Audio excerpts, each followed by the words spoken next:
Good. Good evening. Hello, everyone. Right, here we are in Nürnberg in the Toliss A320NEO, giving us a shot here. There it is. And yeah, shared flight again. Looking forward to it. Today we have with us MAN.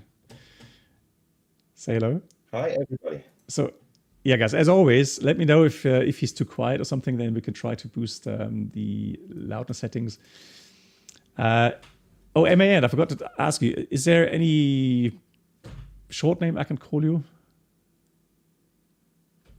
You can call me Christian if you want, or you can call me MAN. Okay, Christian. Then I'll call it Christian. I think MAN, because if I said like man or man, people will say, who's he talking to? So Christian, okay, wonderful. So thank you, Christian, for joining today's flight. You've been a long time member on the channel, and you are flying along very often our flights that I do here on stream.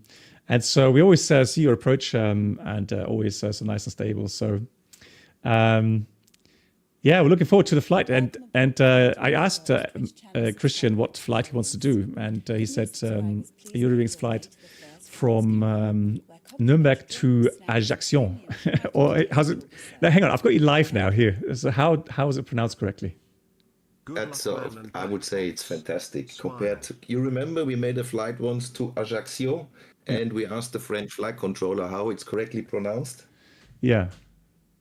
Yeah, but Aajccio, that's perfect. Because for some reason, then people come in and say, no, it's you know, spoken differently. But okay, Aajccio. You have the wrong banner above. Oh, yes, I do. Thank you much. We are not in Microsoft Flight Sim, XP12. Thanks for noticing that. And thank you so much for reminding me. And we have Gilend coming in with a resub of 21 months. Good luck, MAN and Blackbox. Thank you. Thank you so much for the support. And I hope you're well, Gilend. Fly Lilo, hello. Program, hello. Peter, hello. Gaby, hello to you as well. Vectoram, hello. And Nate. Aajccio Kappa. Ja, Aajccio Kappa. Moin. Vielen Dank. Schön, dich zu sehen. And Cargo Pilot, hello. I think I've got everyone now. I think I have said hello to everyone. Wonderful. Okay, a quick explanation. I was planning to stream on Friday, but I decided on a short-term notice to do a fast. So today I'm on day 4 of my fast, and usually day 2 and day 3 are not the best. So that's why I skipped the stream on Friday.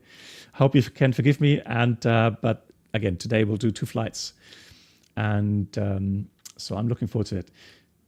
Yeah. So let's jump into the flight deck, and we're looking at the technical logbook, Christian, and you're seeing. It's one of those days, isn't it? And you know. Maintenance tried to get the APU working, but they couldn't fix it. So the aircraft is dispatched with an inoperative APU. It's one of those days, right? And but we are pro pilots, and or well, let's say pro sim pilots, and so we you know, we're not going to cancel the flight because of an inoperative APU, right? So there's a checklist to do a engine start over external air support. And so that way we'll try to start the number 2 engine, and then we'll do the pushback, set the park brake, and then do a cross bleed start. I think I surprised Christian a little bit with it because I thought, well, he's very, very experienced. And I think, you know, we're not doing a failure. We're not doing engine failure, anything like that. But I thought maybe something, you know, real life that then, you know, gives us the chance to explain some of the system behind the bleed system as an example. Good. Right. So, oh yeah, and Christian, also forgot to tell you that contrary to our normal flows, what we do here on the pre-flight is that, or the cockpit preparation as it's called here, you will do the MCVU and the autopilot setup. And of course, your side of the cockpit. I am going to do the overhead panel. So I'm going to power up the aircraft, do the overhead panel. And then I will watch you program the MCU because, as I said before, this is the most critical part, really. Hey, Fishkop. Okay. Are you ready, Christian? Yes, let's get it started. let's get it started. Question was how to get the flight information above. It's an app called Volanta. And there I have the Volanta streamer infos. Oh, great sounds. Love these, the sound set. And even the seat movement is so cool. Very, very realistic. And also, Christian, if you notice something not syncing correctly or something, then let me know, please. Yeah, we do. Okay, right now, we can already see that the power-up takes some time, and we can still see the forward, the flight warning system, flight warning components or computers 1 and 2 are not powered yet. And so we have to wait until that message appears before we can actually start and do the engine fire tests and so on.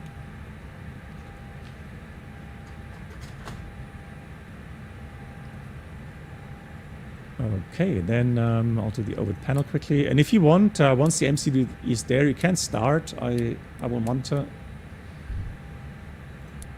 All right. And don't be scared. I'm going to do the engine fire test now.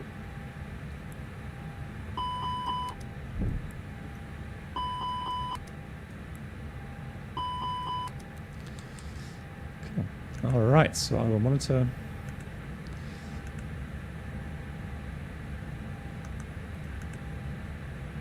Okay, so the init worked, interestingly enough. Quite often it doesn't work, but it did work. All right, we got the right engines in. Yeah. The iron is valid. One thing, do you have clear shown your scratch pad right now? Negative. Okay, so let me just fix that. So I'm just going to go sync transmit. So now please press the clear key so that it doesn't show for you. Yeah. And then I'll resync again. So now I can see performance data uplink for your side. I still have the clear key. Okay, press the clear key then. Okay, and now it's gone for me. Is it? Yeah, now it's blank. Okay, yeah. Cool, excellent. Okay, that's synced up. Cool. Here you go, key. Cool. Then just continue. I'll watch you. Yeah, just a question. The flight plan that I shared with you has a cost index of 14. Now I got 12. Yeah. You did a recalculation most likely. And Well, yeah, but we have a bit extra fuel, so it doesn't really. I don't think it's that much. Yeah. So, and it's a lower cost index, so it should actually save fuel. Right. And I got the cruise flight level of 370. Okay, then I'll change that, or you can change that, yeah. Christian, or you might be a little bit louder. Okay. Christian, can you just say hello again? Hello, hello. All right, so I'm going to boost your volume here. Hello, hello. Yeah, should be better now. Well, there's some people saying it's good, and some people saying it's not loud enough. Okay, so now it should be loud enough. Now, if it's not loud enough for you, have a look in your browser settings, or if it's just your own settings, that's not loud enough.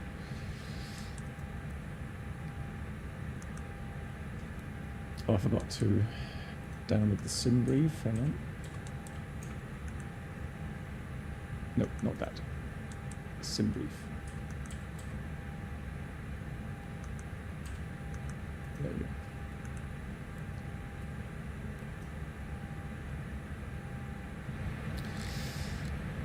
Okay, can I see you've got Nürnberg? Nürnberg Meta, yeah. Yeah, excellent. Yeah, 1019 is set. Cool. Do you have sync Barrow by any chance on, or did you set my? It's off, like you sent me the screenshot before. Okay, let me just check something. Maybe I've set something wrong then. Settings.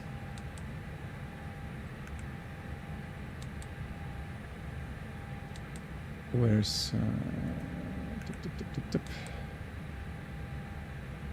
Okay, so I have sync baro settings off, so it shouldn't really sync up the baros, but it doesn't really matter. It's not that bad, not crucial.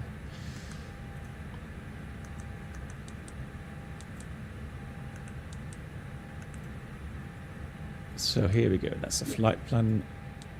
Okay, let's keep watching your program. Oh yeah, and MAN, I asked him what approach, you know, what airport he wants to fly, what approach. So it's not my fault, okay, that he chose the approach. However, it's going to be very interesting. So hats off for actually choosing the approach. I'll show you guys what I mean. And those familiar with Aajccio will know the approach procedure called VPT alpha. So visual part alpha, which starts from the point idle, and it's then a visual procedure. And MAN chose that one. Yeah, thanks, Peter. And Matthias, hi. So this one is a nice challenge, I have to say. So hats off. Christian's English is very good. Excellent. Yeah, that's why I asked. So initially I said we'll do that on a German live stream, and then Mark, so eminently. Lilo, thank you so much for the 29 months. Lilo, I hope you're doing good. And I hope everything is working well for you in Microsoft 2024 with the update. Yeah, so and I said when Mark was disappointed, he said, "Oh no, you know, I want Tim to be on an English live stream." I said, "Well, I'll ask him." And so, yeah, exactly, Pod. Yeah, so yeah, big thank you as well that you agreed to do this on the English live stream. Black box for the star later on the Tor2 3. Here we go. We need to change to Tor2 3 November. Okay, no problem. Because that gets to the point. How was it called? Yeah, exactly. So the Tor2.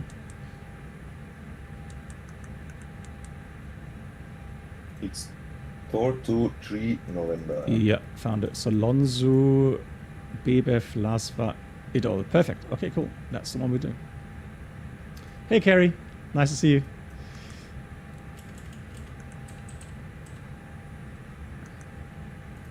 So there we go. All right, I'm gonna quickly check the sit. Mm-hmm. In the meantime, so you finished inserting the procedure, so the routing? It should be finished, yes. I mean, it will be a discontinue from Idol because I only entered runway 20, and I guess later on I would set a few more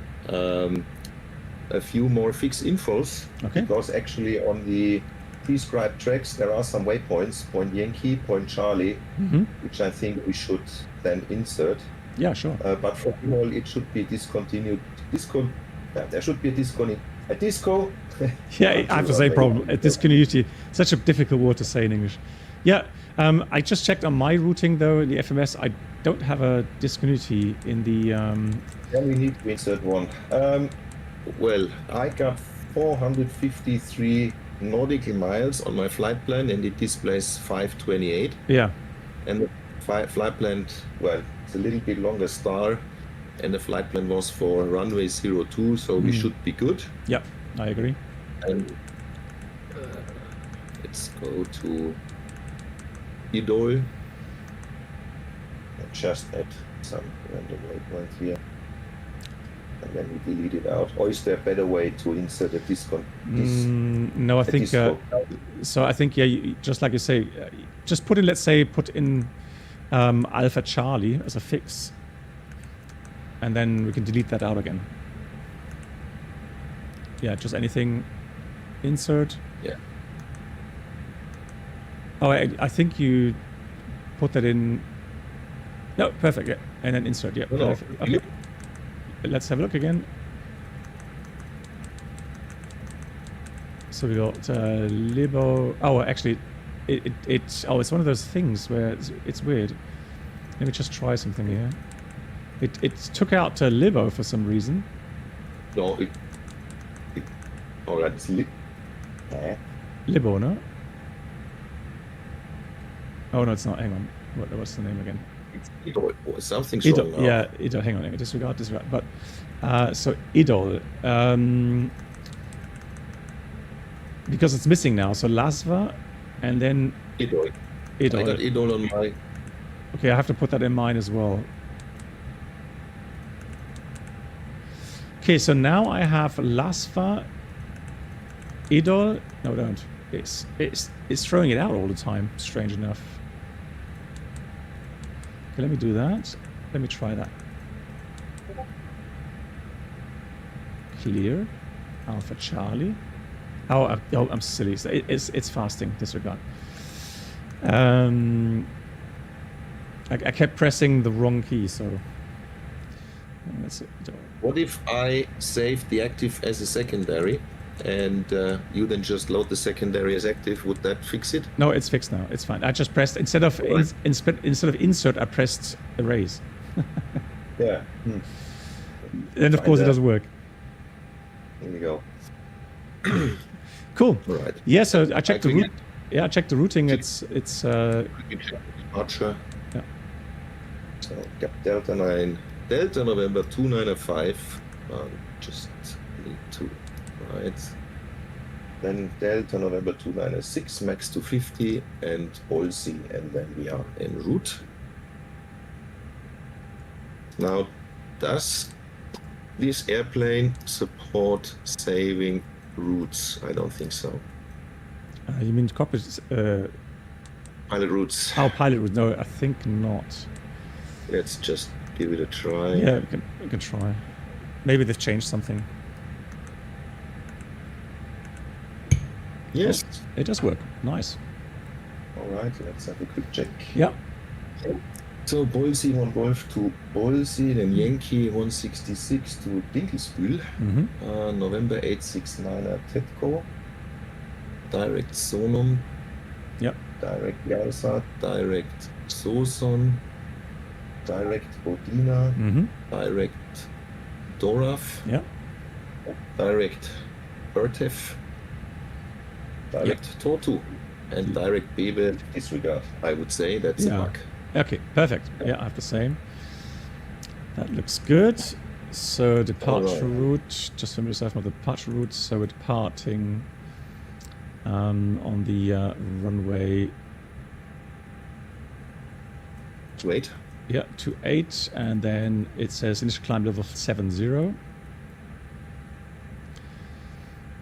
And on track 275.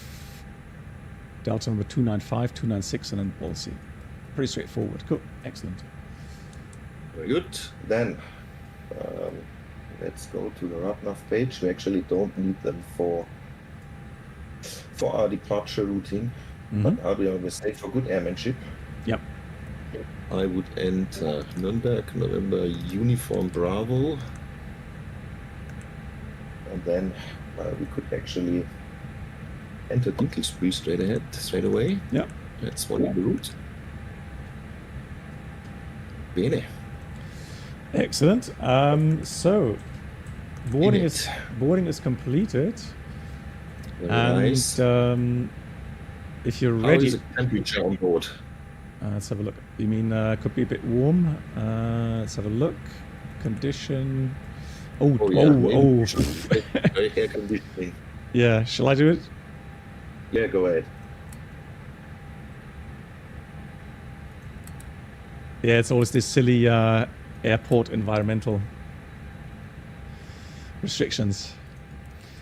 Good. Excellent. Excellent. Really? Huh? Sorry. Yeah. 60. Yeah, exactly. So the load sheet, we've got a zero fuel weight of 63.4. 29.3. Yeah, or it says here 29.2 on the CG, zero fuel weight. And with that, I'm going to calculate my performance. I quickly checked the fuel values. So taxi is 230, so we got 3. Disco is 0.2. Alternate 1 ton. And correction alternate is 1.4. Final reserve 1 ton. So we got extra fuel of 900 kilos, 27 minutes. Yep, that sounds pretty much what we calculated with. Cool. Then takeoff performance. Yeah, so I'm going to calculate with a little bit of tailwind because this variable 1 knot currently. Cavalcade 19 degrees. Red box. Yeah. My APU is running. And you want to deplete. I thought it's in. Oh. Oh. I was more like, can we get the the external air conditioning connected to the plane? Yeah, let me have a look.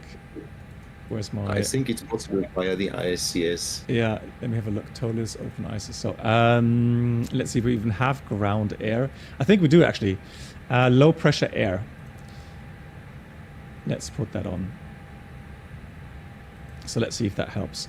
Yeah, now I get what you meant. I was like, oh, APU, yeah, we'll cool it. Yeah, of course, the APU is broken. Oh, look at this. It's actually working.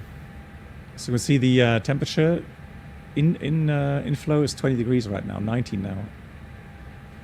So that's cool. It's working. Okay, so like I was saying, I'm going to calculate with a bit of tailwind. I'm going to put in 20 degrees, just in case it gets a bit warmer. And 1018 if we lose 1 millibar.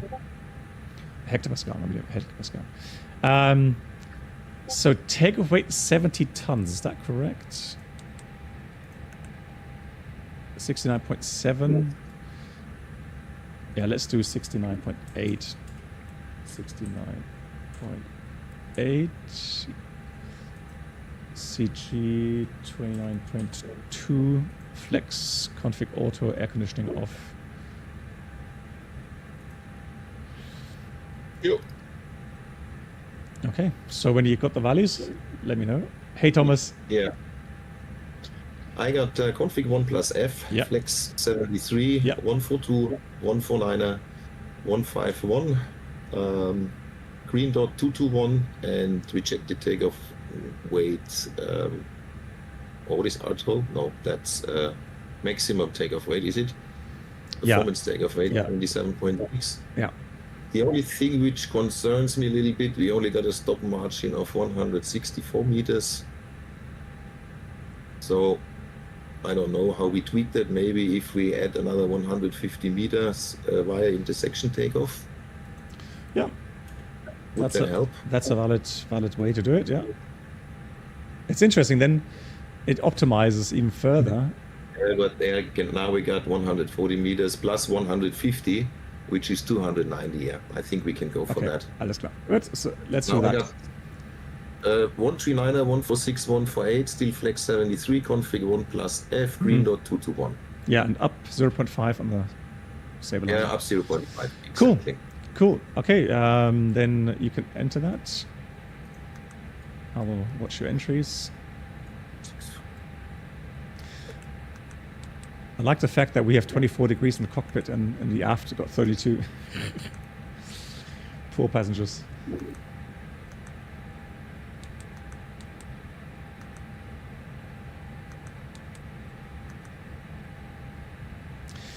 Good. Let's have a look at my web app. That's November.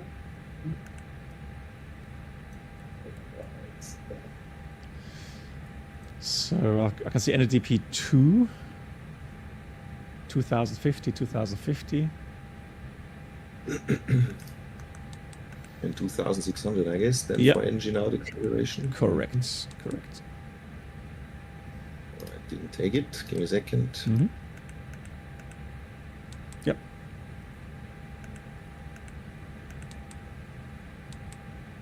Here we go. Excellent. And engine out says runway 28. Yeah, 275 track, 25 miles to hold. Perfect. So I would insert that in the flight plan. That's 275 degrees, isn't it? The runway track. Wait a second. 275. Hang on. Yeah. 27525. And from there we will go back to Nürnberg.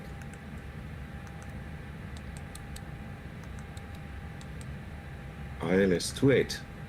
No star, no wire. Insert. Perfect. Yeah. That's pretty much Straight line. operation completed. I like it. Didn't see anything missing, so I would be ready for a briefing.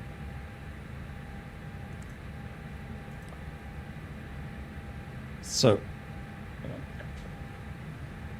you start, I think. yeah. Actually, well, no, yeah, exactly. So normally the captain in the real aircraft, captain starts the taxi at briefing, but you're right.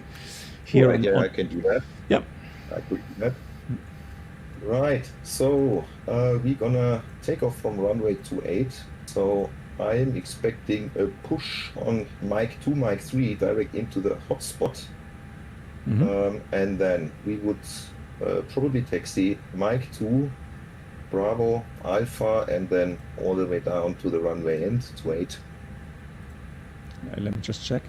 From our real world experience, it's Mike 2 at the end, yeah. So we go Mike 2 and then Mike 2 onto, yeah, you call it Bravo, but it's officially still Mike 2 and then onto Alpha. That's fine. Cool. All right. I would agree with that. So we've got the takeoff runway 28. We are departing on the Boise 1 Golf departure, initial climb level 70, MSA all around 3,800 feet. Extra fuel and time, we have about 900 kilograms, which is roughly, but it says 800 now, 25 minutes. Yeah. Good. So hotspot, the only hotspot we might face during pushback, but not during taxi. There's no hotspots on the chart. The stop margin for RTO, give me a second, that was 290 meters. Yep. In case of engine failure, we go straight ahead 25 miles. It is in the primary flight plan as a fixed info, but we could also change to secondary where this is programmed. Yep. Yeah, in case of engine failure or other urgencies, I would return to Nürnberg. The weather is beautiful. We got visual conditions, so I see no factors there. And non-standard operations, yeah, we got the APU INOP. Correct. Meaning we will need to do a external air start for engine number 2. Then we would perform the pushback, and once we are parking brake set and ground equipment disconnected, we would do a cross bleed start for engine number 1. Excellent. Yeah, specials, excellent. And threats, I don't see any threats. Perfect weather conditions. So yeah, well, the only threat I would see, again, APU INOP. So in case of engine failure, we only have one generator as a backup and no APU. I agree. And for the cockpit setup, cockpit briefing, I would say it's important that whenever I do a call out or something, it's not criticism. It's just a normal call out. That's what we do in a daily operation as well. If you have any questions, don't hesitate to ask. And you know, it's a good thing, for example, the APU, yeah, you were like, okay, he started the APU, but we said without APU, and then you then addressed it, which is exactly right. So whenever you think like, hang on, you know, he's doing something wrong, let me know as well. Very important. Yeah, absolutely. Yeah, and so enjoy the flight. Hey, Tuxu and Vectoram is going to join as Austrian 76 Whiskey. Nice. Okay, so Likewise. So I would call out for the checklist. Yeah. How is it done? Cockpit operation checklist. Gear pins and covers. IDDN check is removed. Very good. Fuel quantity.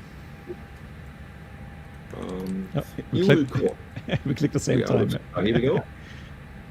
6,560 kilograms and balanced. Yeah, we got no APU. I was just wondering because it's absolutely perfectly balanced. Yeah, exactly. Then we've got the seatbelts. Yeah, they are on. And hang on.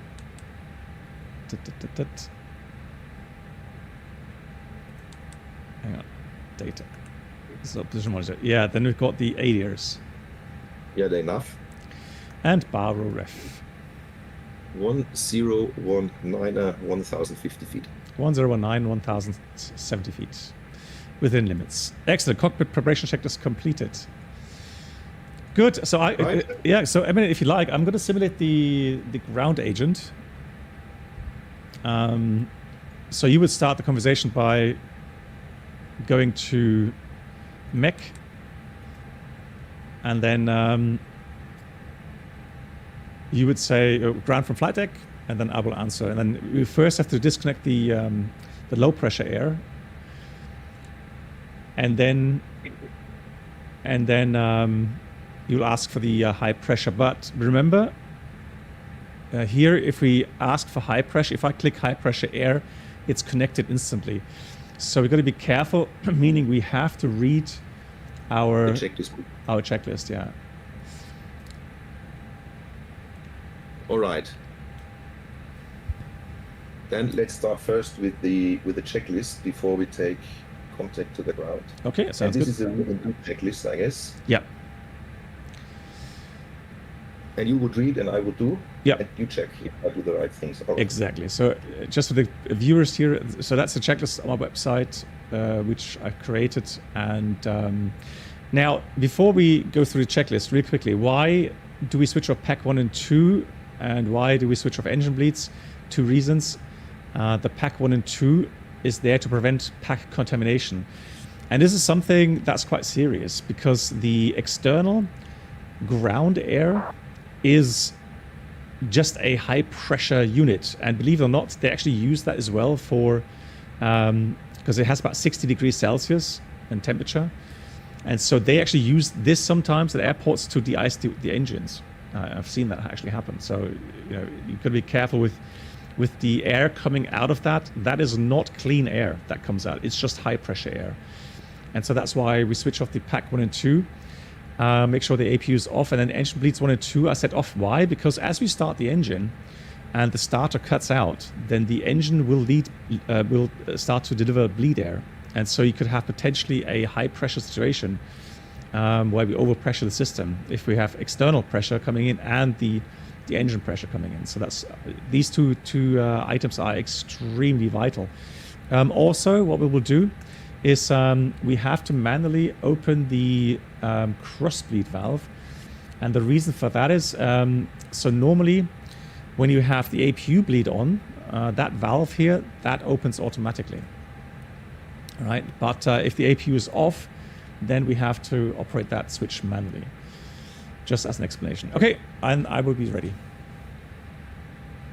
Let's go then for the before connection or for the engine start external air checklist. Exactly. Yeah. Engine start external air. Right. There we go. Pack 1 and 2 off. Oh, sorry. Here we go. Yeah. Yeah, pack 1 and 2 off. Yeah. Then before start, APU off. APU is off. Engine bleeds 1 and 2 off. Engine bleed 1 and 2 off. Yeah. And then the cross bleed valve open. Yeah, cross bleed valve is open. Yeah, we check that it operates. It does.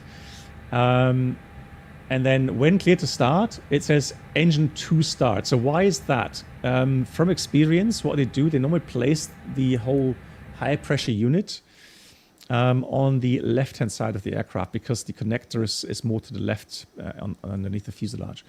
So that's why we normally will start the engine 2. And so that's what we do. Okay, so now you can start the conversation if you like. Yeah, let's try that. Okay. So I should press the mechanics things here. Well, you don't have to press it. Just call simulate the call. Yeah. That would be ground from cockpit. Yep. Yeah, here's ground. Go ahead. Yeah, we need the external high pressure air for engine start number 2 because we have, APU. Yeah, I can see you still have the low pressure air connected. Shall I disconnect that? Affirmative, of course. Yeah. Okay, so low pressure air is disconnected and we would be ready for high pressure. So confirm we can start high pressure. Yeah, confirm start high pressure. Okay, high pressure is coming in. And then I think you should remove the chocks already. Parking brake is set because of, might be dangerous once engine 2 is running. Okay, so chocks are removed. So here you can see now on the display, so the ground air is being fed into the system. And you can see the packs, they would start to operate. If the pack switches were on, the packs would actually take this external bleed air to start powering the pack system. And again, if that bleed air is contaminated by oil, fumes, etc., that would get into the cabin. And trust me, it's not nice for the passengers. Also, as you can see, quite nicely simulated, the pressure is now 31 psi, which is good. And the temperature is 89 degrees. So it's quite hot. Yeah, it's quite hot actually. Yeah. Cool. Okay, so engine 2 is clear. You may start. And of course, we've just talked to ATC by now, but there's no ATC online. We would ask for engine start at the gate, simply because there could be situations where you have a street going by behind the aircraft, and then you would have to get a follow me, and then they would have to cut off the road behind the aircraft, right? So. It's not the case today, and again, we don't have ATC, so I can say that, yeah, the engine start number 2 is clear. You may start. Very good. Now, black box, you need to help me again. Is it the pilot doing the engine start, or the pilot flying, or pilot monitoring? Yeah, so first of all, we just have to do normal items and normal checklist. So. Yeah, sorry, before start checklist, yeah. Yeah, well, so we do the items now. You do the beacon. Oh yeah, you said overhead is... well, yeah, yeah, it's true, but that's just for the cockpit preparation. So now we do the normal, so beacon is yours. And I would set the transponder, 2000 is on. And engine page is going on. And actually that should come out automatically now. Windows doors closed. Okay, so I would be ready for checklist. Yeah, I put the fuel pumps on as well. Cool. Excellent. Very good. Then before start checklist, please. I don't know why the external power is still showing. Oh yeah, because we have starting engine on. Man. What we needed. My brain, sorry. So before start, parking brake. Parking brake is set. Takeoff speeds and thrust. Yeah. V1 139er, VR 146, V2 149er, and Flex 73. V1 139, VR 146, V2 149, Flex 73. Windows doors are closed. I think we only need to put the cockpit door lever to none. So here you go, closed. Yep, closed on my side too. The beacon is on. Before start checklist completed. Good, then we start engine number 2. Yeah, and pilot fly. Exactly, it's all yours. All right. So we got good pressure, yep. 31 psi. Then I will open the start valve. Yeah. Yeah, thrust is not at idle. Can you check again that your thrust is at idle? Yes. Yeah, perfect. They are. Yeah. There we go. It's a nice view from the cabin here onto the engine. And we're LEAP engine, so probably not much cooling going on today.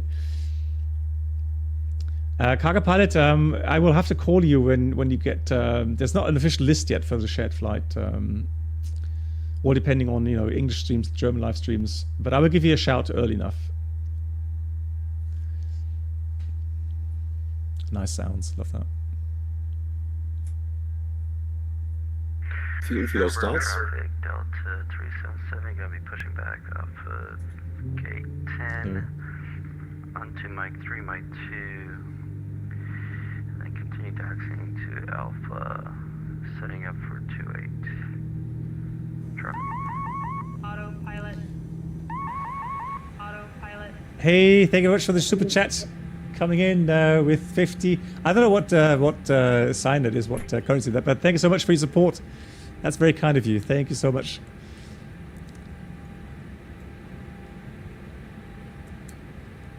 Okay, so that looks like a good engine start. Was the avail already there? Sorry, I had to close the window. So yeah, here we go. We got a good engine start for engine number 1. Yeah, interestingly enough, let me just have a look here for the electrics. Yeah, so AC2 is powered by Gen 2, so we could switch off the external power if you like. Here we go. Perfect. And then it would be ground from cockpit. Yes, go ahead, please. You can disconnect the external power. The external power is disconnected. Do you still need the... Yeah.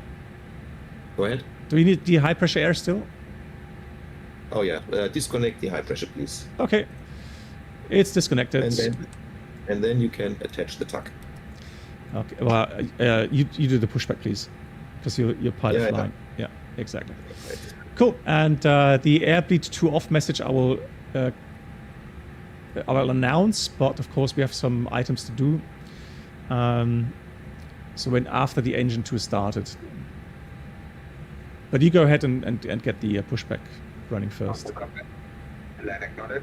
When you're ready. Perfect. Hey Josh, thank you. On the cockpit, so it's driving up. Excellent. Do you actually hear the Yep. Yeah, I do hear the annunciations from Better Pushback? Yeah, I do.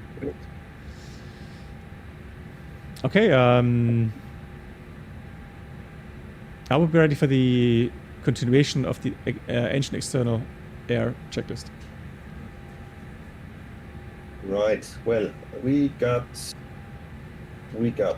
after engine 2 is started. Yeah, external pneumatic air. Yeah, go ahead for the checklist. Sorry. Yeah, we just make sure that we're not missing anything. So, so currently the thing is,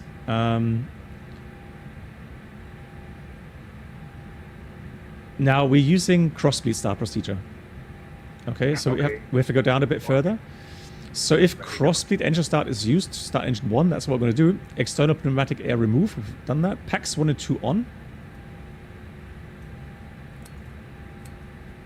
Packs are on. Okay, and then it says engine 2 bleed on. Engine 2 bleed is on, because that's the supply engine. Yep, exactly. And the cross-bleed valve stays untouched. Is still open, exactly. And then once the park brake is set after pushback, we'll do the cross-bleed engine start procedure apply. And we've already disconnected electric power. Cool, so we will be ready for pushback anytime. All connected and bypass been inserted and release parking brake. Yeah, parking brakes released. Starting pushback. All right.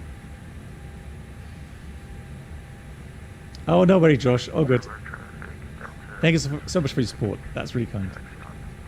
Black box, could you announce the pushback to the west on the frequency? Oh, yes, please. Yes. Let's have a look. And Nürnberg traffic. Hang on. Eurowings 4 Alpha X-ray. Sorry, we're pushing back right now. Can you get past us, maybe to the north?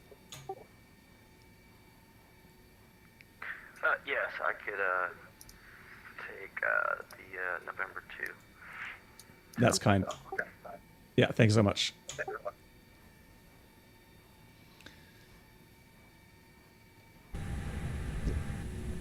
Cool thing now is we can hear the PTU.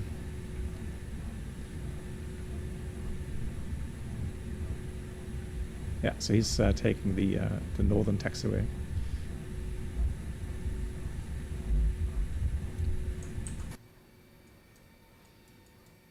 He's got to hurry up, though. Yeah, he has to hurry up.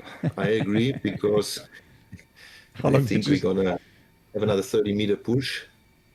Can you click stop pushback here or something? No, it just give me a second. Plug in better pushback, stop pushback.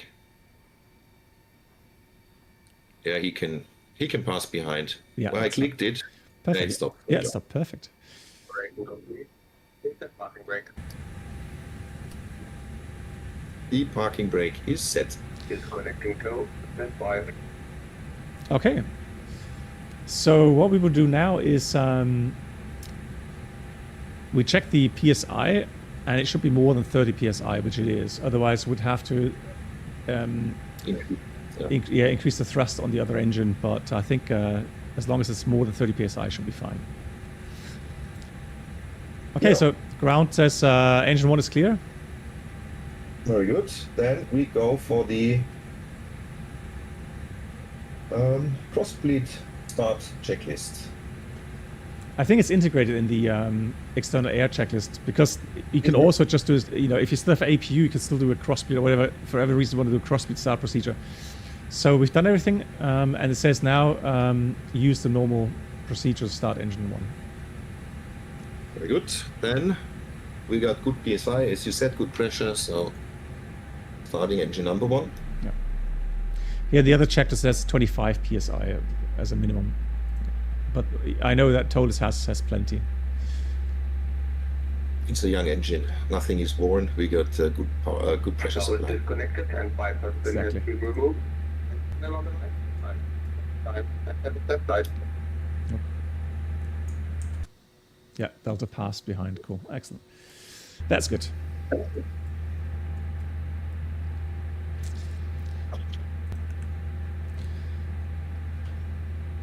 So it's doing a little bit of a motoring, but it doesn't show you that it's cooling or something. It's just a little bit internal timing, but now it's got fuel injection. Yeah, fuel plus ADDN. Yeah.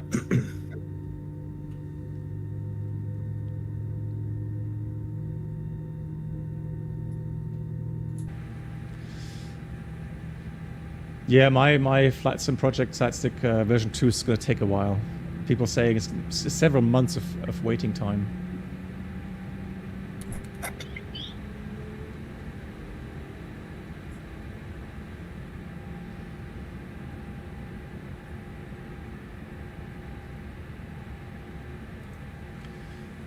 Okay, after engine is available, we can go through the checklist. Yeah, I would first do the items before we do the... No, we first finished the cross-bleed engine start checklist. Yeah, then let's do the checklist, please. Yeah, so after engine start, thrust lever, if it was advanced, back to idle, but it wasn't advanced, so that's fine. Yeah, idle. Cross-bleed auto. Yeah, cross-bleed is set to auto. Yeah, make sure that the valve is closed before we introduce the engine 1 bleed air. It's closed, fantastic. Yeah, and then engine bleed engine number 1 bleed is on. Yeah, yes. on. Yeah, correct. Here we go. Excellent. And then PAX check on. Yeah, PAX on. And we would now do the after start items. Yes. So you do the other panel, I'll do the center panel. Well, you would still do the engine start switch back to norm. It's a captain's item, yeah. That looks good. I'm going to set the trim with the assigned button that I have, so that we don't get into trouble again. Up 0.5, and I will be ready for a flight control check. Yeah. And let's perform the flight control check. Full down. Full up. Neutral. Full left. Full right. Neutral. And the rudders, a second, please. Rudder, full left. Rudder, full right. Neutral. Good. The after start checklist, please. Yes, sir. After start, anti-ice. Is off. Ecam status. Is checked. Pitch trim. Up 0.5. Rudder trim. Rudder trim is neutral. After start checklist completed. So taxi, Mike 2, and then Alpha holding point. Eurowings 4 Alpha X-ray. Taxiing Mike 2 Alpha runway 28 in Nürnberg. Right. Clear right side. Yeah, clear left side. Then let's go. Yes. Out of the howl. Back. Yep. Pressure 0. Although I think on the newer types, you wouldn't even say pressure 0 anymore. And yeah, you got terrain. I got weather radar. That's okay. Perfect. Terrain is not really an issue here in Nürnberg. Yeah, perfect. Hey, it looks like we've got some more people flying. The Austrian and the Condor. Nice. Good. Yeah, that was good. Good procedure. Good start. Nice. Then I think we need a taxi item, so we can read the checklist on what is it then, the next taxi. Exactly. So cabin is ready. I will do that. Takeoff config, all good. Ready for checklist. Yeah, I just do the turn on taxiway alpha before we read the checklist. That is fine. Perfect.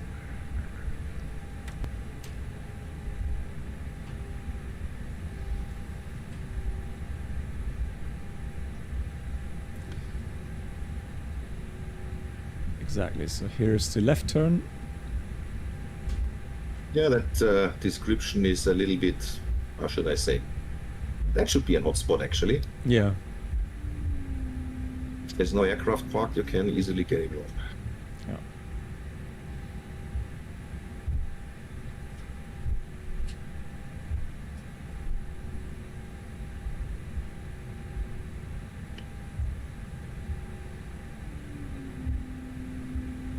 All right, then let's go for the taxi checklist. Taxi checklist. Flight controls. Checked. Checked. Flap setting. Config 1+F. Config 1+F. Radar and predictive windshield system. Is on and auto. Engine mode selector. Norm. EKMAO. Takeoff, no blue. Taxi check is complete. All right, then let's proceed straight ahead. Yeah. It's a nice scenery, right? Got some nice grass, some flowers, and yeah. Nice. What is it? Captain 7, 29 palms. They make really good sceneries. Yeah. But it doesn't seem like he's made any new sceneries lately, which is a bit of a shame. No. It's really quiet on XP12 scenery market. Yeah, unfortunately. I hope it does pick up again. I think people are, doing these streams, or when you see videos on YouTube, people will start to maybe consider, even now that the visuals are improving, performance is improving, so maybe people are considering getting X-Plane at some point. Good, he's departing. Should I switch on TCAS to check the approach sector? Yeah, that's a good idea. Go ahead, please. Yeah, TCAS is on, and I'll set that to above.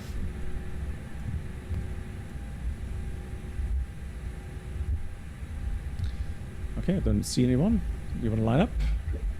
Yeah, I think let's do the lineup checklist and then make a call on VATSIM. Okay, so cabin crew, prepare for departure. Nürnberg, Austrian 76 Whiskey, taxiing to holding point Alpha, runway 28 Nürnberg. And your rings for Alpha X-ray lining up, departing runway 28 in Nürnberg. Then the lineup checklist, please. So approach sector is clear. We have lineup. Take runway.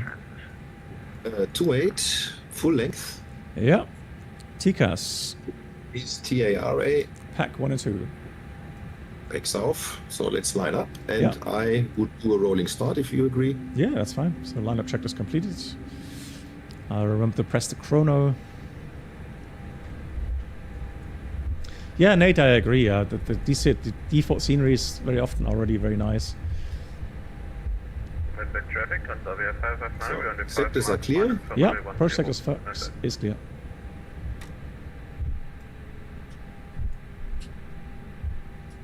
Ooh, a bit of glare into the sun. Oh no.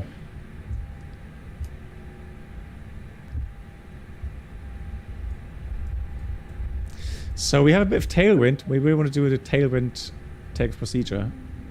So full stick down. Full down. Yeah. On the takeoff. Yep.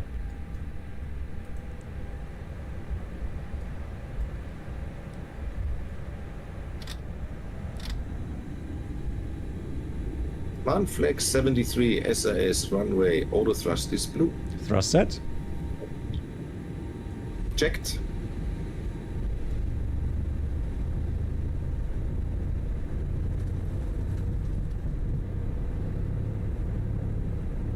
100 knots. Checked.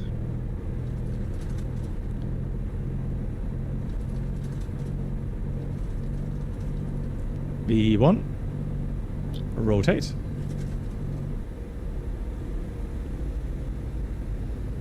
Pause the right.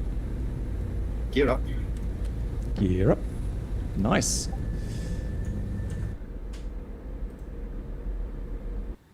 Enough. Oh lol, there's an aircraft coming inbound. Lol. Where the hell did he come from? No call, nothing.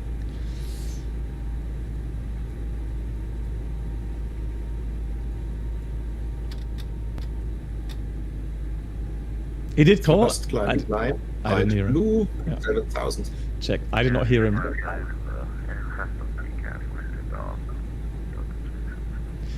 Yeah, sorry, you're coming in very weak on the frequency. That's a bit late. Disregard. Delta 377 speed. There's an aircraft coming inbound opposite direction on call sign.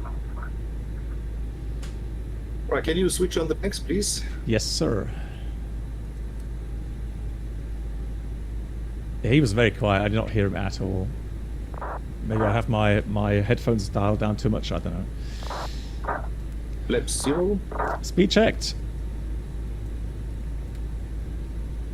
Flaps 0. Nürngberg traffic. One Tango lining up takeoff runway 28. Oh, strobe lights should be on. Alright, cool. There you Oh, go. I forgot the strobe lights. Yeah, my bad. No, That has been my yeah. I think it's easier if the pilot flying does the light switches, and then you can tell me to do it if you like. Yeah, I forgot it. Yeah. My bad. No worries. All good. Right, cool. So yeah, we above MSA. Mm-hmm. So could accept any direct, and I think we should just climb higher now, because we will reach flight level 70 quite soon. Yeah, I agree. So you filed 37. Oh, Nürnberg round is not online. Law. Okay, it came in very late, unfortunately. Set standard. Yep. Standard set. Passing 5 now. 5 checked. So yeah, you're still flying manually. So I'll dial in 370. What mode would you like? Sorry, say again? What mode? Manage climb or selected climb? Yeah, manage climb, please. Manage climb. Just climb. Checked. Yeah, Yeah, I will regarding... continue to fly manually until, what's the waypoint? Bolsey. That's fine with me, yeah.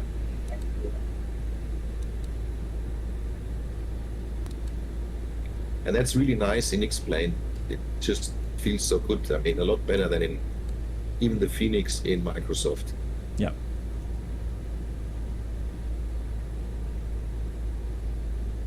Yeah, I agree. It's just it's hard to describe exactly how it's more different, or how it feels better. But yeah, I can always only relate to my real world flying and just say, yeah, it just feels more realistic.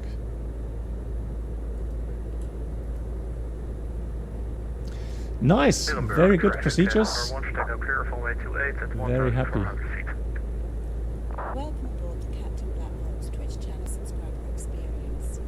Could new subscribers please make your way to the first class cabin, where complimentary drinks, snacks, and premium flight entertainment will be served. Right, flight level 100. BB711 beloved. Hey, thank you much from... Let's see who just subscribed. It was I was Scotsman. Thank you so much for the 54 months. Thank you. Hope you're doing well. Big shout out. And Tremolia, thank you. Welcome.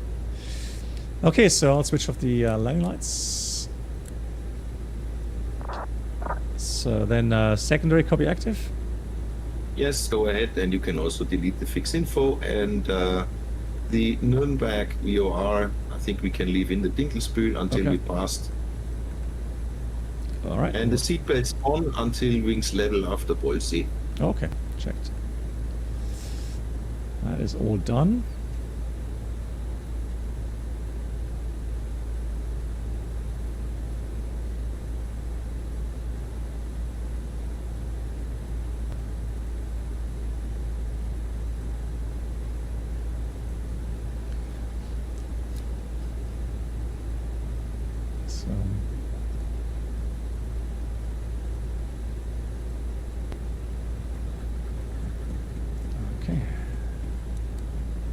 Yeah, I don't know. Do you have both sides of the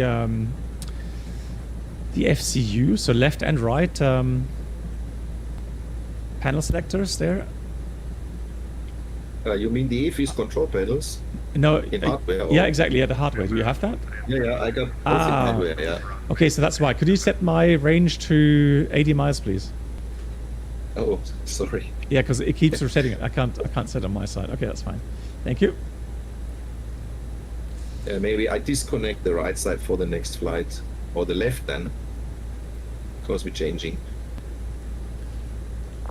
Yeah, probably. Tremonia has got Twitch is buggy laggy. Okay, so I'm not dropping any frames. So, oh, and the good news, guys, I've got a letter saying next Saturday they are going to activate my fiber network. Happy to say. So hopefully then things will be a bit better quality-wise with the video. Autopilot 1, and I think we can release the passengers. Yes, sir. Excellent. Very nice. Should we do a quick check on the progress page for the flight level? Yes, we can do that. Let's have a look. Progress, it says optimum is 355. So Yeah, recommended max 387. So yeah, I think we got no control. We will have pure climb, I think, for the last 1,000 feet. But yeah, I think we can go with 370. okay. What do Yeah. you think? Yeah, it should be doable. Strictly speaking, what we would normally aim for is about having the optimum 500. So in this case, it would be 360 would be optimum, but we can't do that, so we would be 350. But I think here in Toliss, you're fine with 370.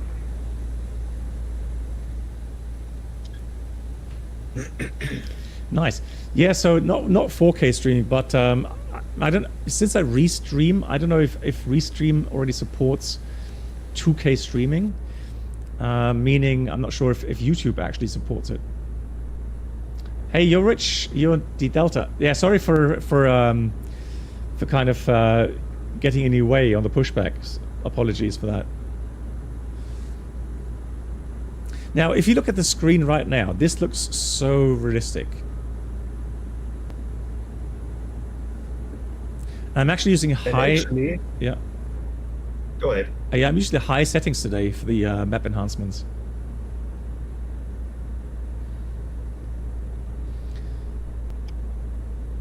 Yeah, we've, by the way, now departed straight ahead or straight over the area where I'm originally coming from. Oh, really? Nice. Yes. That explains why you wanted to do the flight today. Excellent. Exactly, it's map enhancement, yeah.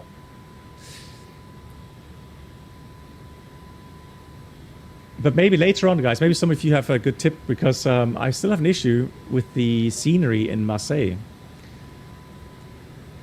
So I've installed the Airsoft Marseille scenery, and I have an elevation issue on the terminal, while Christian, so Amen, has the same scenery, and he has no issues. He also uses map enhancements. I have the overlays installed, so I don't know what's going on there. I have a feeling it must be some sort of orthos in the background somewhere that's somehow interfering.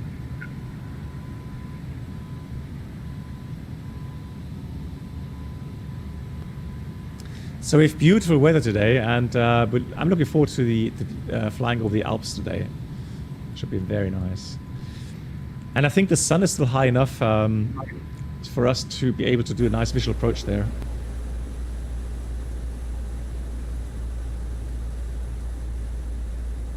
So the overall flight time is, let's check again, 1 hour 25. Yep.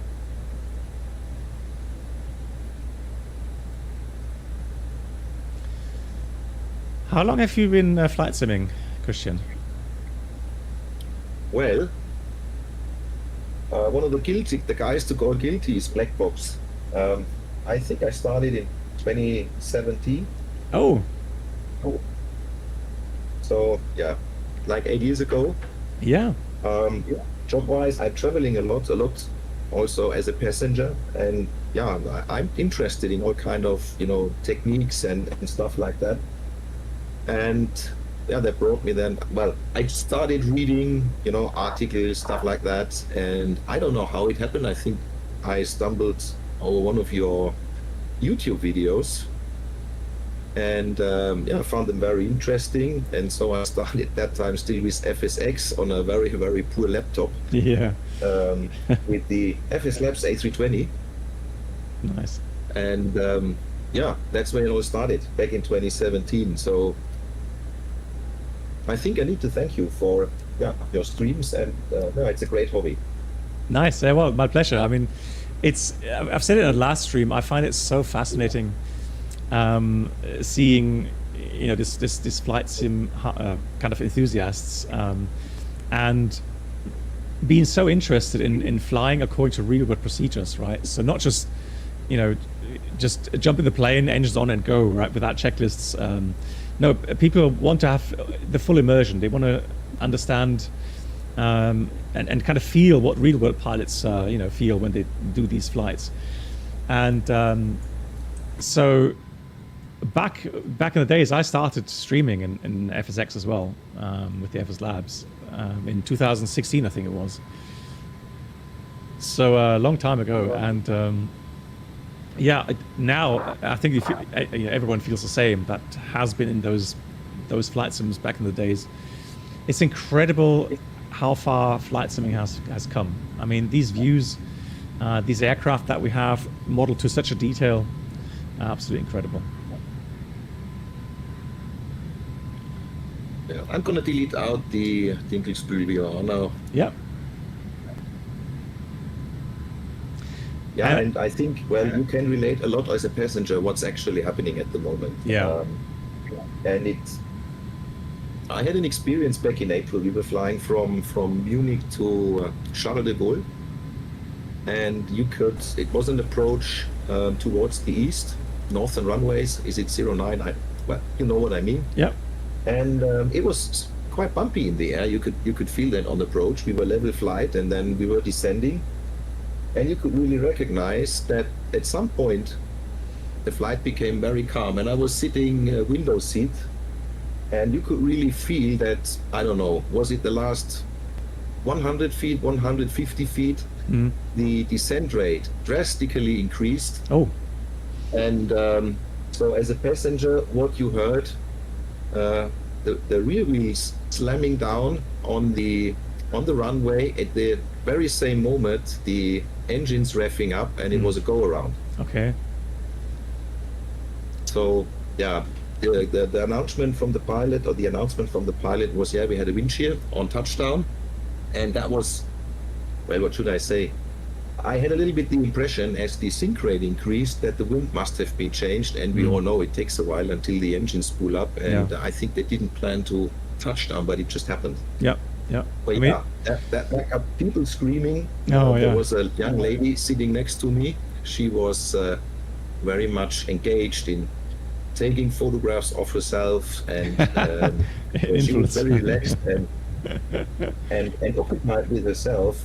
But when that happened, her face turned really pale, and yeah, she was, you know, grabbing her fingers into the armrests, and I tried it down, said, well, these pilots are all trained for that, don't worry. There was something with the wind, I guess. Yeah. And yeah, the landing then was uneventful. Okay. The next one, so yeah, but actually it was my first go around, and yeah, interesting to see. I was relaxed when it happened. Yeah, nice. Yeah, but interesting, right? With your knowledge, you could kind of analyze it and you know, relate what happened, right? It's not just a pilot mistake. Actually, they did the right thing. A wind shear at this low level, and like you mentioned before, you already experienced some choppiness, right? And that's, to me, sounds like it was quite a windy condition. And in these conditions down low, you can get these shear winds. And I always have a high respect for these conditions where you know, people then start calling out even, you know, wind shear experience, and they have to make a call. Do you divert, or do you try the approach, being ready? But But yeah, it's those moments, you know, very close to the ground is where the only real chance you have is to go around. You know, if the aircraft drops, hits the concrete, then all kind of things can happen, right? Bounced landing, the spoilers coming up, whatever, right? So absolutely correct decision to not try to save the aircraft from, you know, hitting hard or something. Just do the procedure, go around. Excellent. Vlad is asking, why don't you use Phoenix and your controls? Well, your controls is okay, but it's more prone to issues with desynchronization. And I am honestly, on stream especially, just not willing to spend, you know, minutes. And I mean, at the beginning of shared flight here, we had the same issues, and it's like it took half an hour and longer, you know, in parts to get the flight back synchronized and set things up again, right? So the shared flight, this app is officially released. There's a free version and there's a subscription model, and there's a lot of aircraft that work very reliably with the app. And so that's why I would rather use shared flight, simply because, just like now, you saw that, you know, it just makes the whole thing more immersive. You don't have to worry about desynchronization, you know. But I mean, I'm going to try again at some point with Captain A320, who's also a German captain, to do another shared flight with him, and maybe I can learn a bit more regarding the Your Control app, and see how reliable it has become. So, but yeah, but right now it's just a matter of reliability. Hey, Joshi, good. Hey, Nate says the same thing happened to him. Scared lady next to me too. Flight sim know-how helped calm things down. Yeah, that's the thing. It just makes, yeah, for one, it kind of distracts you initially anyways, because you're thinking, okay, what could have been the reason, right? So, you know, and of course you feel a bit more comfortable because you can explain yourself, A, what could have been the reason, and B, you know, that the aircraft is safe. The aircraft is able to withstand these forces, and the pilot's being trained to cope with these situations. Yeah. Lovely haze there in the background. Beautiful. Yeah, interesting. So it's, I mean, yeah, cool. And I have to say, like I said, you know, that's why today I kind of offered you the thing with the inoperative APU, because I know that you're very proficient and you like, you know, keeping to the procedures. I mean, right now, up to what I've witnessed, is you know the procedures really well. So, oh, excellent, really good stuff. Thank you. Now I'm. Well, I think. Yeah, go ahead. Yeah, you go ahead first, Chris. Yeah, I think once we've reached cruise level, my flight display displays another 100 miles until top of descent. It looks a bit early, but yeah, okay. We should prepare for the approach already, because it's a little bit more of a complicated procedure. Interesting that you have, because I have flight time exactly an hour. Oh no, that's a step climb. Sorry for that. There's a step climb in the flight plan. Ah, that's it. Yeah, that's the reason. Yeah, sorry. No worries, all good. Let's have. 1,000 feet to go. Hey, Philip. Yeah, checked. Yeah. What was I going to say? Oh yeah, and make some advertisement again for shared flight. It is just something else. So we are used to flying on our own in flight simming, but being able to fly together with someone to do, you know, the kind of normal CRM and the multi-crew concept is something you can't experience without shared flight. So this is kind of a next level step, and I really like it. I think it's just so cool to have. Christian, a question for you. Do you have a technical background? Well, yeah, I've. In English, you say I'm an industrial engineer. In German, it's called Wirtschaftsingenieur. So, which is, well, I always say you are a duck you can't really swim and can't really fly. So you have a little bit of economy and a little bit of engineering, but it's good enough to have a nice swimmer's life. Nice. Just some operational things. Now, I would delete all the step altitudes. I don't think they make really sense. Flight level 390 is unreachable. And yeah, then the descents that don't really make sense. Yeah. I was going to already comment on another thing that I noticed with you now. I really like how you announce the things that you do, right? So, and that's exactly what we do in the real aircraft. So we don't just clear out things from the MCDU, or we don't just, you know, put the TCAS to below. I would say, hey, shall we switch TCAS to below? All right, and then Christian can think about it. Of course. Yeah. Let's do that. Okay, TCAS is below. So the thing is this. Now, even though, you know, even if we are really experienced in the flight deck, whenever the other pilot starts doing something without announcing it, unless it's something like changing the range on the nav display, right? You wouldn't announce that, of course. But if it has to do, for example, with the MCDU, where we literally only put in things like direct to, or change the routing, or change performance values, etc. If you know, my other pilot starts pressing buttons there, I'm often wondering, what is he doing, right? So it's a good thing to say what you are doing, right? Yeah, and there is a lot I have also learned from my professional career, really, from not from flight simming, but from what you have explained. And I also started reading some books about CRM, crew resource management. And well, I mean, if you have the same open culture, you know, we say what we do, we openly express, be aware of the, how do you call it, power gradient. So ask your team first before you induce an opinion and stuff like that. That really, really helps making a better job, and it also creates very cohesive teams. Yeah. So, yeah, I mean, that was one of the things that really, next to sitting alone in a flight simulator, that really brought something for my life. Yep. It's just exactly like you say, and you have to realize that for us being put together for each rotation, really, and most likely with someone you've never flown with before, this whole concept is just the absolute baseline. So the foundation of actually being able to produce a safe flight. So trust is obviously something that's really important. Trust, where does the trust come from?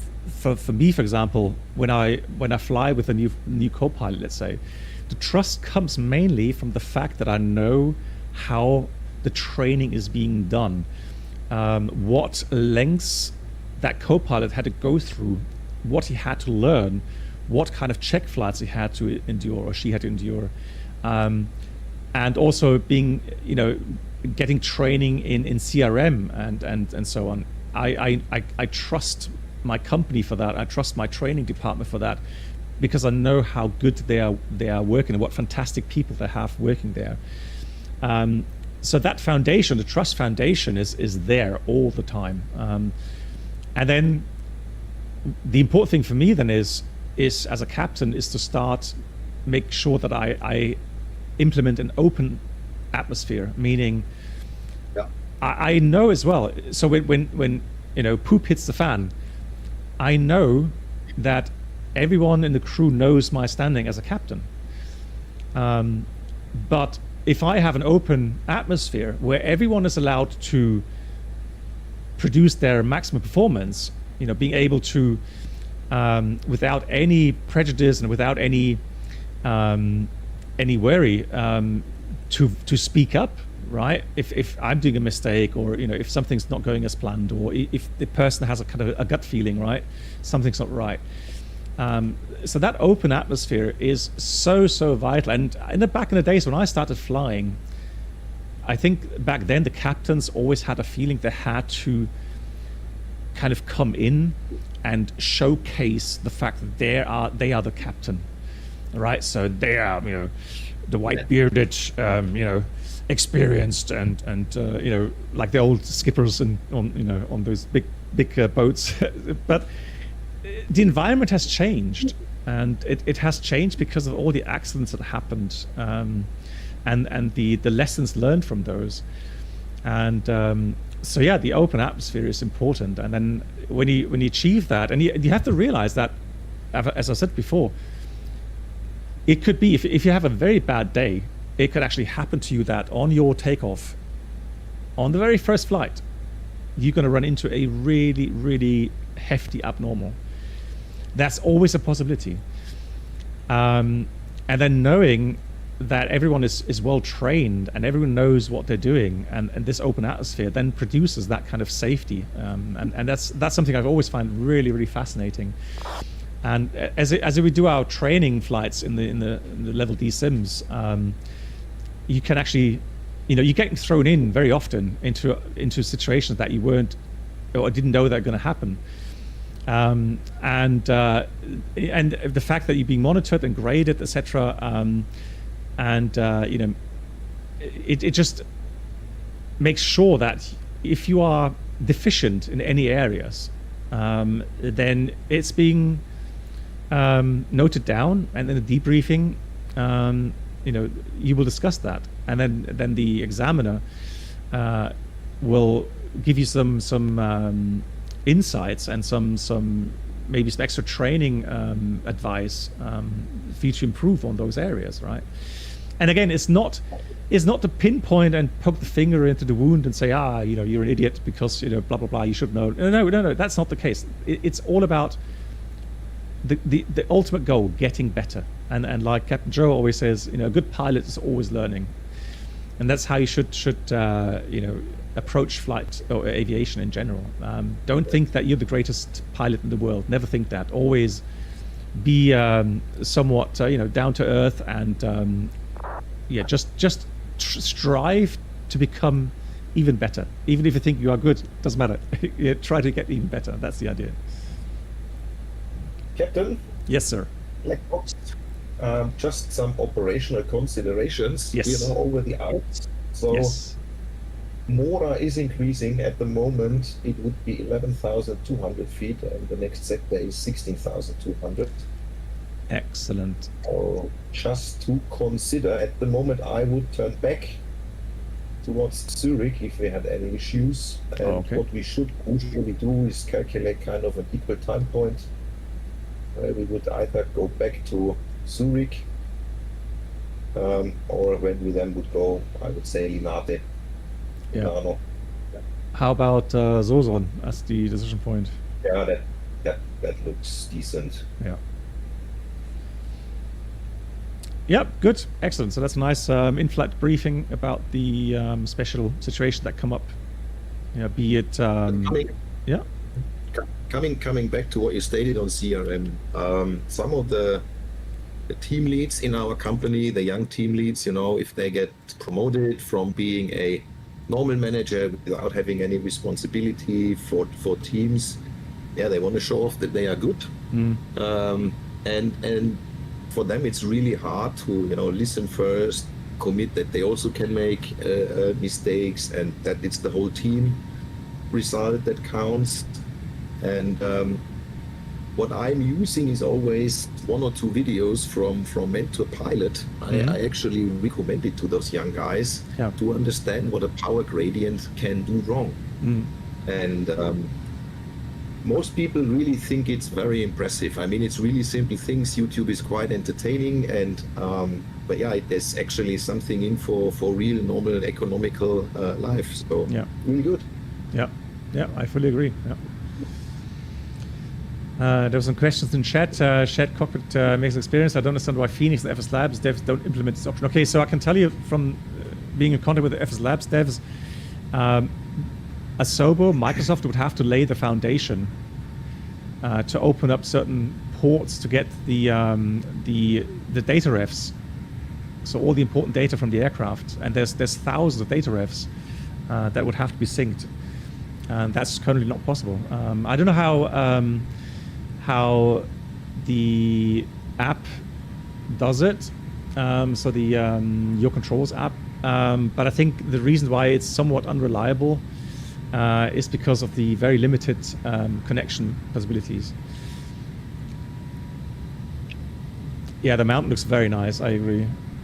Nate asks, Blackbox, would you say backseat driving is kind of the idea in the cockpit? I was watching an IRL video, and especially in taxi, it sounded like the king of the thing that might drive someone crazy is in a car.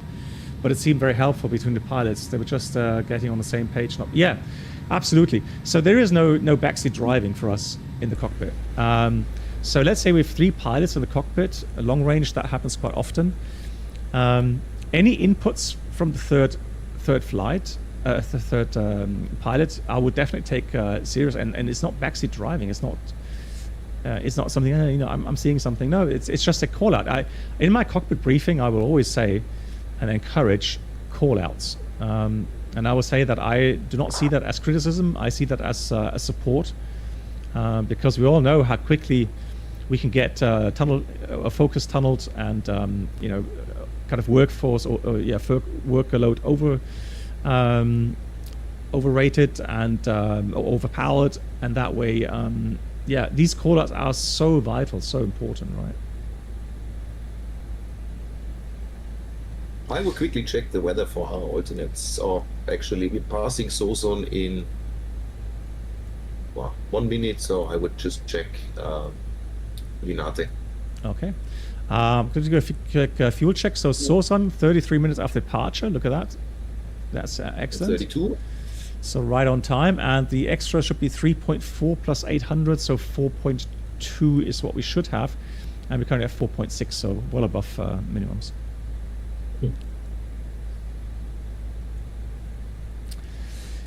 Lights, if anything, I could show you after the flight, so I'm not sure how current my settings are on the website or in Discord. They should still be fairly accurate because I haven't really changed much, so I'm not using ultra settings or anything like that. I'm still using high settings. But I am using map enhancement, and look at the mountains there. Wow, that is just unbelievably beautiful.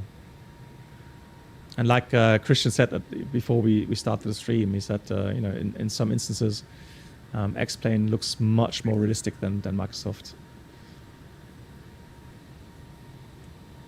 Yeah, it's the shapes of the mountains in Microsoft. I mean, I really got a high power PC now, thank God. But in Microsoft, even in ultra settings, they still look kind of rounded, and here it's really sharp and crispy, and it looks fantastic if you go over the Alps. Yeah, absolutely agree. And today I've actually kind of went in and said, okay, now I'm going to try high settings. Now next week, once I have fiber, it doesn't really matter. Download rate is so fast, and it will download. But even today, I don't notice any drops in performance. Yeah, I mean, you can see it on the screen. Looks beautiful. Jelent, thanks so much for the kind words. So Jelent is saying, I'm even learning from MAN. What a stream this is. Thank you so much to you both. Well, Jelent, thank you so much for watching. That's all I can say. Thanks for being here. And thanks again for the kind words.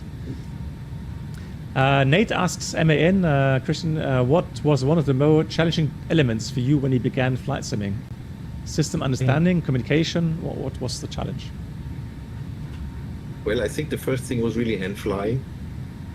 I mean, if I would say I have a deep system understanding, that would be a total lie if you compare that to what a normal pilot must learn. I know the basics. I would say I'm pretty okay with what the Airbus does, all the different modes and so on. I mean, don't ask me all the details about the different approach types and what needs to be available and whatnot, but I would say for flight simming, that's pretty proficient. And then I think the next step was, after I managed hand flying and autopilot and watched some streams and felt I understood quite well the flight plans, the next real step was then really VATSIM.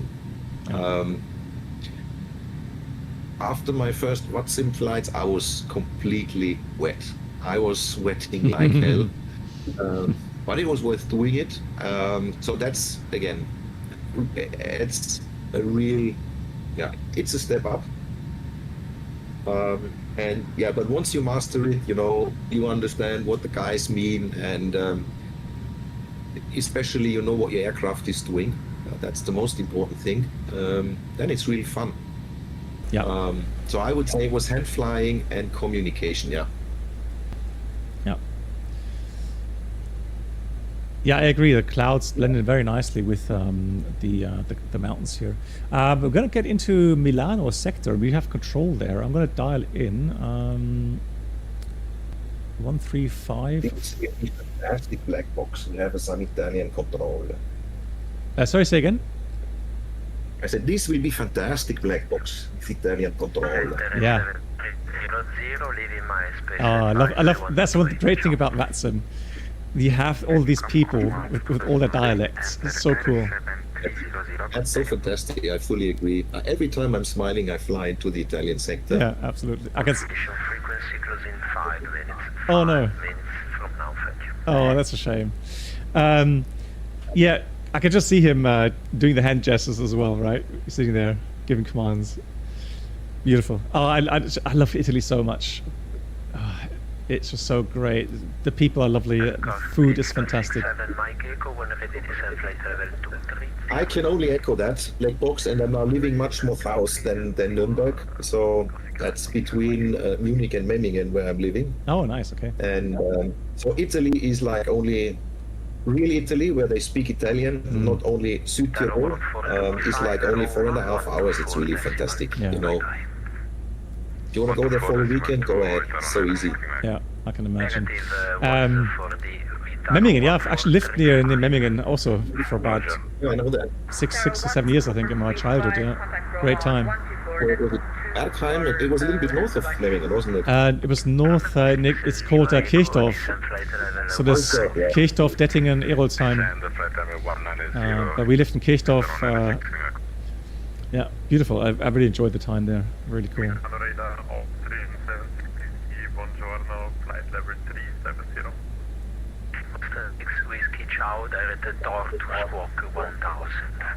Okay. I'll call him as well because I want to direct as well. Milano, buonasera from Eurowings 4 Alpha X-ray, flight number 370.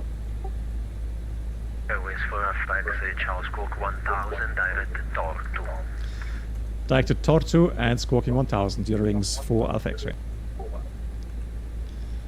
With the beams? So I enter direct Tortu, Yeah, and with a beams. perfect. So if we want to do another fuel check, Yeah. Steps deleted, okay. Nice. good. That was worth it.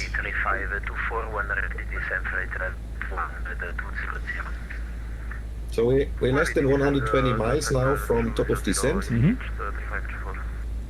Should we start preparing for the approach, black box? I will get the... Interesting. I saw the weather on your side. So if I get the weather info on my side, will you be able to read that? Just out of interest. Yeah. So I'm going to get Aajccio currently. It says 220 at 7, cab okay, 27 degrees. Finish 1015. The alternate Nice is 120 at 5, so runway 4 probably in use. Few 2000, 26 degrees, 1014. So good weather, no threats. Looking good. Good. All right. Maybe if we just pull out the charts and quickly talk through what we're going to do, so that I have a good understanding, or you and I have the same understanding. Sounds good to me. So we cleared direct the anticipated star, or the entry point of the star. We're not having clearance yet, but I don't think we have ADC available.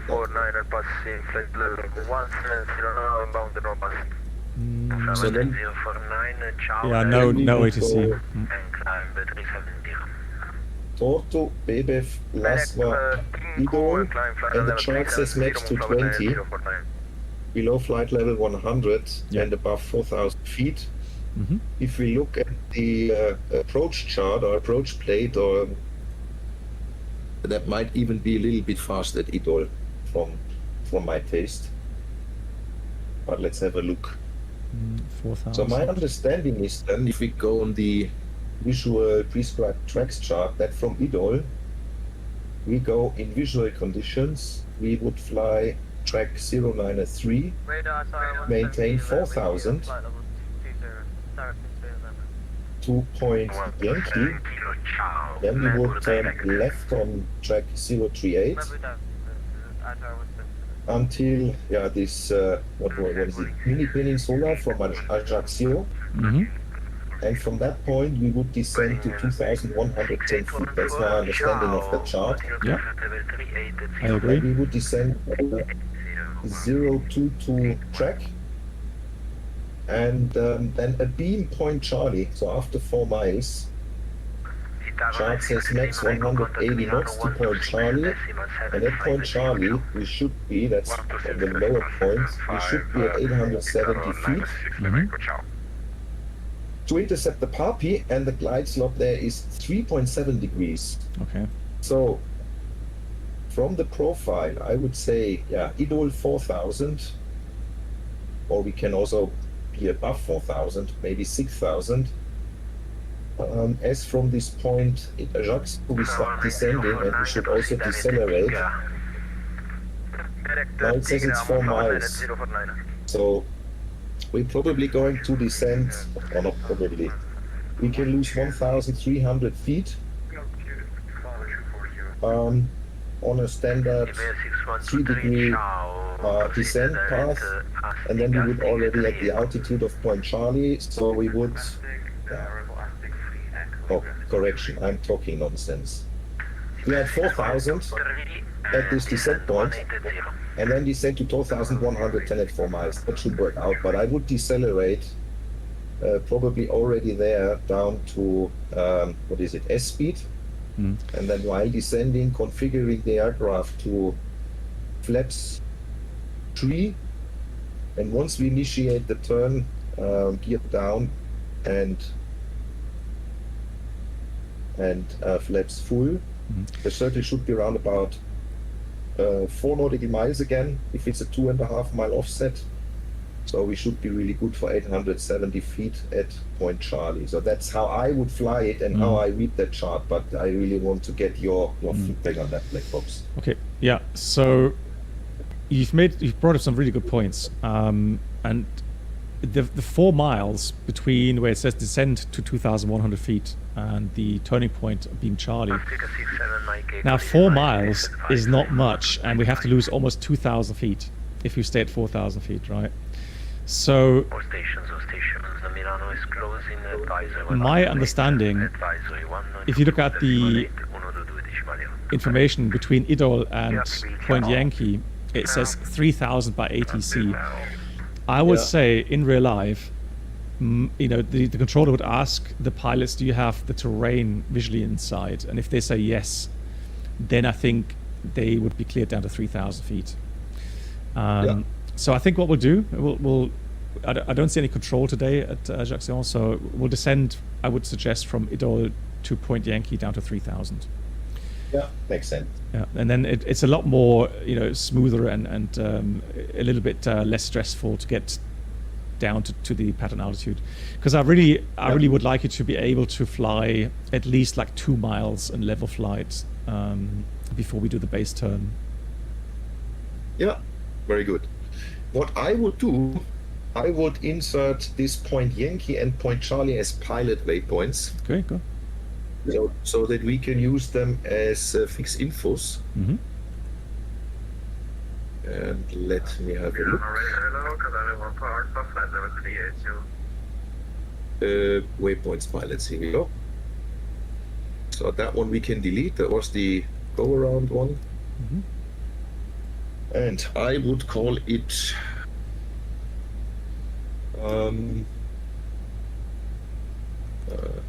Point Yankee. Yeah. And the nice thing is we got coordinates for that. That's 4153.5 north. and 008 42.9 east. All right, format error. Yeah, because it need to. Here we go. excellent. Checked. For that one, Excellent, yeah. new waypoint. Then we would take point Charlie. And we don't have the coordinates, but if we go down on the chart, we see it's 2 miles northeast of the airport, and we got the runway track, and with that we should be able to do it. So it would be Lima Fox Kilo Juliet, and we want 20. Then the bearing would be 022, Mm-hmm. and the distance 2.0. Does that make sense? Ladies and gentlemen, welcome aboard the Captain Black Box infotainment experience. Just wondering, Please so the distance from the subscribers should now threshold pick up their past to the first point class. Charlie is what you're Thank referring you. to, correct? Yeah. Where did you get the distance again? If you scroll down on the chart, where we have the approach path, Ah, okay, yeah, there we go, of course, 2 miles. Excellent. Yeah, so you've put in 0 to 2 miles from the threshold. Perfect, sounds excellent. good. And Then, one second, Weller90, thank you much for the 3 months. Weller, I hope you're doing well. Thank you for your support. Much appreciated. Hope you're doing well. Yeah, go ahead. Yeah, now I would put these points in as a fixed info. Mm-hmm. Point Yankee, and from Point Yankee, I think I would actually draw this 093 is 273 radial towards Idol. Mm-hmm. And I would insert as well Point Charlie. It's, I think it's the first one. 008, yeah, it's the first one, you're right. Exactly, yeah. And here, I would not insert the runway track because we should have it anyhow on the PF on the nav display. But I would use the beam point, you know, if we're flying downwind, so we know when to initiate the turn. Yeah. And that should be 292 as a radial. Yeah, so you can take point Charlie and then radio 292. All Excellent. right, and now Perfect. let's have a look how that all looks on our.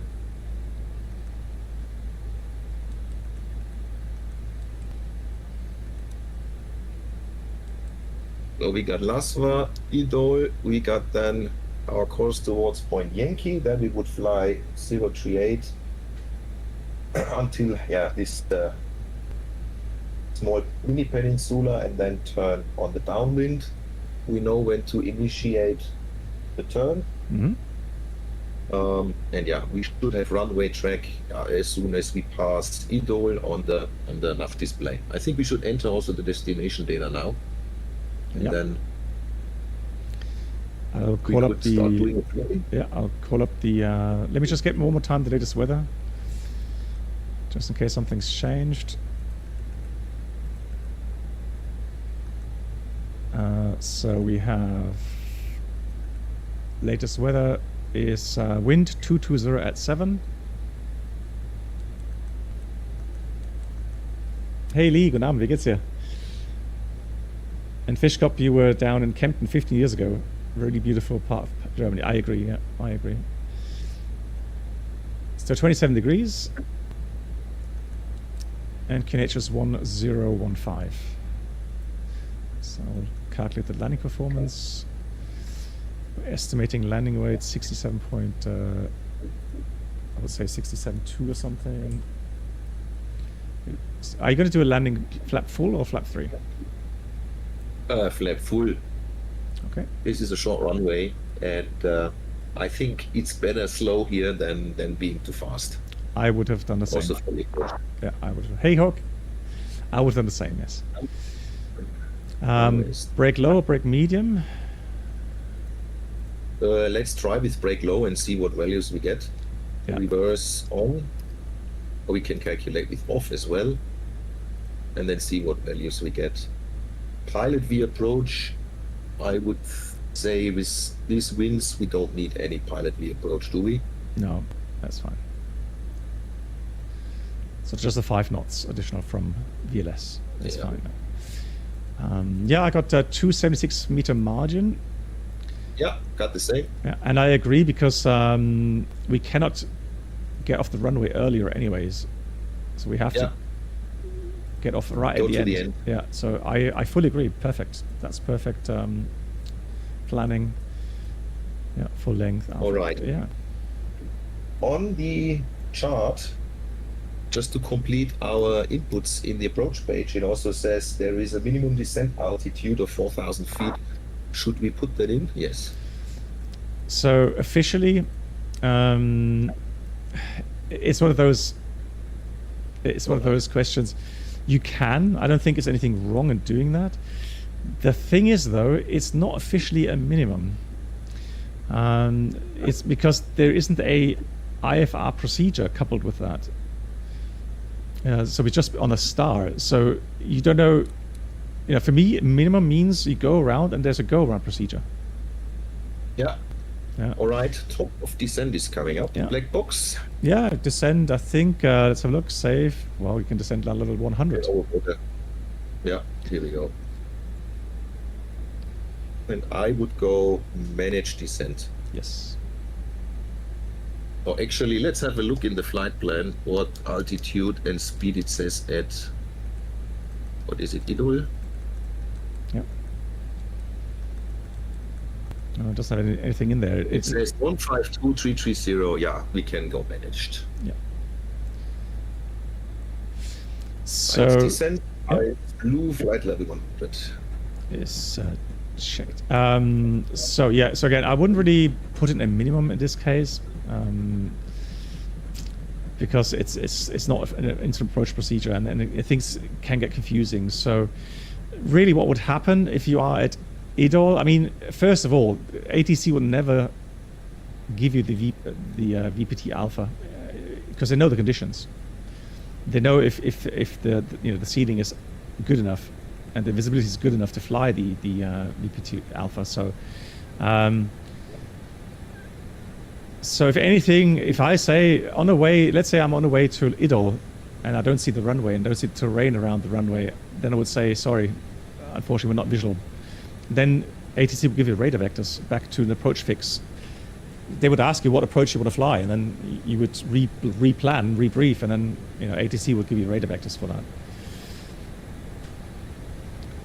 Yes, so I agree, RMP20 is also nice, but we've done it so many times, and again, this is MAN being brave enough to join a shared flight with me. So it's my honor to give him the choice of the approach. And so he chosen that visual maneuvering runway 20, which I find brilliant because this is an approach that is very challenging. And I would say I wouldn't nail that every time. So I have a higher chance of messing that up and having to go around. Yeah. The aircraft, I changed the mode to open descent because the ideal path is below us and it doesn't seem to change from the descent rate. Not now, it's the vertical speed is increasing. Yeah. Let's see what it's doing, otherwise I go to vertical speed. Yeah, you see the blue arrow on the nav display? That lightning arrow? Yeah. That's the point where the aircraft hits the optimum path. And so now you can see the green dot coming in on the altitude display. And that's why now it's only so before that, before you reach the my optimum, green dot. Okay. Yeah. I mean, obviously, our transmissions or what I see on your stream is like 10 seconds behind what I have. Okay, good. But my green dot is 1,500 feet below my altitude. Oh, okay. That's weird. Okay, so maybe something's wrong with these things. Okay, but I think yeah, and I'm not sure because I still show descent alt blue, not open descent. I'm in managed still. Okay, there we go. All right. I said I would consider going into open because it stated the descent rate of only 1,000 feet per minute, but the profile was going below the altitude. But I understand. Okay, yeah, cool. Okay. Yes, we're planning for runway 20. The wind is 220 at 7, so 20 seems logical to me. Anything else I have to add? No. So no minimums. And yeah. Auto brake low, please, already.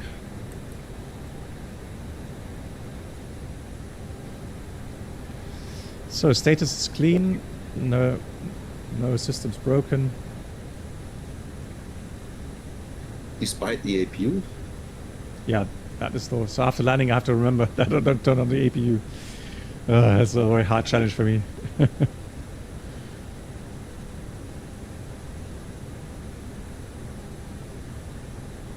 Okay, very good briefing. Well, not briefing, very good inputs, very good considerations, and done the items. Remaining flight time is 23 minutes. Yeah, let's put the seatbelts on now. Alrighty. Seatbelts are on, and I would be ready for briefing anytime. Yeah, let's go ahead. Alrighty. Anything I need to say first now because your briefing. Yeah. Pilot monitoring is starting. No. I think what we'll do, I'll brief my part, and at the end of your part, you can brief on taxi in procedure and any hotspots. Then, okay, cool, good. So we are going to fly the arrival as briefed the Tortude 3 November, according to the vertical profile as well. We checked the restrictions, all good. The first cleared altitude, the MSA, the Mora, so it's high terrain to the east. So we're going to enter the MSA at the lowest part, 4,100 feet. So we're over the water, no issues there, no real terrain to consider. And then we are flying from Idol, the visual part Alpha. You've briefed that very nicely. And the approach minimum we said is going to be visual, no minimums. For the go around, my suggestion would be that it says kind of a bulk landing procedure. Runway end, turn right on 211 degrees heading and climb to 3,000 feet and then as directed. I don't know, do you want to try another visual approach then, or do you want to do an RP after that? Yeah, I think then we go for the RP. Okay. Well, we can decide once we are on the go around. We have enough fuel for that. Yeah, okay, so we'll do that. And the fuel value currently is 28 minutes extra. Oh, lovely. I got 30 minutes. There we go. But never mind. Good.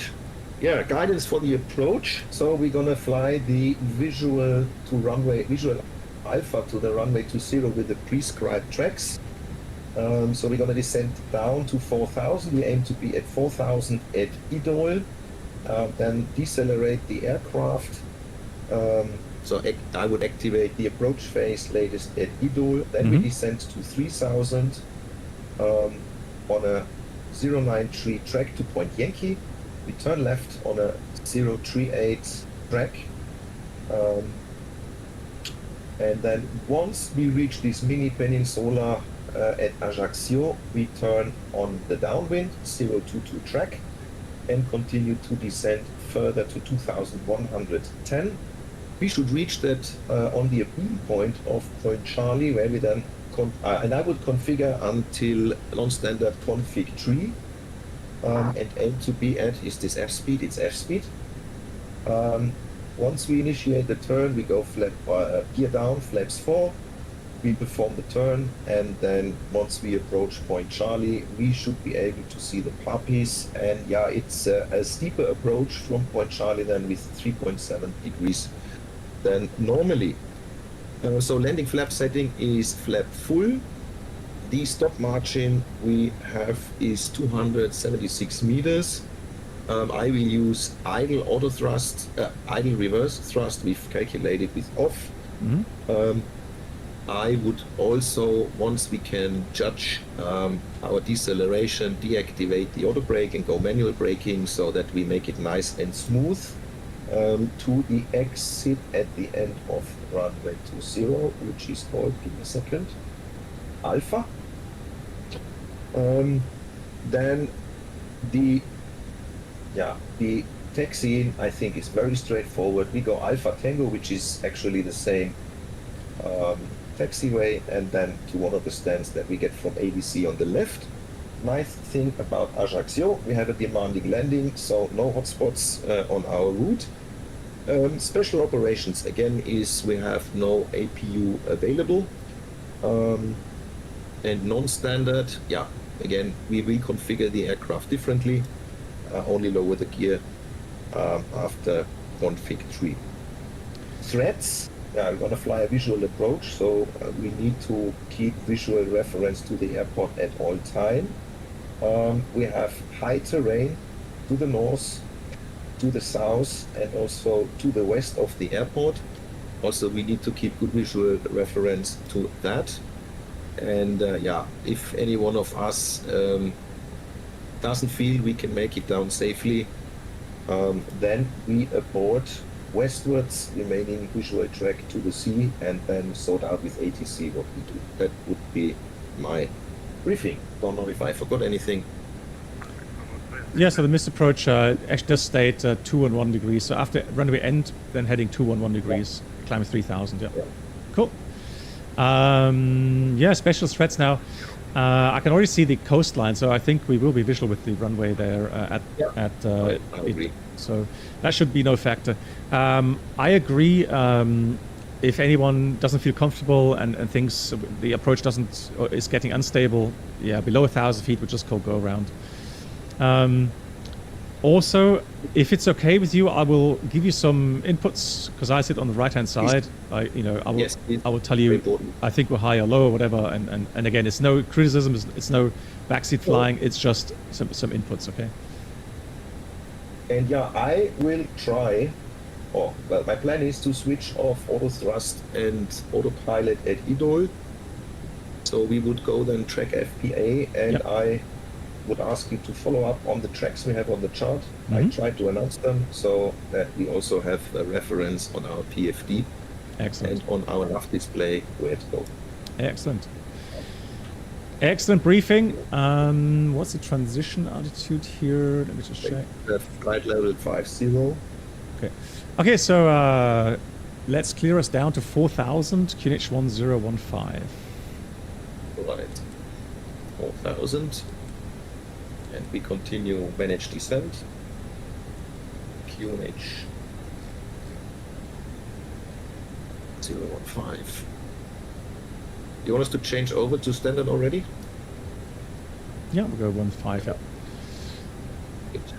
And that way we can read the approach checklist. Yeah, exactly. I was just thinking of it. Usually the QNH, setting the QNH. Oh, hang on. Why is it 1015? Yeah. Sorry. Yeah, here we go. Yeah, perfect. And then also the standby goes to 1015. Good. Okay. Approach checklist, please. Approach Barbaro Ref. Yeah, now 1015.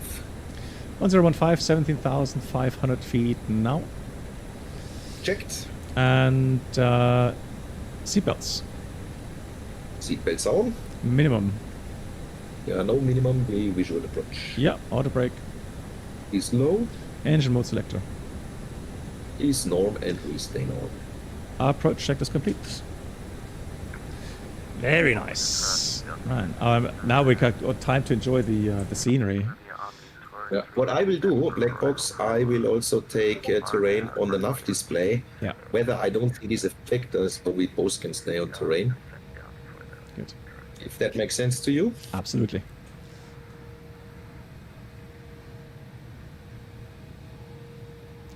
Aajccio traffic Eurings 4 Alpha X-ray is north of the field. We are planning to fly the VPT Alpha from IDOL in Aajccio.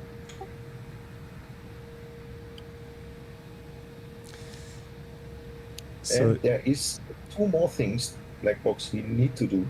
Yeah. We should enter the Aajccio VOR as in the RADNAV. And also, we have a max 4.1 DME arc to the ILS Alpha Charlie. So we also need to add the ILS Alpha Charlie, and don't forget to switch on the LS button to get the DME readout.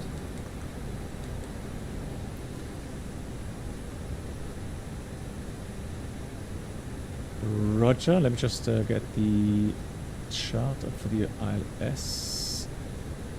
It's Alpha Charlie. It's Yeah. on the. It should be on the visual. It's So- on the visual approach. Yeah, as well. I'm gonna have a look. It's just to make sure that I get the right Alright. frequency. Yeah, it does. So 10.3 inbound is 022. Okay. Now a little trick. Hope it works here in the Toliss. If you go to RADNAV and put 110.3 into nav2, VOR2. Oh, lovely. Then we don't need the LS button. Super. Yes, and I tell you why. Because if you're not flying an ILS and you have the ILS Yeah, button, you're right. yeah, it blinks, I was- doesn't it? Yeah, I was concerned about that. So yeah, but again, what learned, huh? yeah. There we go. At least one thing I can teach you today. Yeah.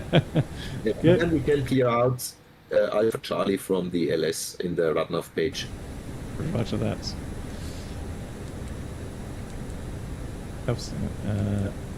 Cleared out. Yes. All right, and I would quickly jump out to the toilet. Yes. Before we reach flight level 100. So I will mute my microphone and call begin once I'm back. Roger that. I have control.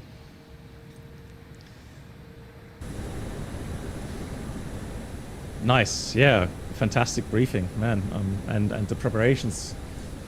Everything, forward looking, getting everything done in time, doing cruise flights. So when the workload is low, so to avoid, being more congested as you descend.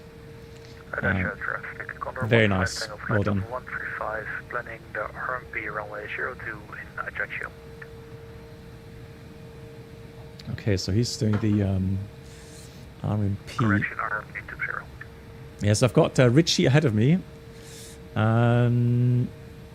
But that should be no factor if he starts, although it's not that many miles. And if he's doing the RMP, he's got more track miles than we have. So I'm going to do the following. I'm going to already slow down here.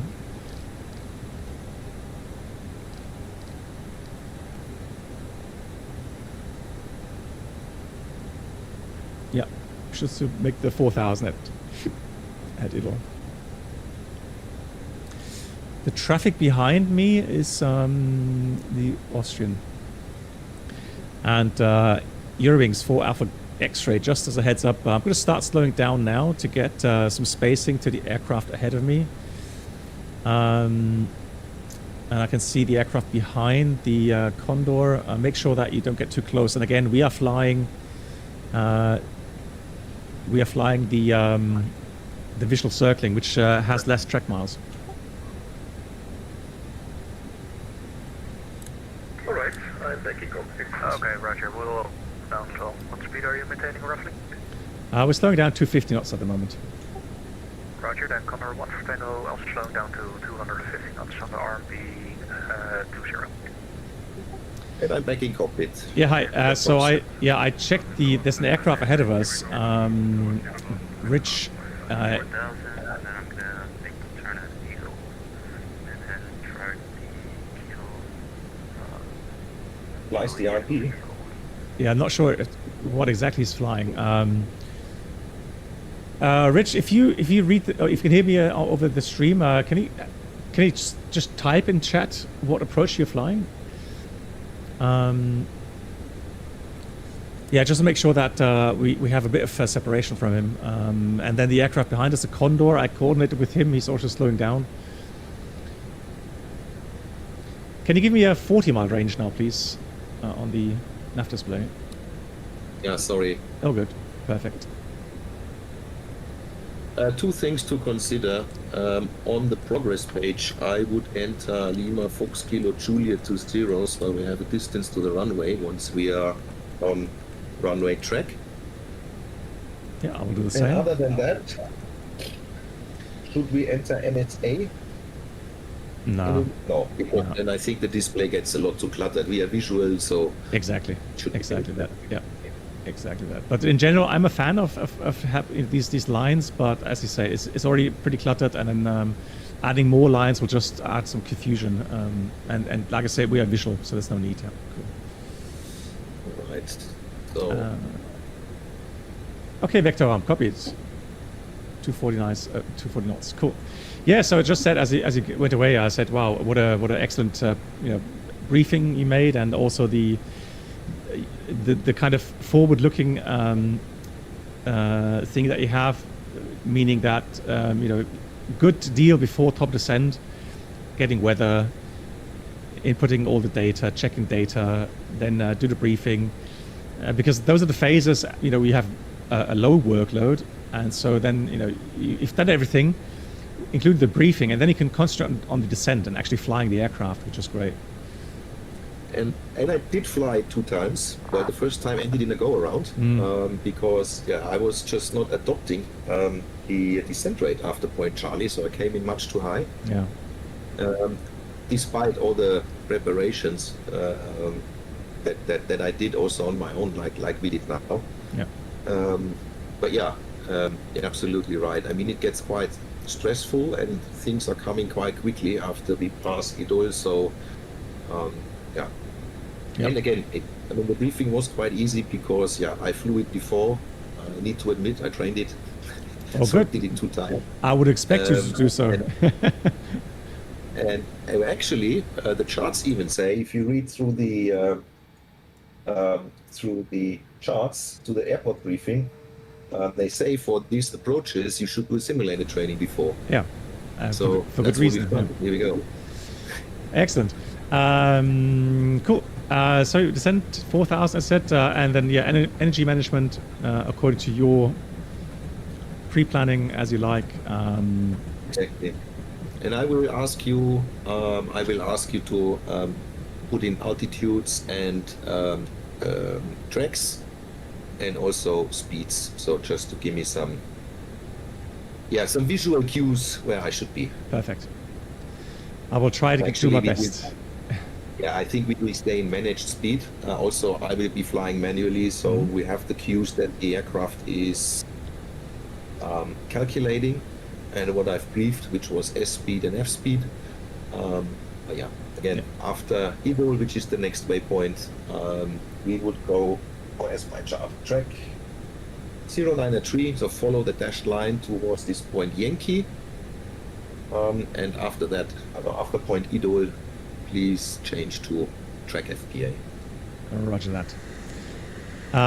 Just look out the window. I can see the airport. Yes, and I can see the. I also have an airport inside. Yeah. And I think it's down to 20 now, or even 10 miles. I would think the same. And you can go down 3,000 now. We are almost at Idol, so 3,000 is cleared.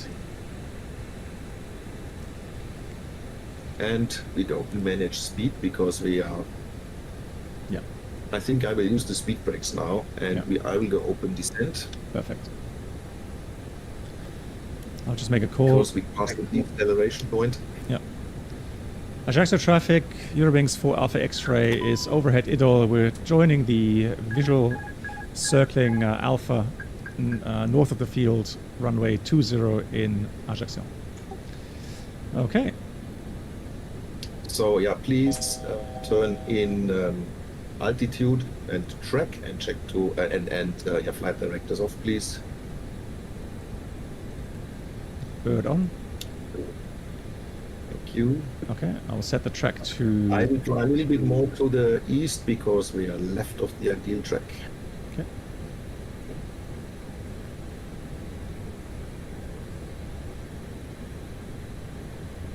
Flaps 1, please. Speed checked. Flaps 1. Okay, we're coming up Point Yankee.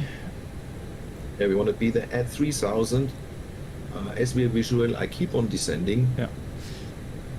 Yeah. Can you set the spacing to 100 feet on the altitude selector, please? Because I can't. Of course I can. There we go. 2,100 is set. And now you want to turn to 13. Yeah, well, towards this mini peninsula, which I have inside, and then we will go to. You can actually put in 022 the downwind track already. Okay. So there's the. You can see how close everything is, right? So there's Aajccio city. There's the peninsula, and there we go. 022 track is set. And yeah, we've got very high limit speeds, 200 knots. You can go slightly below S speed for the flaps too, if you like. Yeah, flaps 2, please. No, we don't even have flaps 1, flaps 1, please. Yeah, no, so we're a bit fast for flaps 2, that's what I'm saying. We've got limit speed 200 knots for flaps 2. I don't have flaps 1 yet in my computer. I'm flaps 0 still. Are you really? Yes. Hang on, let me reset that. Because I'm showing flaps 1. Yeah, now I have flaps 1. Okay. I'm going to level off now. Yeah. And now we can go flaps 2. Flaps 2, just make sure that it moves to flaps 2, that's weird. Yeah, turning right. Okay. Okay, so 022, excellent. So flaps are 2 on my side. Speed is coming back, fantastic. And flaps 3. Speed is checked. Flaps 3. Alright, can you give me please a direct to the runway or an extension of the runway center line? I don't have it on my nav display. Nah, I can only. I'm not sure if I can do that. I'll try it. 022. Yeah, got it. Okay, we passed the beam. Exactly. I will give you 3,000 for the missed approach. Yep. And please gear down. Gear's coming down. Gear down. I'll give you runway track 202. And flaps full. Speed is checked. Flaps full. Spoilers armed. Cabin check. And runway track is 202. Yeah, 1,000 feet above the ground though. Yeah. So I think we need to descend a bit quicker still.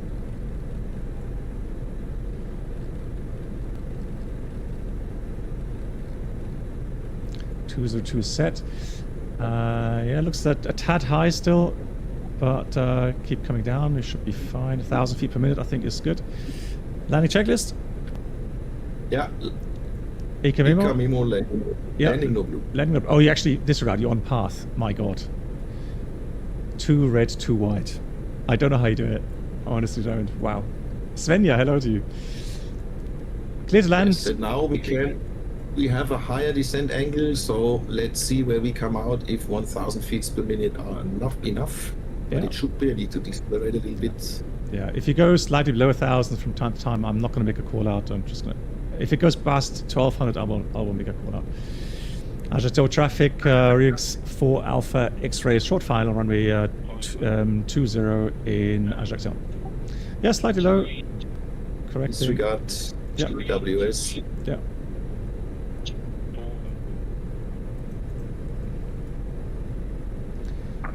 Wind from the right, 6 knots.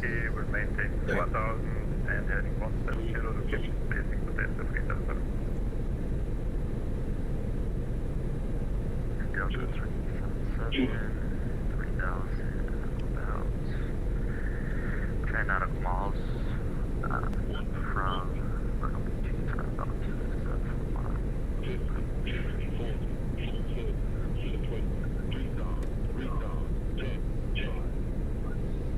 Beautiful. Speed breaks up.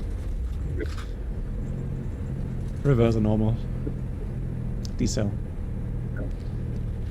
Checked. You have the runway inside, right off the edge there. I'm not sure if you have different scenery to me. So we're going into the grass. Oh, I'm on center line. Okay, that's fine then. Okay, disregard my... So I'm a bit desynced with the... or I have a different scenery, I don't know, but all good.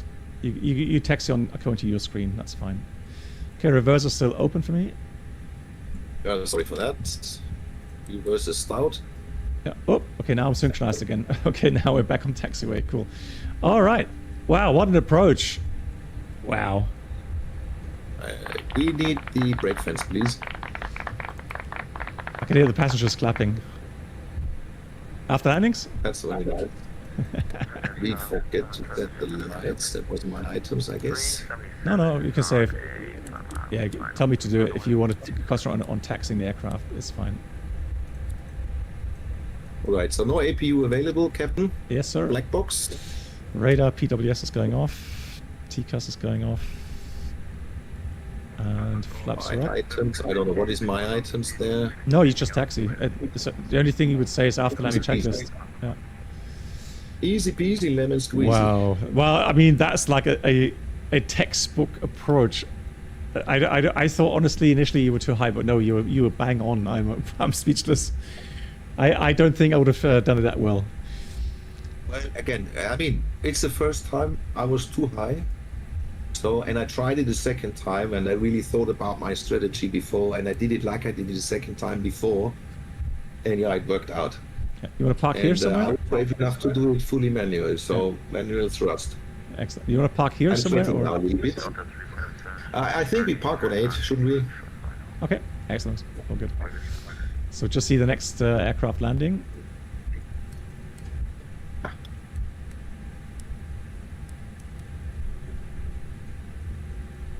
The Condor.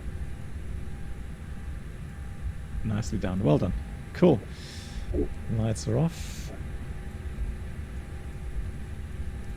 And what a beautiful sunset as well. It's incredible.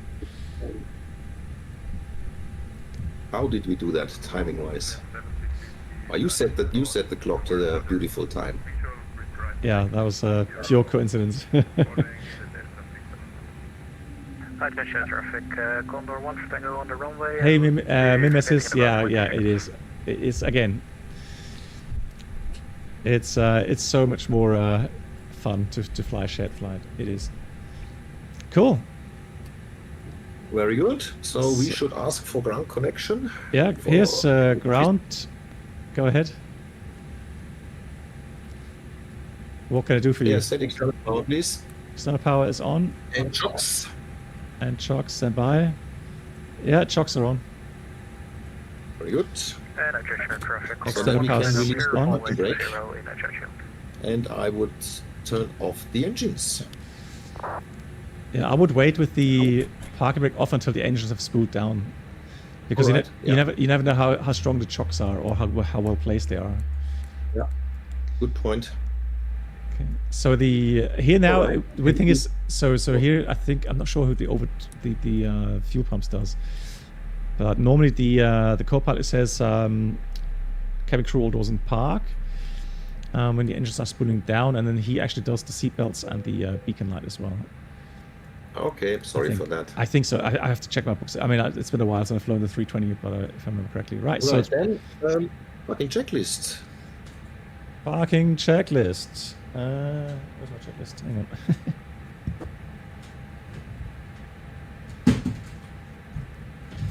It's fallen to the ground. Here it is. So parking brake or chocks. Parking brake is set, will be released, and chocks are on. Roger. Then the engines Are off. and the fuel pumps. Off.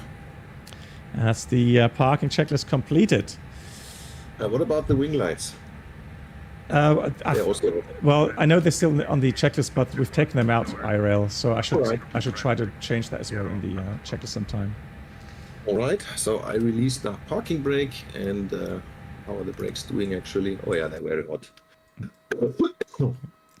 So I don't know. So somebody's saying it's a shame it's not in Microsoft 2024. I don't know. I disagree. I mean, if you saw the crossing over the Alps today, and now here in the the night lighting here with the sunset, I honestly, if people complain about this, I don't know.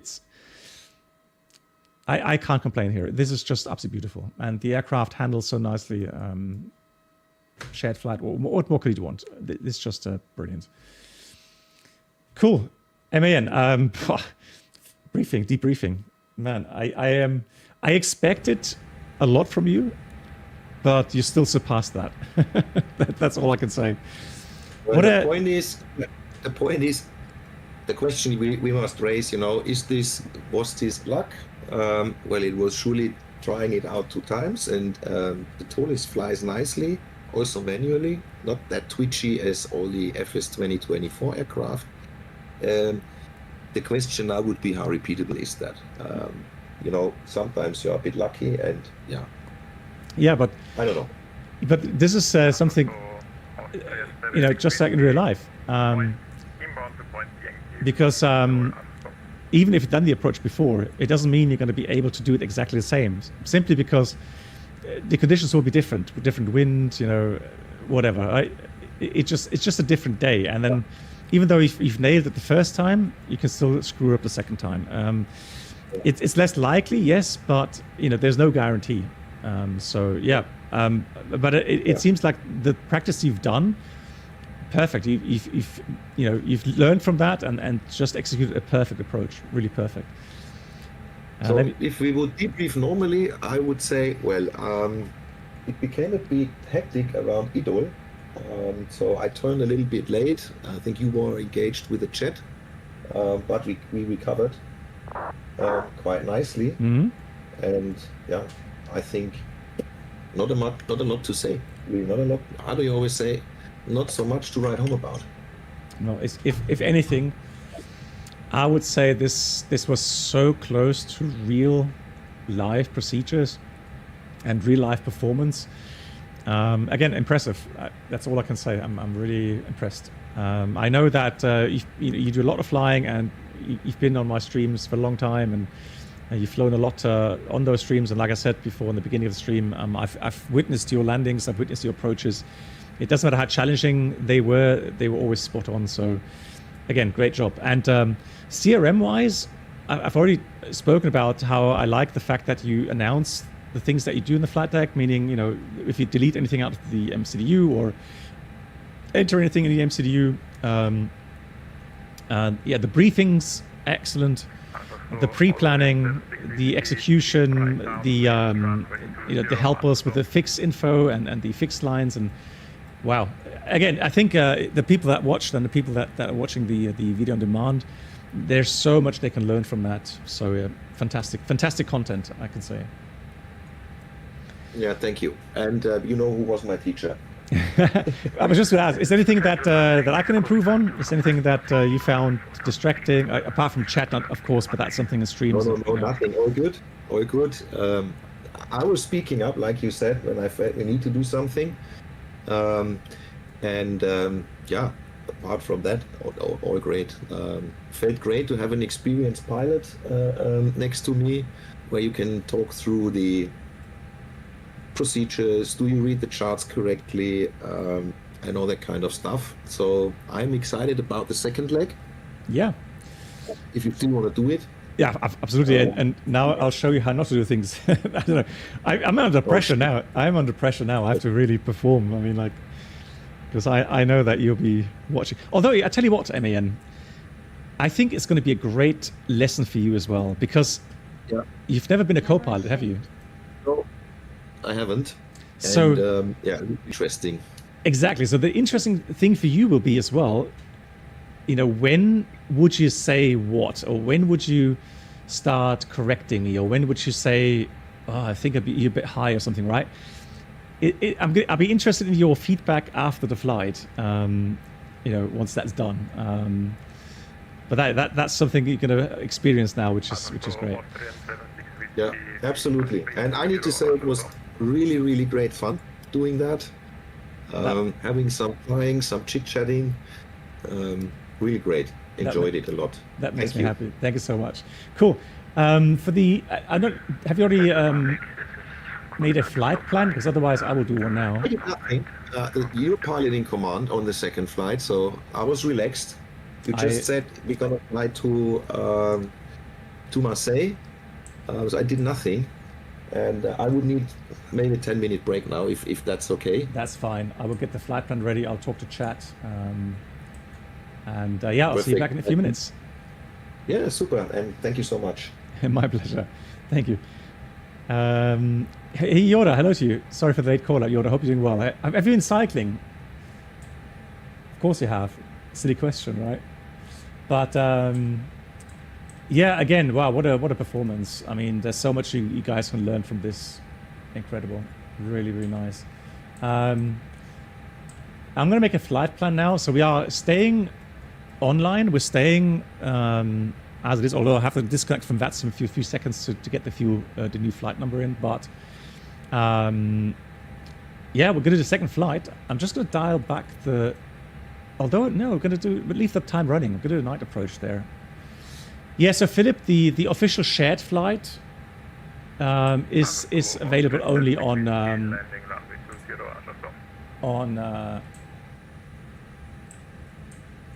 X-Plane, unfortunately, yes. There is something else called Your Controls on Microsoft Flight Sim, but it's not as reliable, unfortunately, as shared flight.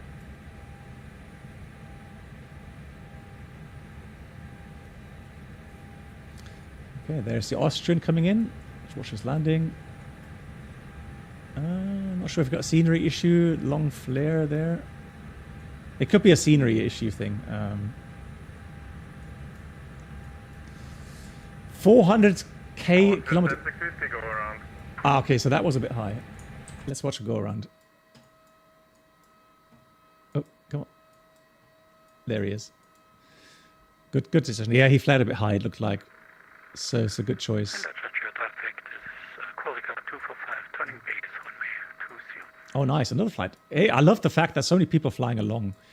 Excellent. Let's watch the other landing as well. 400 kilometers. Oh, my God, that's so much, man. You must be so fit.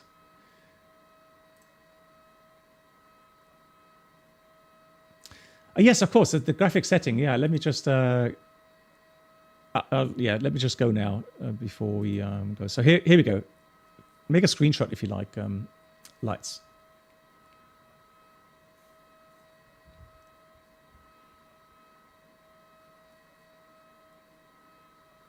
Let me know if you got the screenshot. There's the traffic coming in. Cool. Okay, done. Fantastic. Thanks for the feedback. And we'll go with leaps again. It's a very short flight, guys, but now MN is not here. I've got a little surprise for him. Nothing nasty, just some operational things. Because he's so good. I need to challenge him a bit. And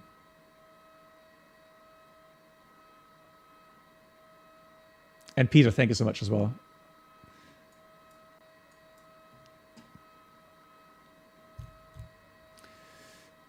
And now Marseille is obviously another airport that is a challenge. Now the wind 240 at 6, a bit crosswind, but not too much. Cav yeah, it's good weather. I will take a little bit of extra fuel though, knowing me, going around or something. We'll take another 800 kilograms for a second pattern. I can't do a failure, Philip, because I can't synchronize it yet. There's a problem with the shared flight at the moment where in the Toliss it doesn't synchronize failures. So we can't do that, unfortunately. But it'll be something operational, something where I'll challenge MAN regarding the landing and so on. Could new subscribers please make your way to the Pilot 19, thank you much for the 55 months. Big thank you. That's a nice landing. Air Corsica, lovely. Thank you. GG. As always, thank you for your streams. I really like shared flights as it's always a bit of surprise what happens. I agree. Thank you so much for the kind words as well, Pilot 19. I agree. I think it's hard to describe the experience. But yeah, I mean, those that have X-Plane, you know, I've offered to fly along with anyone that has interest. Hey, one stay. I've got a lot more feedback than expected, so I've got a lot of people on the waiting list now. But nonetheless, if you're interested at some time in the future, yeah, we're going to continue making these shared flights. Right, I'm just gonna wait for MAN to come back. Yeah, Airbus, you can watch video on demand. Now I'm just gonna disconnect quickly, connect back as a new call sign, 71 Bravo. All right, we're back, connected. Flat, hey, what? Flat plan dispatch, what? Earrings? Aajccio traffic.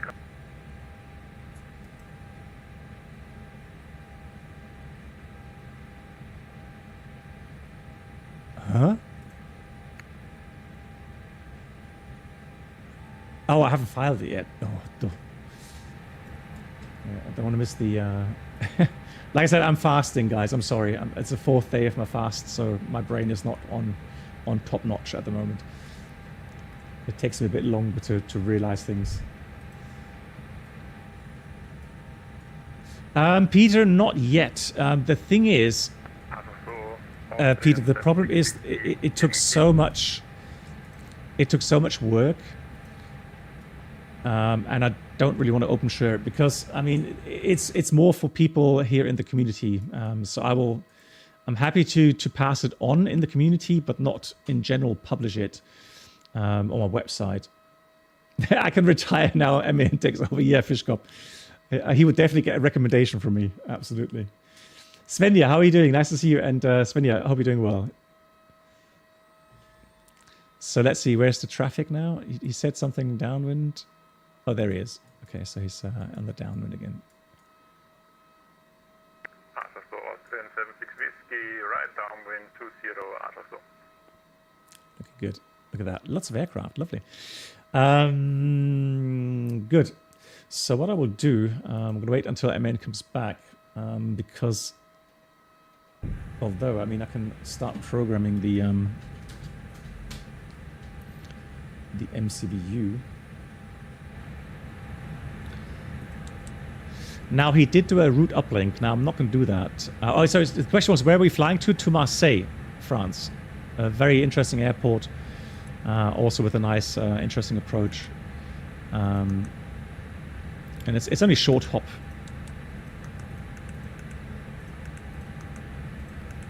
I still can't get over the fact that MAN did this so well. I mean, really fascinating. It's like I say, it's you know, to see flight simmers that are really passionate. Yeah, being able to produce these kind of results, really, really nice.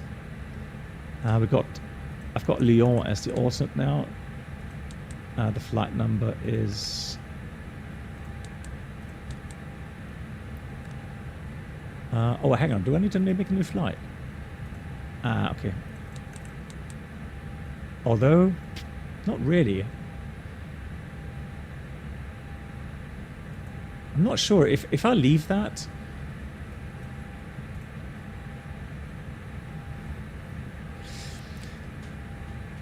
Because he's got the same setup, hasn't he?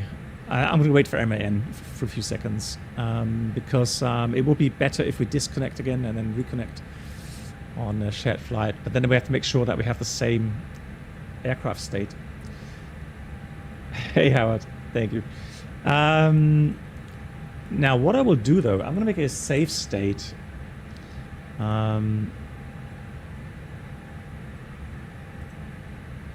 Here.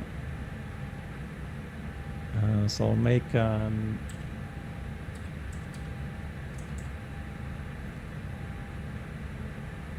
no, hang on.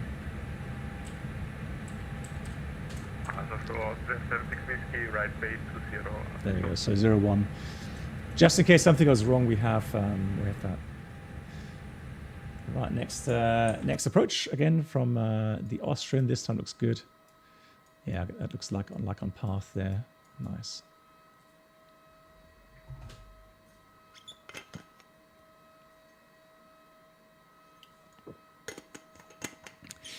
The next time I'm coming here, I definitely will try the same visual approach.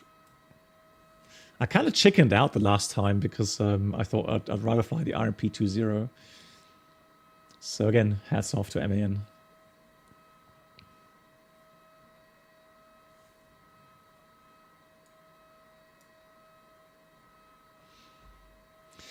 can tell you that in the meantime, the flight time to Marseille is 45 minutes. 45 minutes. So block fuel 5 tons. And the weather is nice, as just briefed. The alternate to Marseille weather is, let's just check. Here it is. Oh, it's got Lyon, not Marseille. Lyon is the alternate.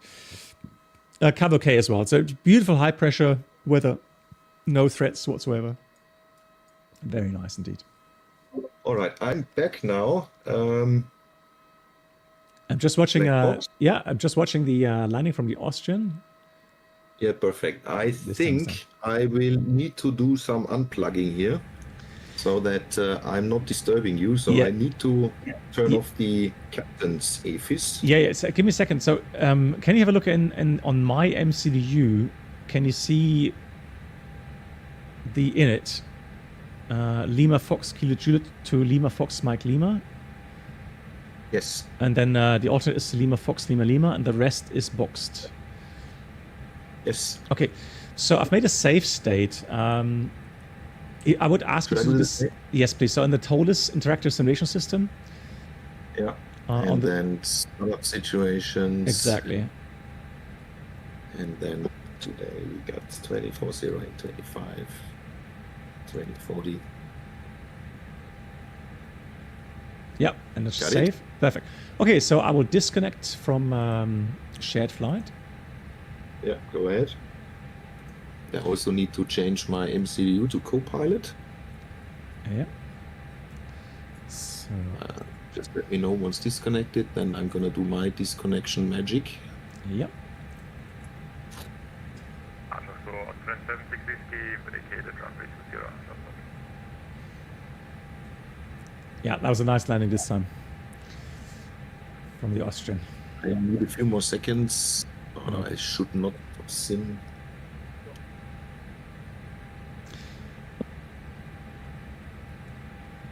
Hey Philip, did you get a new computer set up or still an old one? So the one I posted. So here the PC specs. Let me just see.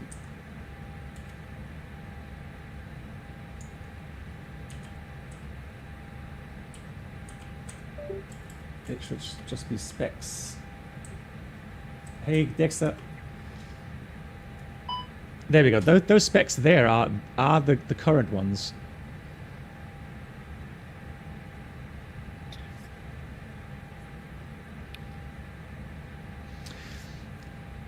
Yeah, and Philip, I don't know sorry, go ahead. No. Philip, so just quickly, I'm not sure how much your budget is, or how large your budget is for the PC. I've heard from people that the 5090 GPU has come down in pricing quite good. So I'm not sure if that's what you're aiming for or something. I don't think it's necessary, but I'm hearing people getting it. Okay, sorry, Emin, go ahead. No, I was talking to myself. Should not do it. My mic is open. Okay, no worries. Camera saved.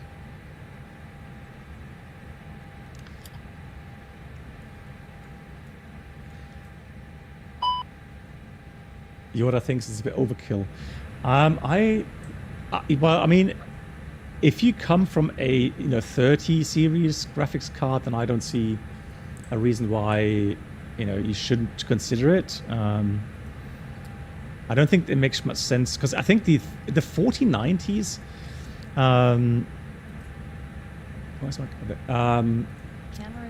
are also fairly expensive in my opinion, right? So I don't know how much more expensive the 5090 is, but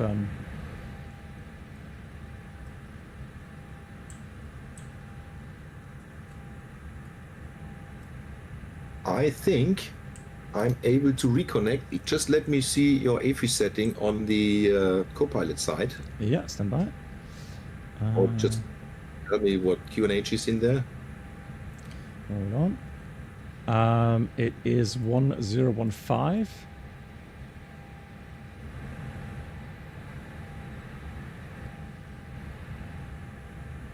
Here you go. So I've created the flight, yeah, on board, so you can join whatever you like. 71 Bravo. And join as a passenger. Yeah, make crew. All right, I got all bells and whistles going on now. Okay. I was just wondering if you should go back to cold and dark. I think it's the safest way. Yeah. Okay, so I'm gonna go. Suppose we disconnect again, and then we'll go both cold and dark. Disconnect.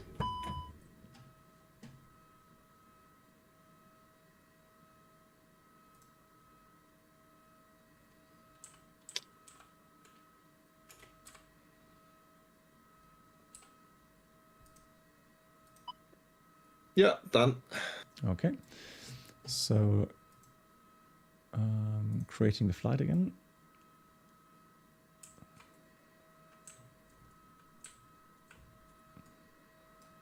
Right, there's one displayed. And would you have a flight plan for me? Yes, please. So hang on. Let me just download that plan, and then I can give you it. So, explain.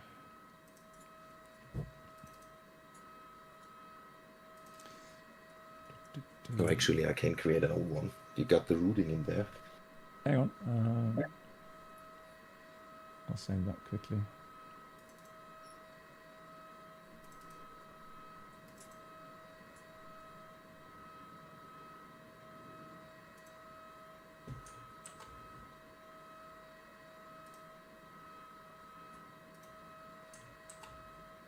All right.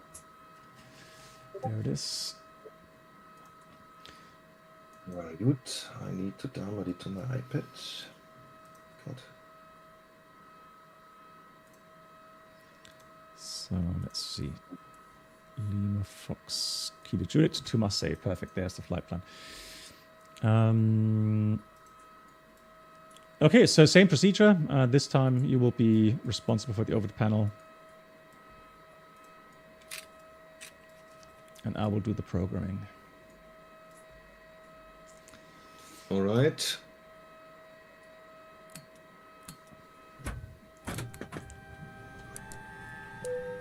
Yeah, it's rich, exactly. It's nice and busy. I like it. So, oh yeah, and oh, hang on. I need to disconnect again from VATSIM because I need to put my the call sign as. So it's 71 Bravo, and I'll put the alpha behind, and then connect in shared cockpit observer mode.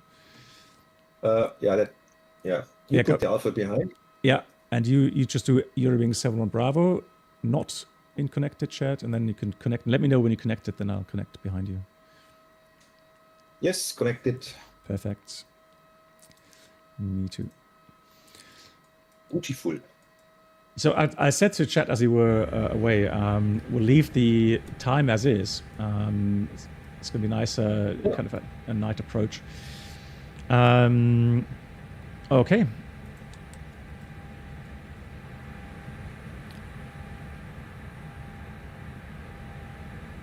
So I see you already finished the overhead panel. Nice. So if you can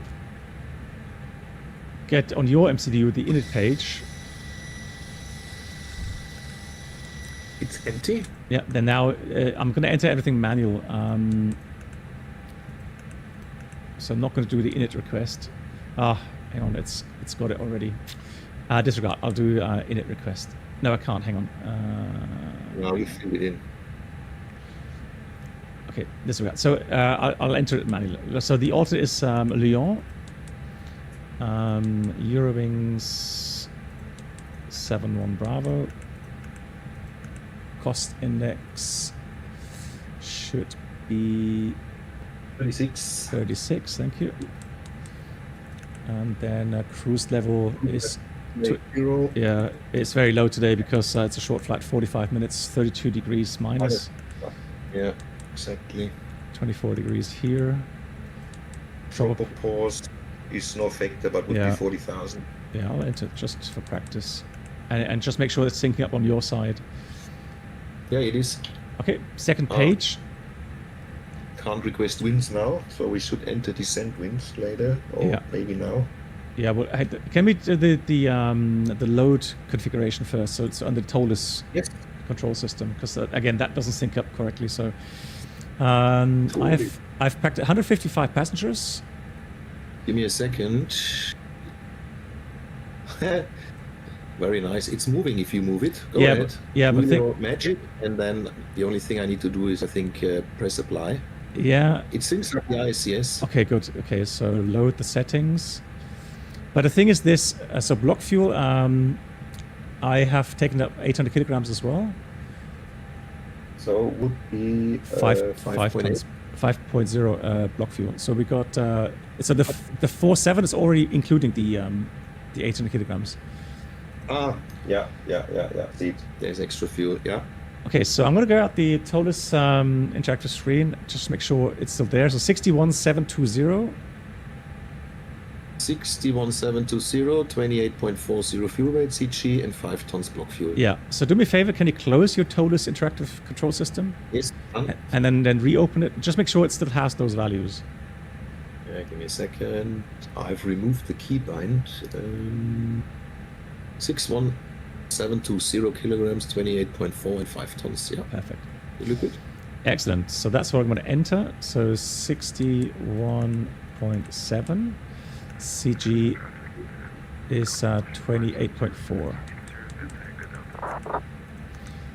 Block fuel 5 tons. And the alternate fuel for Lyon is on the flight plan. It says 1.2.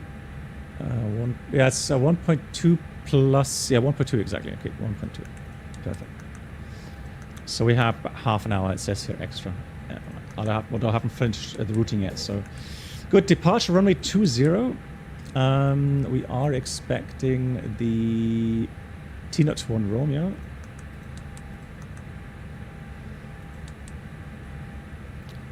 And then can you go to your legs page, please, or flight plan page? Not flying a Boeing. Yeah, I know. You're going to have to live with that, I'm afraid. So I'm going to enter everything manually. So Kilo Juliet 702. From there, it's direct T-0.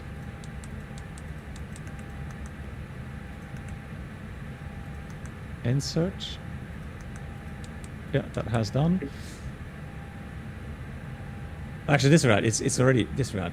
It's already going to T-0 anyways. So T-0, and then it's just arrival. It doesn't have any routing in between. It's just. Exactly. It goes end point of the star, and that's the start point of the seat. Crazy. So I'll choose the RNAV Zulu 3-1 right.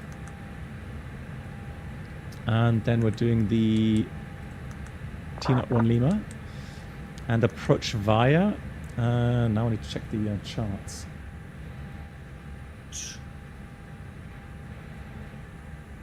I didn't save that. Sorry.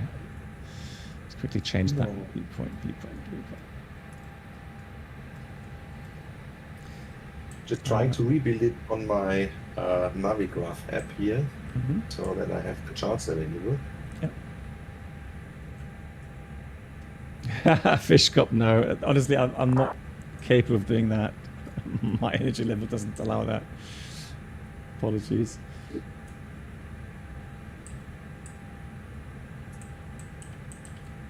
T1 right is ILS Zulu 3-1 right, you said? The ANAF. ANAF? Yeah. Camera saved. Okay, so that was that. The charts. So. ANAF Zulu.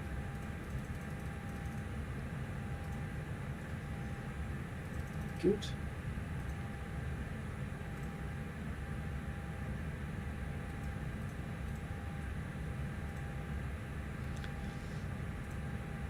So T-01 Lima. That takes us to Lipsu, and I think from Lipsu we should be able to get a transition onto the final. So it says ANAF initial 3. But then it should have also... Hold on.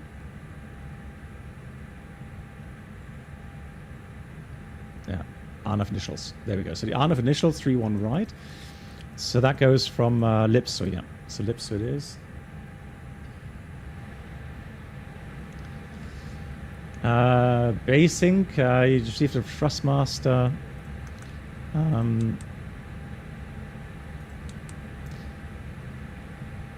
Yeah, okay. So you did a review and I flew out to Doha. It was amazingly better than mine. Yeah, it's just at the beginning. It takes some time to get used to. It just has a different feel to it, and but yeah, once you do it, it is a nice immersion. Okay, so the flight plan should be completed. If you can check on your side, please, just to make sure everything's correctly set up. I got also 200. Yeah, it's 260 miles. Yeah. 37 minutes.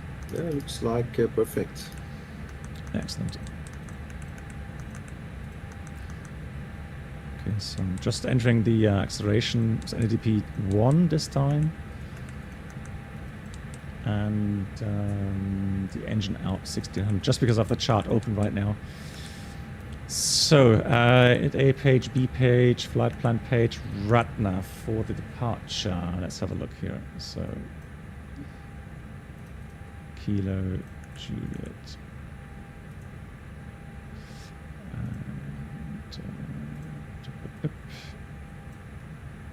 I don't need that. Just the airport. Perfect.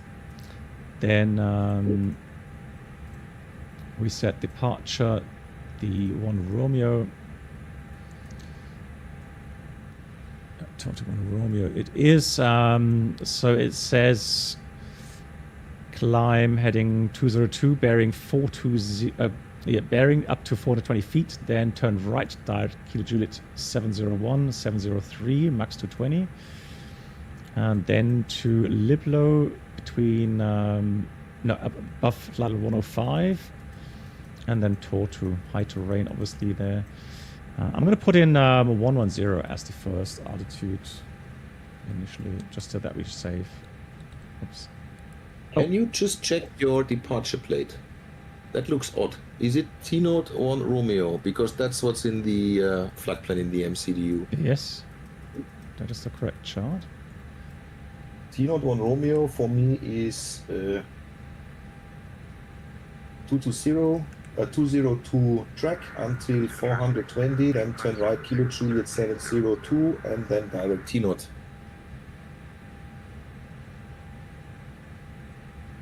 And that's also what's in the MCDU.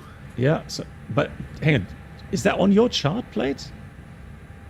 Yeah. Which chart plate are you using? Is it Navigraph or?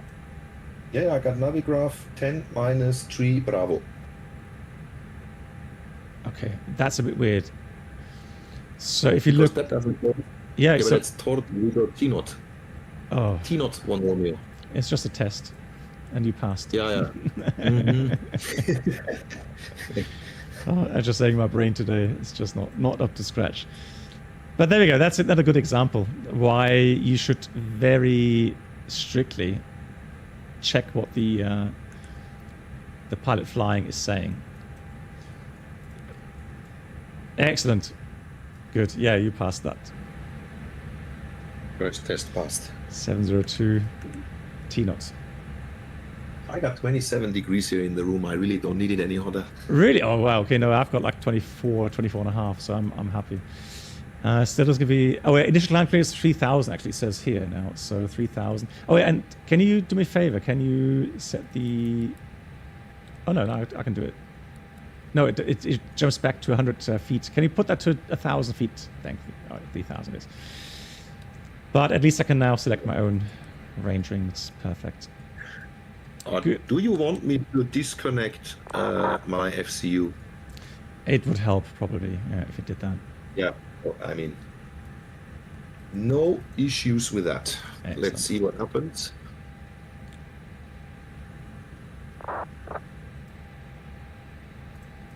All right, now my MCDU also went bust, but no problem. Okay. As long as it synchronizes, it should be fine. Just Here we checking the tire temperatures, brake temperatures, looking good. So you can switch off the brake fan if you like. Yeah. Brake fan off.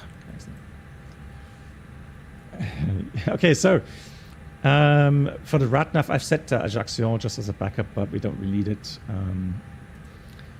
And then takeoff performance, we'll have a look. So the current weather,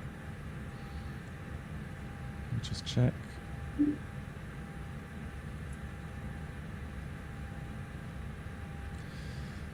So we have currently the wind 240 at 5.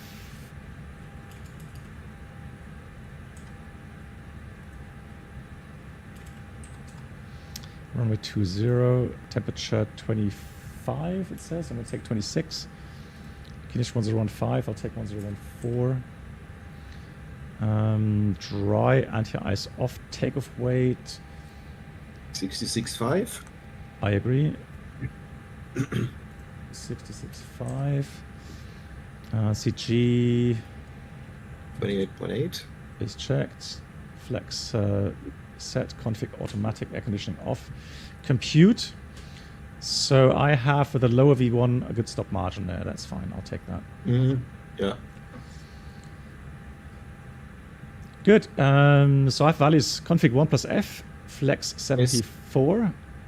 Confirmed. I'll take 136 V1 and then VR 146 V2 148 up 0.6 green dot 216. Affirmative. Okay, so I'll put those values in now and you check please that it's syncing up.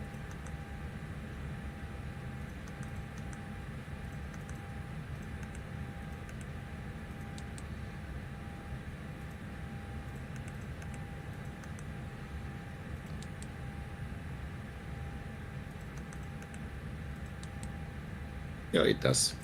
Nice. And that's what I mean. If, you know, I'm not saying shared flight is perfect, but on average, it works very nicely. And there's very little things, you know, to have to do troubleshooting on, and that's nice. Okay, so now secondary flight plan, copy active, return.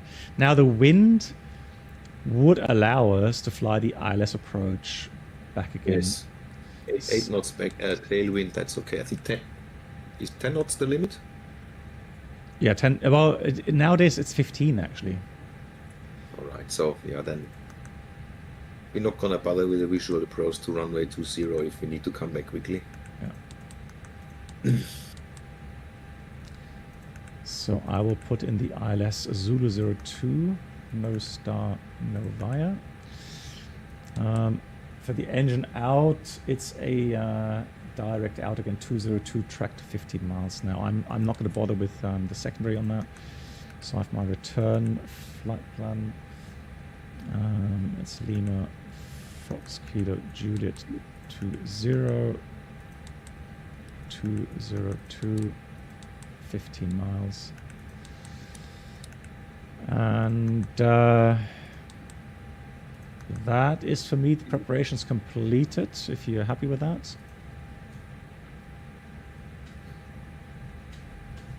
Yes. Okay, and then we'll do the briefing. Let's do some briefing. Yeah, so position. Yeah, so pushback is not required here, it seems, so we should be able to just taxi out. Yeah. Right-hand turn, and it's getting dark now, so we make sure we are checking each side when we turn. Hotspots. I don't see anything. Only thing I would say is we have to be careful not to take Charlie. So Delta goes a bit further. Yeah. So Delta is definitely the one we have to look out for. Otherwise, we're going to cut off some takeoff distance, which is going to be dangerous because today it's a short runway, so shouldn't really do it. Okay, so Delta then to make sure we are on the correct intersection. Very good. I'm just checking something, black box.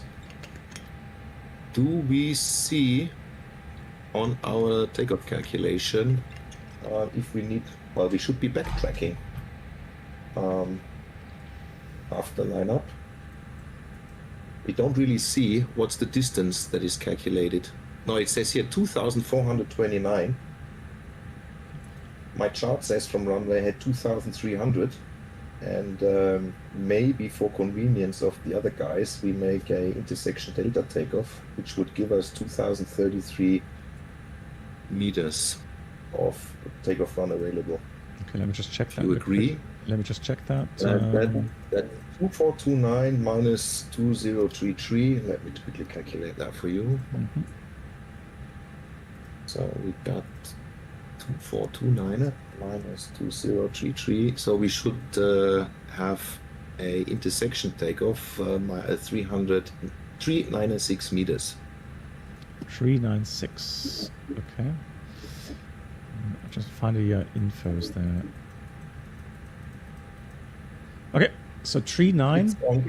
It's on chart 396. It's on chart 10.9, and yeah, takeoff run available on the bottom of the chart.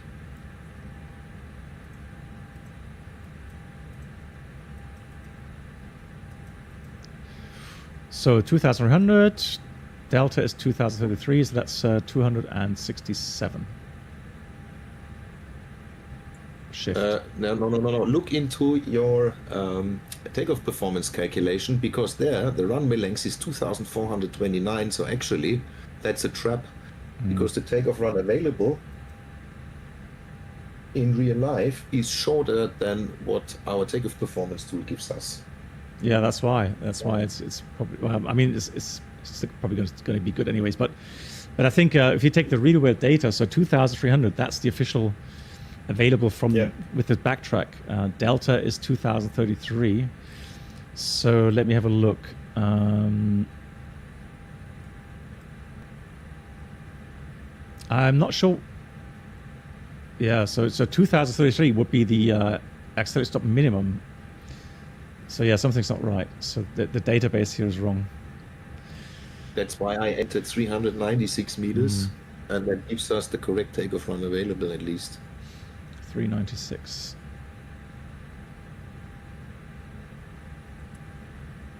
Yep, we'll go with that. I think it's otherwise it's just get too academic. But I mean, it's a good point, definitely. Delta with the intersection there. And ja, Svenja, mach's gut. Bis demnächst. Schön, dich zu sehen. Yeah, so 396, I agree with that. And I think on a safe side that way. Wait a second, you got actually different values than I have now, but I mean, yeah. Like you said, maybe it's too academic. Let's quickly check. There is no intersection takeoff in your calculation. It's 0. Well, then the thing is, let me just check. So if you do intersection, that was then 396. Well, no. So the intersection officially would be a cutoff from 2,300 down to 2,033. That was 267 meters. Yeah, I agree. So 267. So then it gives me V1 135, VR 143, and V2 145. Okay, those are the values you have, right? Yeah, now I have the same. Yeah. Okay, and now what you are suggesting is that we're going to add another 130 odd meters because of the wrong database here. Yeah. Okay. Yeah. Okay, that's fine. All right, so we'll take those values. So at least we have to sync up now. So flaps 1 plus F, flex 74, 135, 143, 145. 145. Yeah, up 0.6 and 260 knots. Green dot. I agree. Okay, cool. So I'll enter those values. Up 0.6 is the same. So 135, 143. It's interesting that for flight simming, I don't dispute the values here that we have here in the EFBs. I mean, because I know it's flight simming and the values, they are more cosmetic than anything else, because the aircraft behaves differently in these flight sims anyways. But I mean, just for immersion and just for how we would have to do that in real life. So I would have just stuck with the initial shift of 267. I think for flight sims in general, that should be that should be good enough. But again, I like your approach. I like how you asking and rechecking. So that's good. So keep that for sure. Then we need 267 as well as a takeoff shift in the NCDU.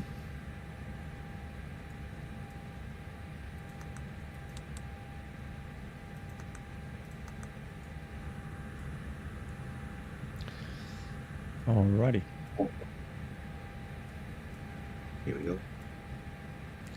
Good. Now back to the briefing. Yeah. Go ahead. Yeah, so we're gonna take off runway 20, intersection Delta. Then we are on the T01 Romeo departure, which is climb on 202 bearing to 420 feet, then turn right to Kilo Juliet 702, and then direct T0, no constraints. Yeah. We have 3,000 feet as the first cleared altitude. The MSA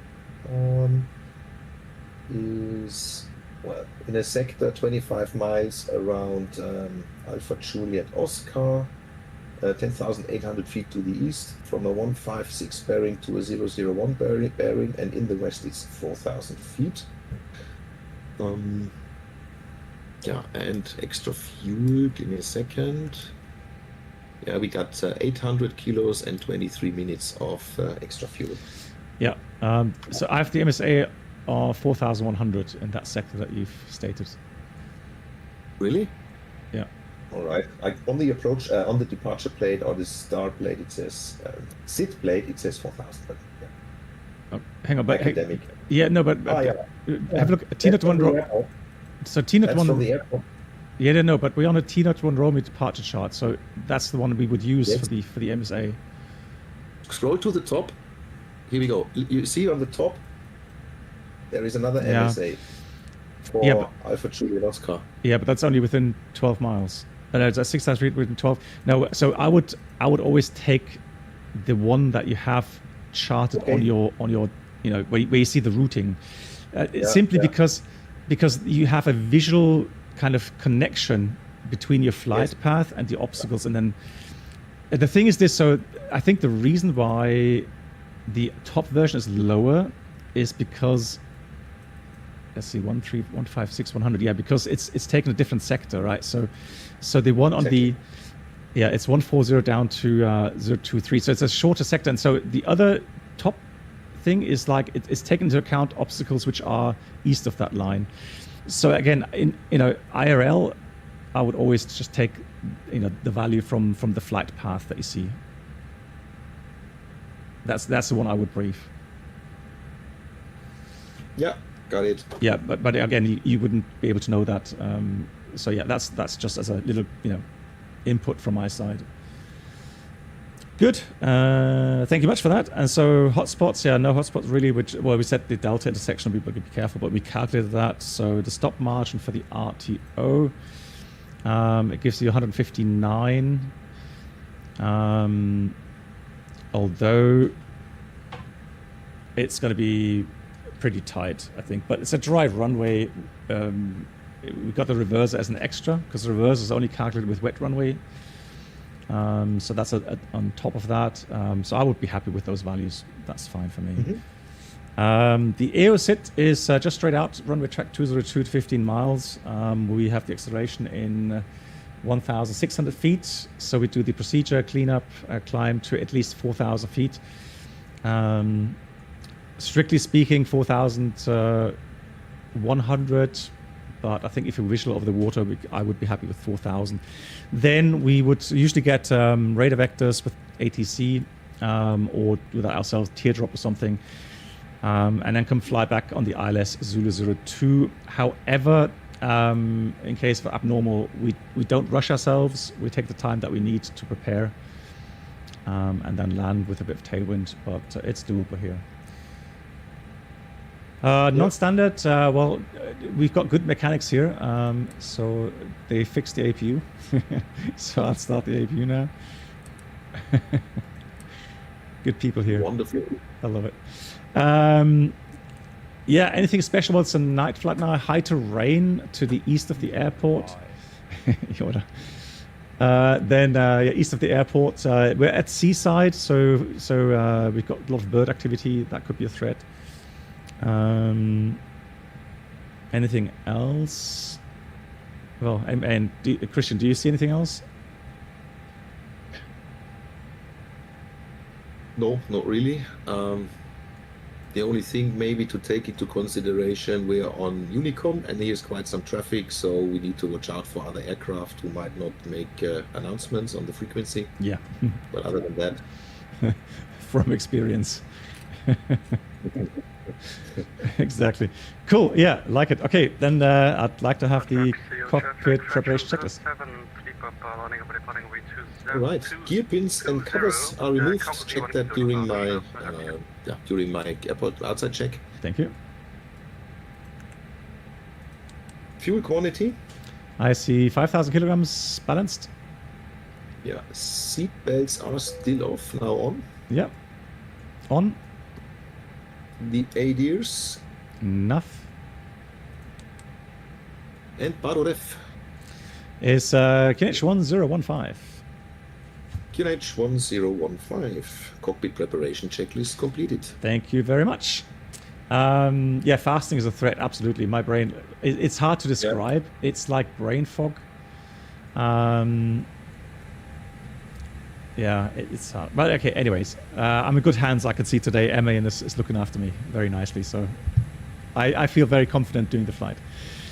Okay, so ground from flight deck. You can remove external power. External power is removed. And you can also remove the chocks. Roger, chocks removed. So cool thing is we don't need to have better pushback now. We can just taxi out. So let's do the before start items, please. So I'll do the fuel pumps, the beacon. You'll do the TCAS, transponder, I mean.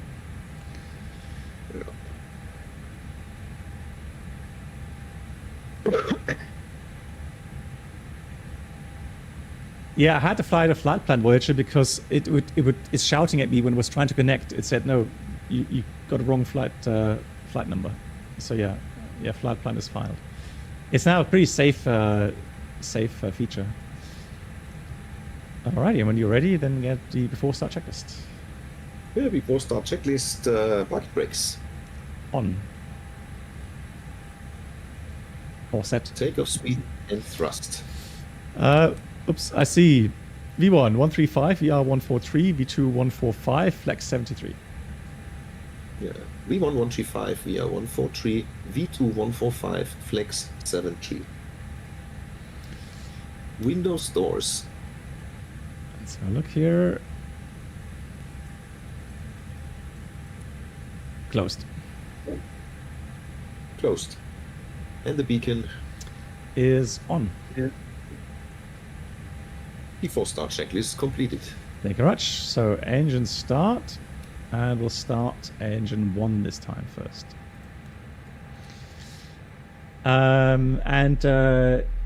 His Noobness, sorry for the late answer. Oh, yeah, I'll answer in English. Yeah, so this is a shared flight app. There's a free version. So I have the subscription, so I can invite people to fly with me without them having any costs, which is very nice. And yeah, so it is an X-plane. Yeah, that's the only thing.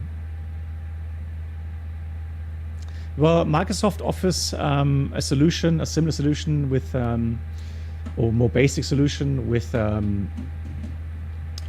your controls, it's called. But it does have some issues from time to time with synchronization, so that's why I prefer to do it here in X-plane. Microsoft Office.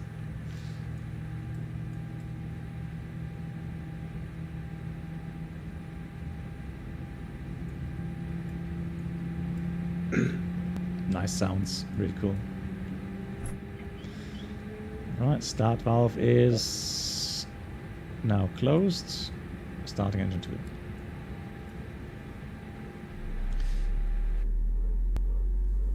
The PTU. Ooh, ooh.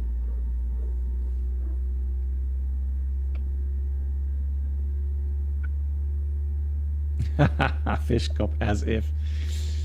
Fish cop, go on, make me envious. What did you have to eat today?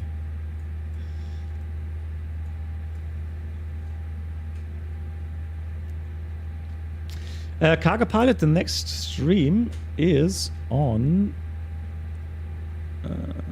Let's have a look. Is on Tuesday.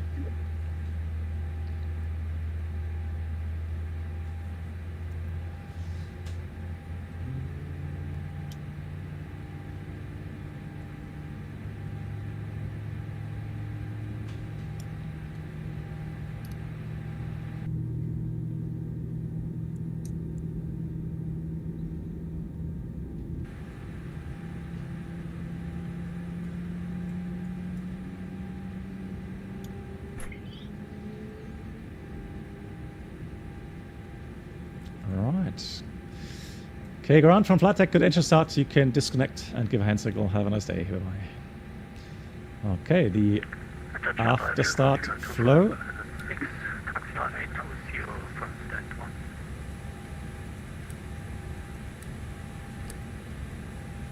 Hey, nice cargo pilot. No more Stau on the Autobahn. At least for a week. That's good. Are you ready for the flight control check? Oh, hang on. Give me a second. Mach's gut. Yeah, ready for the check. Alrighty, here we go. Full up. Full down. Neutral. Full left. Full right. Neutral. Rudder. Full left. Full right. Neutral. Thank you much. And then the after start checklist, please. Yeah, give me after start checklist. Anti-ice.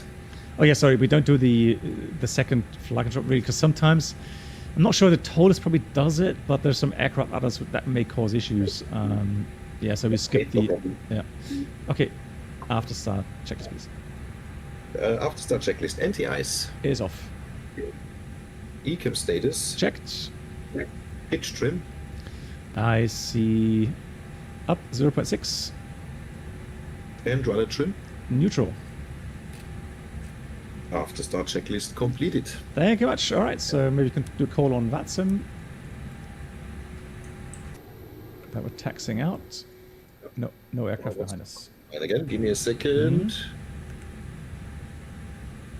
Aajccio traffic, Eurowings 71 Bravo, taxiing out from stand 8 on taxiway. What is it? Taxiway, Tango. Okay, clear right side. Clear left side. You only need to pay attention for the Austrian 320 in front of us. Okay, will do. Yeah, the thing is, that's what I realized. I had the same issue when I was flying as pilot monitoring the other day, and I pressed my push to talk button. It registers on shared flight as a pilot input, so sometimes it says dual input. But normally that resets itself. So it should be fine. But just in case you're wondering what the dual input call out comes from.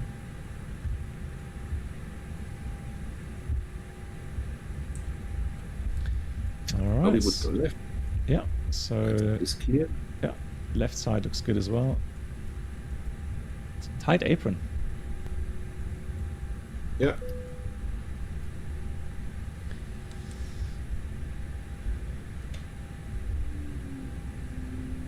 Love the howl.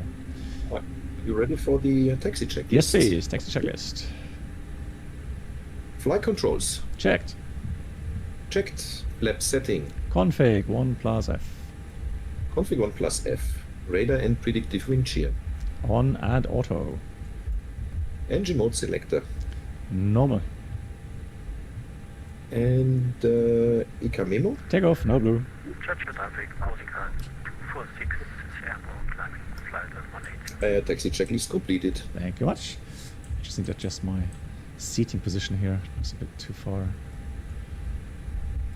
Yeah, for me it's quite interesting to be on the first officer side today. I know the feeling. I know the feeling. You always look into the wrong direction. Oh, But I only reset the pilot viewpoint. All the others are the same. So yeah. yeah. I think I only changed the pilot viewpoint and the EFB, and that's it. Well, EFBs look right, and then I just zoom in. All good. Yeah, that's good. So now we should continue straight ahead on the next intersection. And that should be Delta. The traffic, I thought there's a traffic, but I think that's just a lighted windsock here. Oh, I thought I saw traffic on the runway as well when passing by. Oh, okay, passing by. Okay. Straight ahead. Yeah, straight ahead. Copy it. I can see Charlie. Check for traffic, Eurings 2700, Aajccio, inbound runway 20 via Delta 2, Delta 1 and Delta. Cabin crew, please be seated for takeoff. Thank you. And TCAS on for a quick check, please. Yes, here we go. And today, I mean, now at nighttime lighting, we would definitely could see the Right, traffic. there is a traffic approach. No, it's actually climbing out. Okay. Just gonna stop here.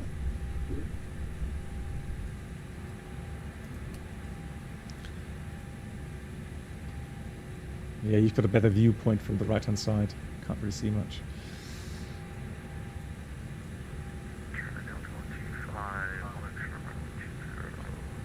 All right.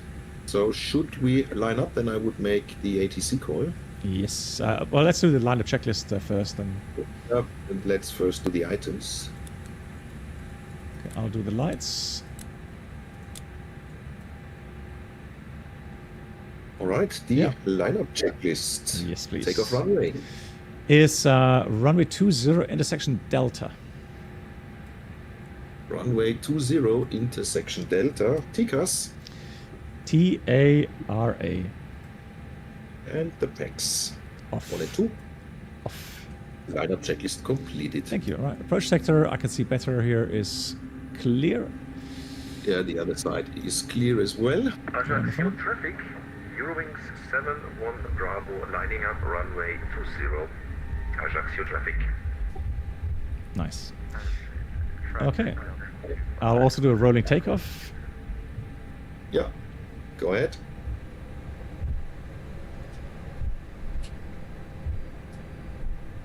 Let's see if I remember all my items.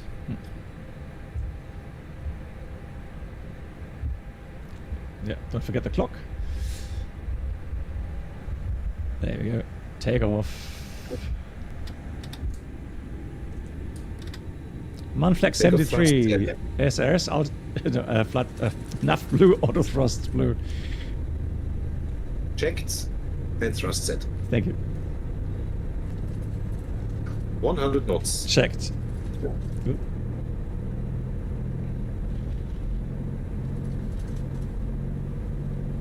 V1. Rotate. That's a short runway. Positive rate of climb. Gear up. Gear up. And enough. Yeah, disregard the callouts. Yeah, I was about to switch, or asked to switch it off, but I think we're done in a few seconds. Right, here comes the turn. Woof. Gear doors closed.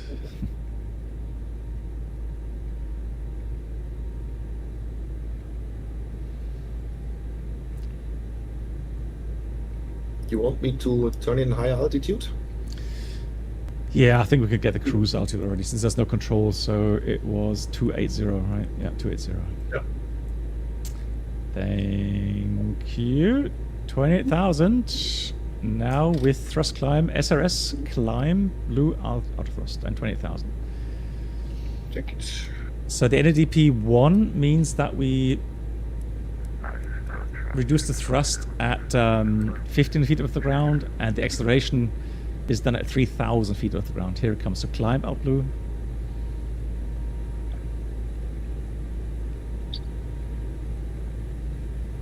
We got climb out blue.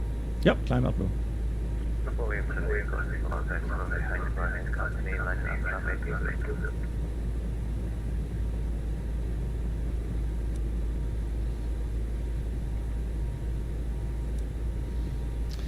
Yeah, traffic is 10 miles ahead of us, so that's good. Good.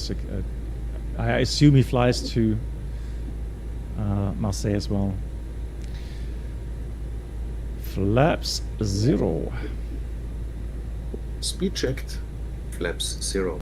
Takes me so much concentration to say 0 because I normally say flaps up. Oh, Matthias Bratkoff. Oh, nice. Lovely meal. It's kind of weird, you know. Autopilot 1. Packs. Checked. You see, you're much better than me, so you already put the packs on. GG's.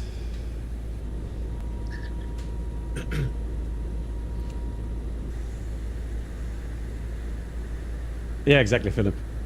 Altimeter, so set standard. Standard set. Yeah, set on my side. And I'll do that on the standby as well. Yeah, so the weird thing is, when I'm fasting, I'm not hungry. There may be just a few seconds during the day where I have a slight hunger feeling, but otherwise it's just so difficult to kind of, you know, comprehend that as your digestive system is resting, you just do not have any hunger feeling, because otherwise you won't be able to fast, right? And what's even stranger is that I can watch videos about, you know, people preparing meals or eating. And one thing you realize is that once you are fasting and you're watching television, how much advertisement there is for food. But again, it doesn't affect me. So yeah, Mark, Icebird the same, and Mark's are the same. Yeah, so do you feel better after fasting? Yes. So the big thing is detoxification.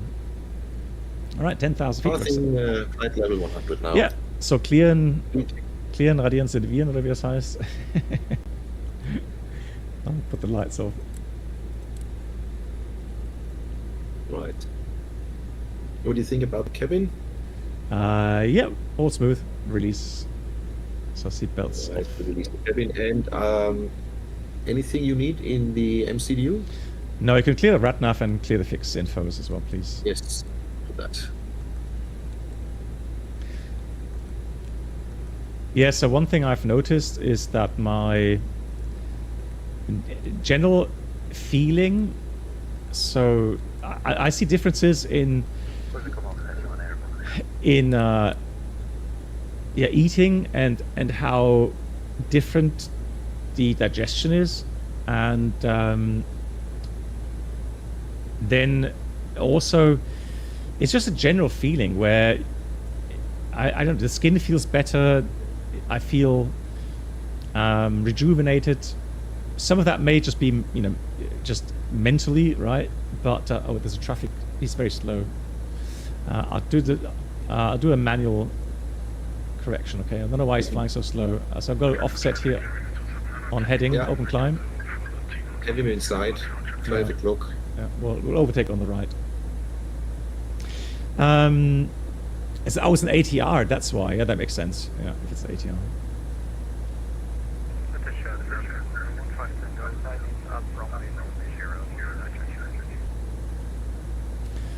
Yeah, and also fasting makes you appreciate food again on a very different level.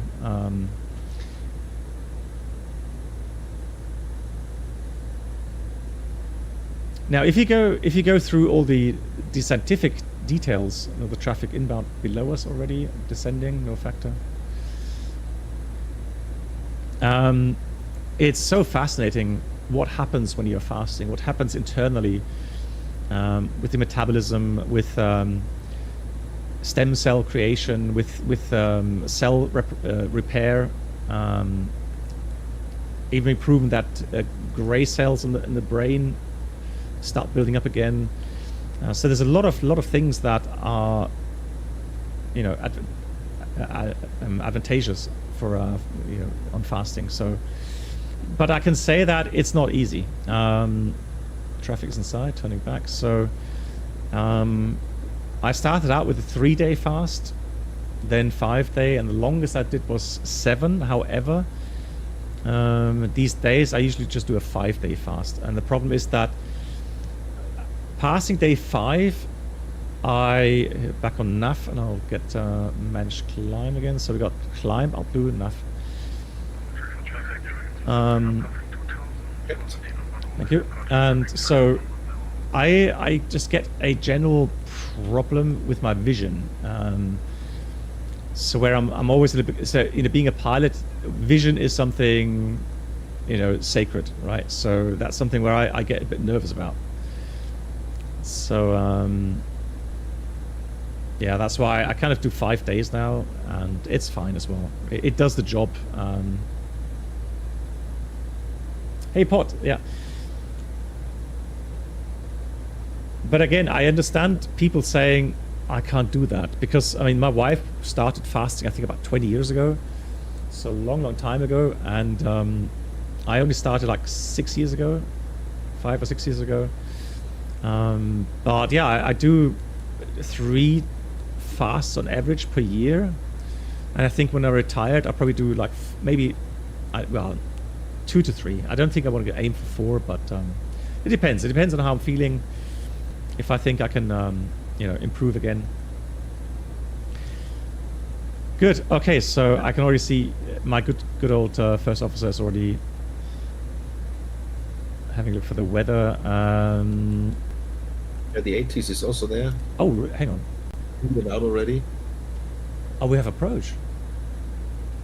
No, approach is offline. Just checked in on that. Oh no. Okay. Just went offline a few seconds ago. Yeah, okay, so so but we see information Victor, that's fine, thank you much for that. Cover K24, QNH 1015, and 31 right. Cool, alright, that's good.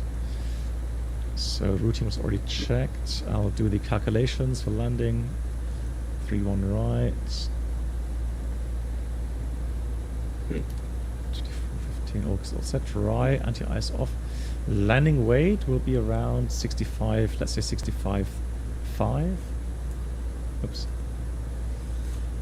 Cheap. Yes, Philip, and you can see why, right? You can see that I've got 2 issues. I'm old, okay, so my performance, has decreased over the years anyways. I mean, not drastically, but a little bit at least. And then fasting is, of course, your brain. Just think of it this way: your brain does not. Your brain usually loves carbohydrates.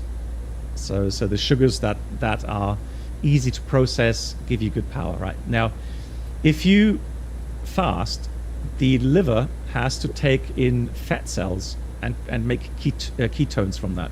So ketones are similar to carbohydrates, but not as effective. So the brain gets the energy, but it's just not as effective as carbohydrates. So that's why your brain just doesn't work as well as fast. Yeah, the interval fasting is also very good. Yeah, definitely, it's been proven to be very good. So we almost done a parabolic flight today. Okay, so for the landing leg, leg box.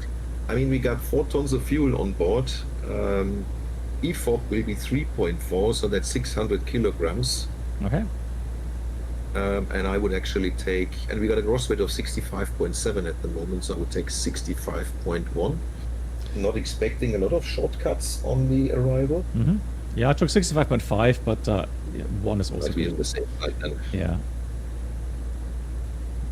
But again, it doesn't really make that much difference, I think.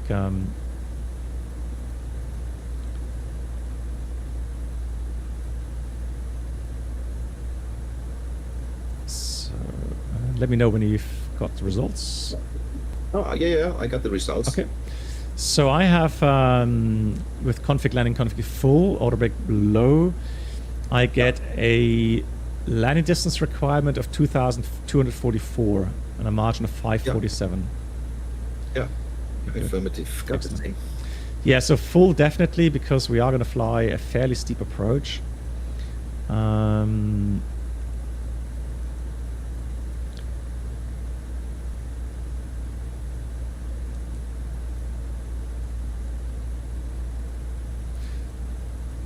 So I'm just get the chart here. Arnav Zulu 3-1 right, of course, is at the end. So Do you they want me to enter the values in the performance page already? yeah, if you've got the time, sure, why not? Yeah, thank you. That's good. So 4 degree down down on the descent. That's high. I've got an LNAV minimum of 532, so 540 rounded up.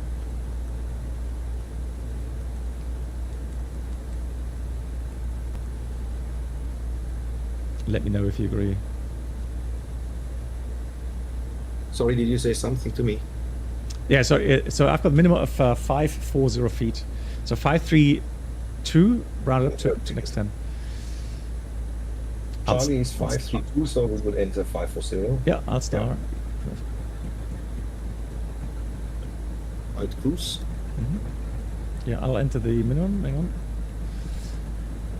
Insert it, and I'll set auto brake low. Okay. Then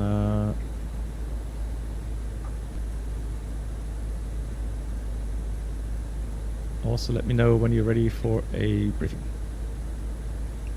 I am ready for the briefing, yes. Okay. So you start, please. Yeah, we are flying the T-0 1 Lima arrival, T-0 below flight level 170, and then direct Lipsu. You will then brief the approach after Lipsu, correct? Yeah. Oh, wait, no, sorry. So you did the approach, so type approach minimum, the go-around trajectory, and then extra fuel time. Yeah, give me a second. I need the chart 11.0 data.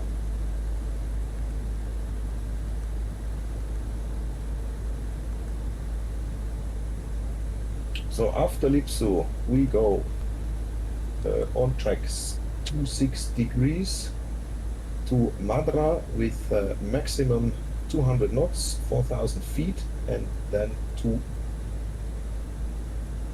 Pomek. Yeah. We need to be at 3,000 there, max 185 knots. Yeah. Then we're gonna go from Pomek to Fox 31 Romeo Zulu, where we need to be on 2,000 feet, and then we got a 4-degree glide slope down to runway 31 right. Yeah. The minimum, as we just talked about, is 540 feet. The MSA around Doliv. Where is Point Doliv? I don't have it on the chart. Gemco. Right. Yeah, should be on the approach chart somewhere. Give me a second. Yeah, Gemco I have at least on the... Yeah, we can take Gemco if you like. I also take It's Gemco. pretty much extended center line. Yeah, and around Gemco, 25 miles, 5,500 feet. Yeah. Yeah, we're gonna fly an RNP approach with vertical and lateral navigation. I talked already about the minimum. The go around is runway track, then at Mike Tango Golf VOR proceed on track 175. Correction, the missed approach is climb straight ahead at Mike Lima 207, turn left until Mike Tango Golf direction 198, climbing to 3,500, maximum 185 knots or as directed. Yeah, perfect. And extra time and fuel. Fuel prediction is 900 kilograms, 27 minutes. I have the same. Thank you very much. So I will use final approach mode as a guidance. Config full. The landing stop margin is 547 meters. I'll use auto brake low. We're going to turn off the runway to the right. Just need to get the chart out here. So to the right, I'm not sure. So Delta 4 is too short, really. So we're going to take Delta 2 or Delta 1, then taxi back Charlie, and then probably Charlie 4, then via the Golfs, and I'll enter a Golf 4 to the terminal. Somewhere in the middle should be best for me, and then yeah, hotspots. There's only the hotspot number 2, which says flight crew must pay specific attention to ensure they have completely vacated the runway. But that's only for, I would say, for cut 2. Yeah, cut 2 is the LVO. Yeah, I don't think the fastest will probably not make it on Delta 4. Yeah. Exactly. So, special operations. Now it's nighttime, and we have a very steep 4-degree approach path. So energy management is key, meaning very likely I'll be geared down prior to Fox 3-1 Romeo Zulu, and then with flaps 3, and even with the intercept of the glide path or the vertical path, I'll go flaps 4. Yeah. Just to make sure that we have we're not overspeeding, because here the problem is 4-degree means your average descent rate is about 30% higher.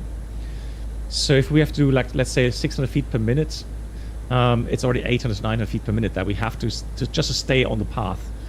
So if we get high in the approach and we get below 1,000 feet height, then we're pretty much screwed, because, you know, we're supposed to do 1,000 feet per minute only.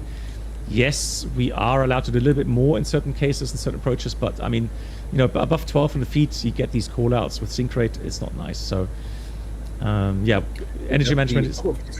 Yes, thank you. And then we'll go down to...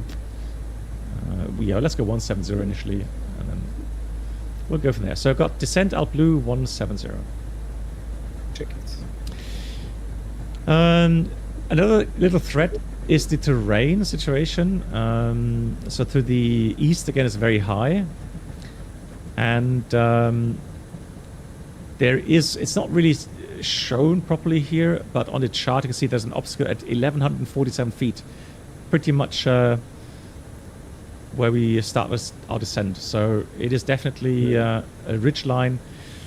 Depending on the wind direction, IRL, you do have a lot of turbulence there, even wind shear. So Marseille, you know, with the is it a Mistral? I think it's Mistral. It's, you know, very strong winds from the north, and it can really upset you there. I've had quite impressive turbulence there, yeah, over the ridgeline. Apart from that, yeah, coastline again, seabirds, birds in general, yeah, as a threat. Right. Anything else you see? No, nothing else. Okay. And we need to watch out for traffic again, as we have no ATC control. That's the only thing I would maybe add. Yeah. It's so weird. I still have the approach showing on my list with controllers in VATSIM or X-Pilot. I do as well. So 2435. Maybe we could... I think we should call them up. Yeah. So maybe let's try it. Yeah, dial them in and call them.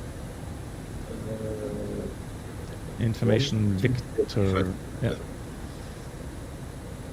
Yeah, Vector Raum, I think so too, yeah.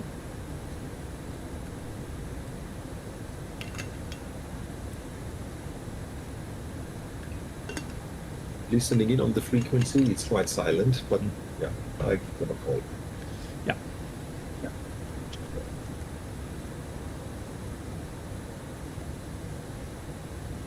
Progress approach bonsoir, Eurowings 71 Bravo, passing the flight level 228, descending flight level 170, inbound T-knots, ambient information, Victor.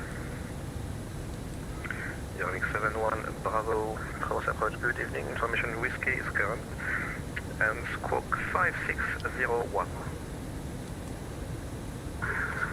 Information whiskey, we will check, and squawk 5601, Eurowings 71 Bravo.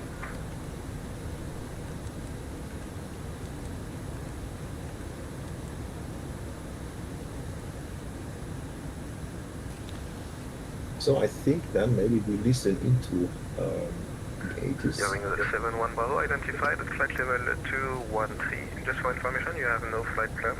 What? I assume you are going to Marseille, Provence, that's correct? I did file it, 100%. I'll try again, but I did file it. Yeah, this is Hearing 7 Bravo. Your assumption is right. So our target is Eagle Fox Mike Lima, Marseille.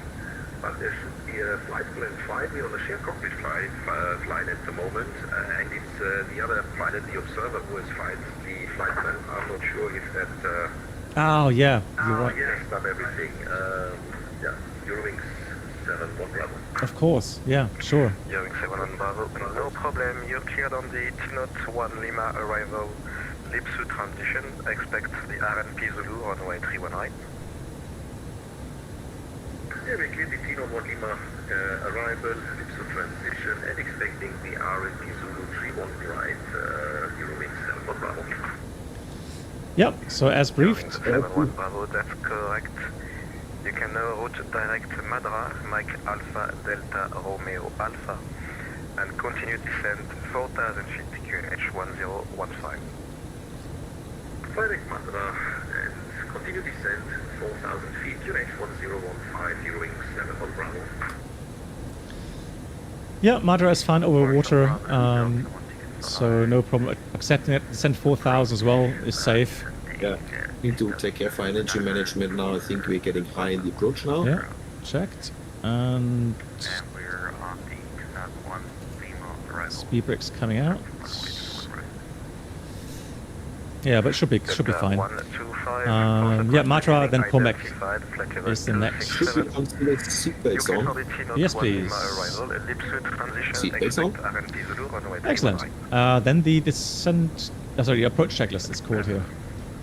Yeah, the approach checklist. Bravo Ref. QH1015. QH 1015. Seatbelts. On. Yes, we do have Minimum. Baro 540 feet. Delta 125, thank you.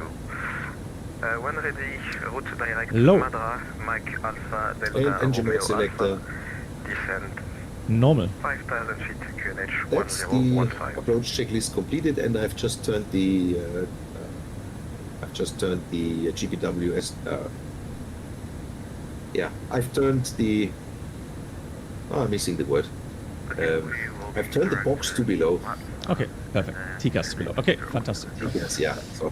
Excellent. Alrighty, cool. So we did confirm that we're going to fly the RMP approach out of Zulu. That's fine. And Mike Alpha Delta Romeo. nice. So it's going to be challenging for sure.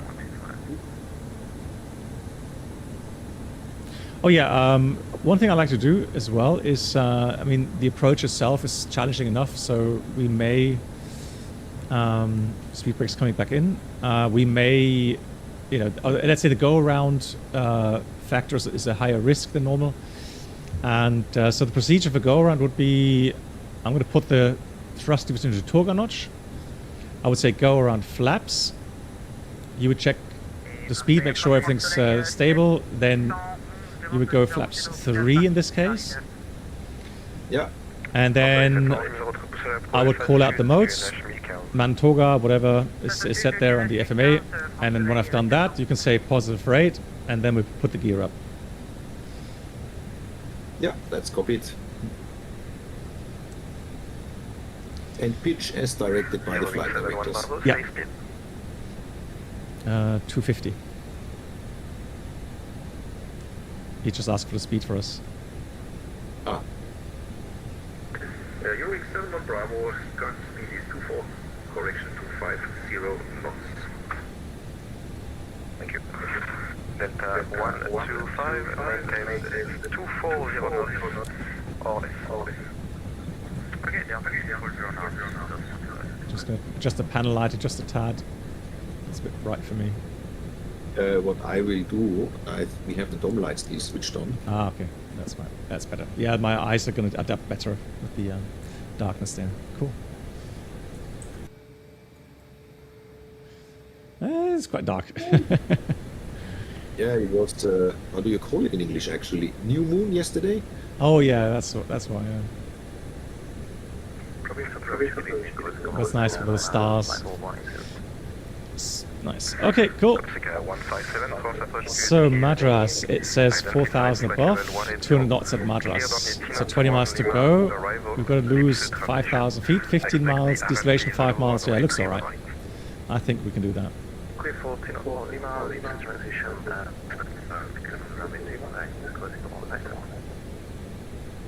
Corsica 157, correct. You can continue descent, flight level 70. Now what I will do though is I'm going to put selected speed to 50.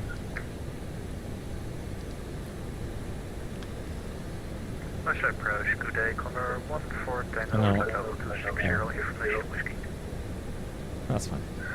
Condor 15 Tango Forcible, good evening.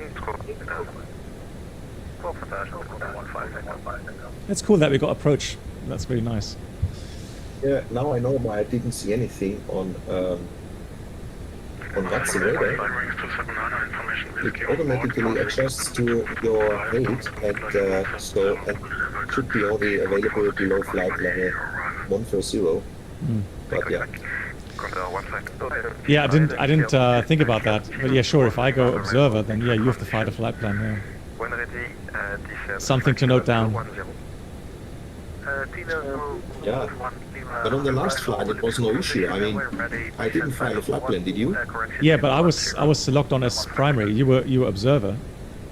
Yeah, correct. Yeah.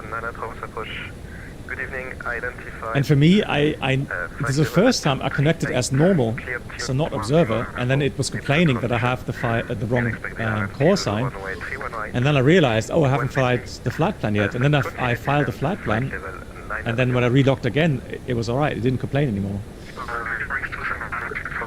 So that's why I was so sure that I did file a flight plan.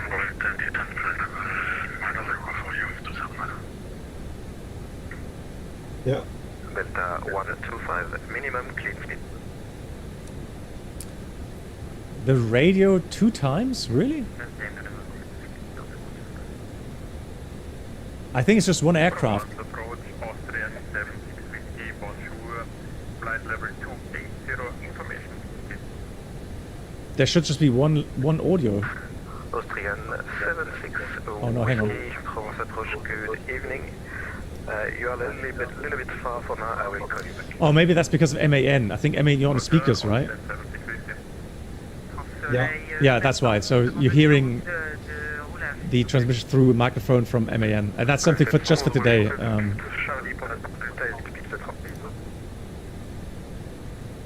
Yeah, not everyone is flying with headsets.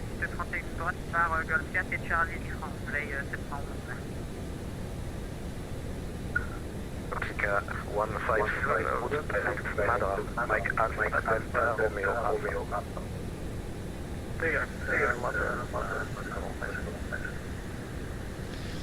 Okay, so I'm going to start slowing So down. deceleration point is coming up. Yeah, so I'll go open descent. 200 knots at Madra. Yeah. I just tried to connect with the speed with the headset. So Delta 125. Okay, that's nice. Thank you much. Left heading 270. Yeah, so it's 4,000 above Madra. I'm slowing down to 100 knots, so that's the main exactly. Objective. Continue descent flight level 110. Please descend flight 110, 1 Tango.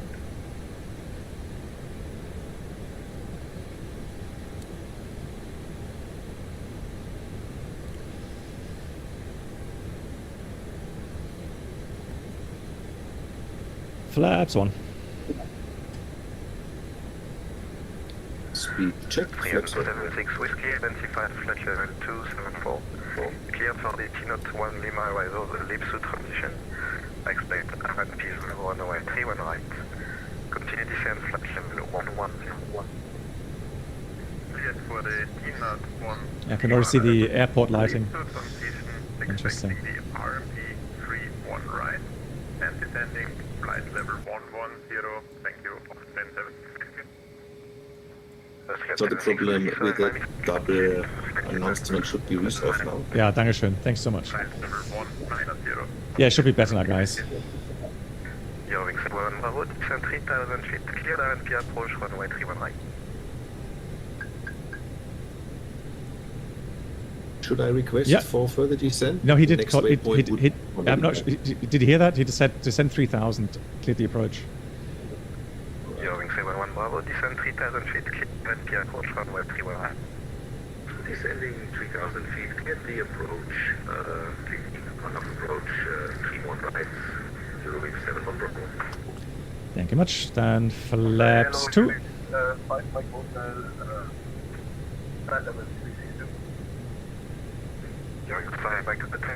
Flaps 2. A little bit high for my airspace. Speed check, flaps 2.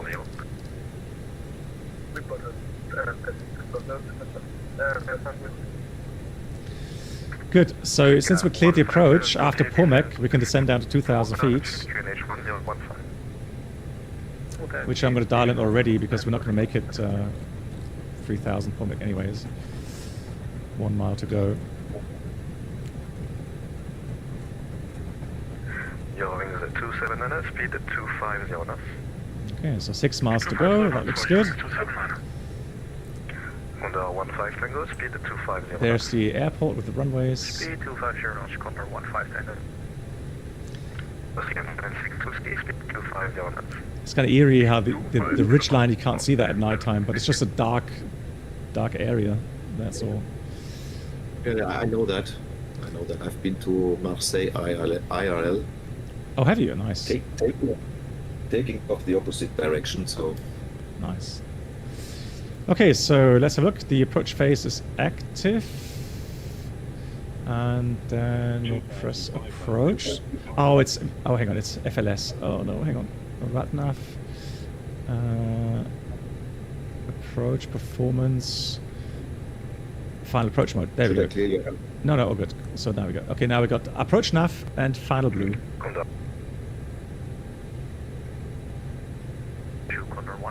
Gear down. Gear down. Flaps 3. Alt star. Speed check flaps 2. Good evening, whiskey correct. Squawk 1000. Squawk 1000, Corsica 246. Ensuite, 711, êtes prêt au départ? Affirme prêt au départ. And flaps full. Speed check flaps full. Décollage sans délai. Pas de délai, on décolle de la piste 31 droite. So we got a plane before us takeoff. Corsica 246 identified, flight level 180. There we go. Mr. Approach 3500 is set.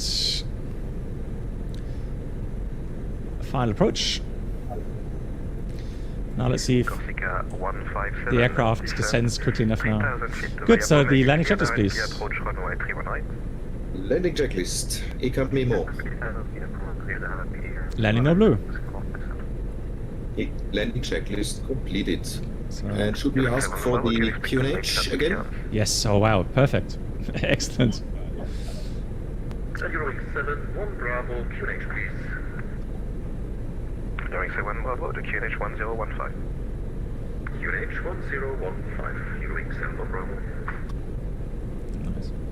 Delta 125. So interesting that I have 4 whites. I mean, I'm on path. As a cross-check, 3 miles should be 1380, which is good. We're right on path here. Maybe the red doesn't show through. So let's do manual flight.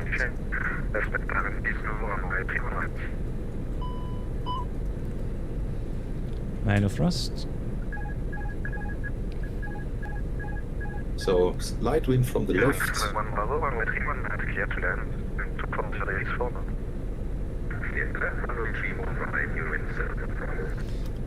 So you can see how I have to keep 1,000 feet per minute just to stay on path. And normally you have a lot more headwind, which today is missing. Eurowings 27 continue descent 3000 feet, QNH 1015. Runners inside. Continue. Yeah. Austrian 76 Whiskey, continue descend, flight level 110. Yes. Flight level 11. Flight tracker off, bird on, please. François 711 identifié, passant 1700 pieds, poursuivez la montée Thank you. niveau 140. Monsieur la montée niveau 140, France Soleil à 711.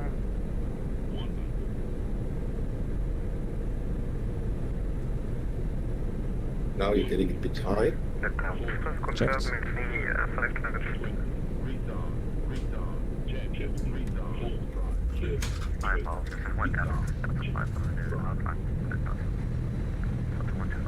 So We speed brake. got spoilers, diesel, reverses green. Thank you very much. Austrian 76 Whiskey, direct. Brake low is correct. Manual brakes. I'm trying to try the next high speed to the right because there's a lot of traffic behind us. Well, I'm glad I didn't mess up. 5 Mike Hotel, Delta 2. identified, Yeah. flight level 200. You cleared on the Dolive transition, expect RNP Zulu, runway 31 right. Hey, Ted. Yeah, I'm happy with that. So I'll do the lights, you do the rest. After landing items, please. Yep.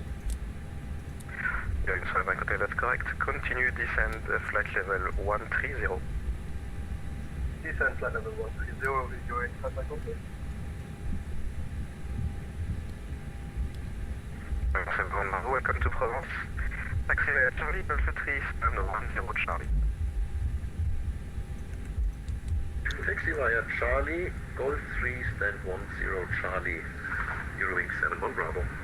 That's pretty much what I briefed, I think. 157. Just to confirm, you're clear on the RNP approach runway 31 right. Thank you, winds 24084 knots, clear to land for Corsica 157. No, I briefed Golf 4, but Golf 3 is fine. Yeah, so after landing checklist anytime Via Pomek, cleared RNP approach runway Oh, 31 radar right. and predictive wind shear. is off. IMT approach 31 right for you, is 279. Landing checklist. After landing checklist completed. And Thank we got hot brakes. Yeah, then the brake fan on, please. Yeah, brake fan is on. Yeah, nice. So it took a while to get the 15 Tango, 2 red, 2 whites, but eventually, I think I have a feeling that the parpies here are not on 4 degrees. They're probably on 3 degrees. Corsica 246, request descent. Corsica 246. When ready, descend flight level. And here, of course, 130. as you come in at a 4-degree angle, with the higher descent rate, there's a, I should have briefed that as well, there's a higher risk of a hard landing, obviously. 5,000 feet, QNH 1015. Continuing descent 5,000. Yeah, so good. You remember to check the QNH on an RNF approach. Excellent. Austrian 76 Man. Delta Yeah, 125. the landing turn rate right, was heading 390 feet 165. per minute, so all perfect, I would say. Let's see. Mine says it It didn't feel that much. Yeah, it didn't feel that much, to be honest. No, not at all. Next right and then Golf 3. Yeah. No, we go. Wait a second. We should go straight. Straight is Golf 3. Straight is Golf 3. Yeah, and N0 Charlie is the stand where we see the 6th finger. So it's really Yeah, straight ahead. And It's at the end, yeah. Yeah, unfortunately, that's one of the parking spots where you can see the elevation issue Direct on Matra, the Austrian 76 Whiskey. on stream.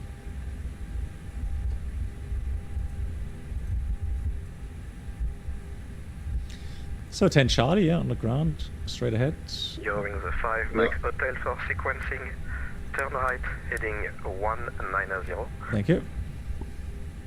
sorry, I should have asked you. That's all good. And then I'll try to park somewhat sensible here.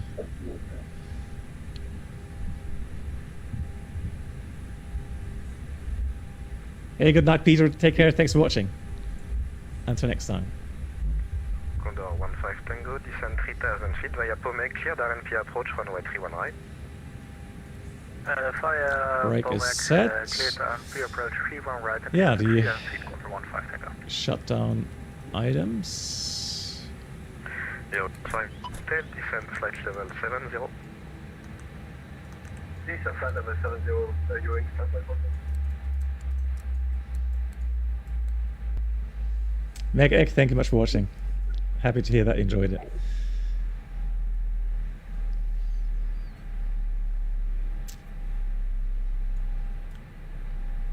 And Eurowings 71 Bravo, we have arrived on stand. Thank you very much. Merci beaucoup pour le service. Good night.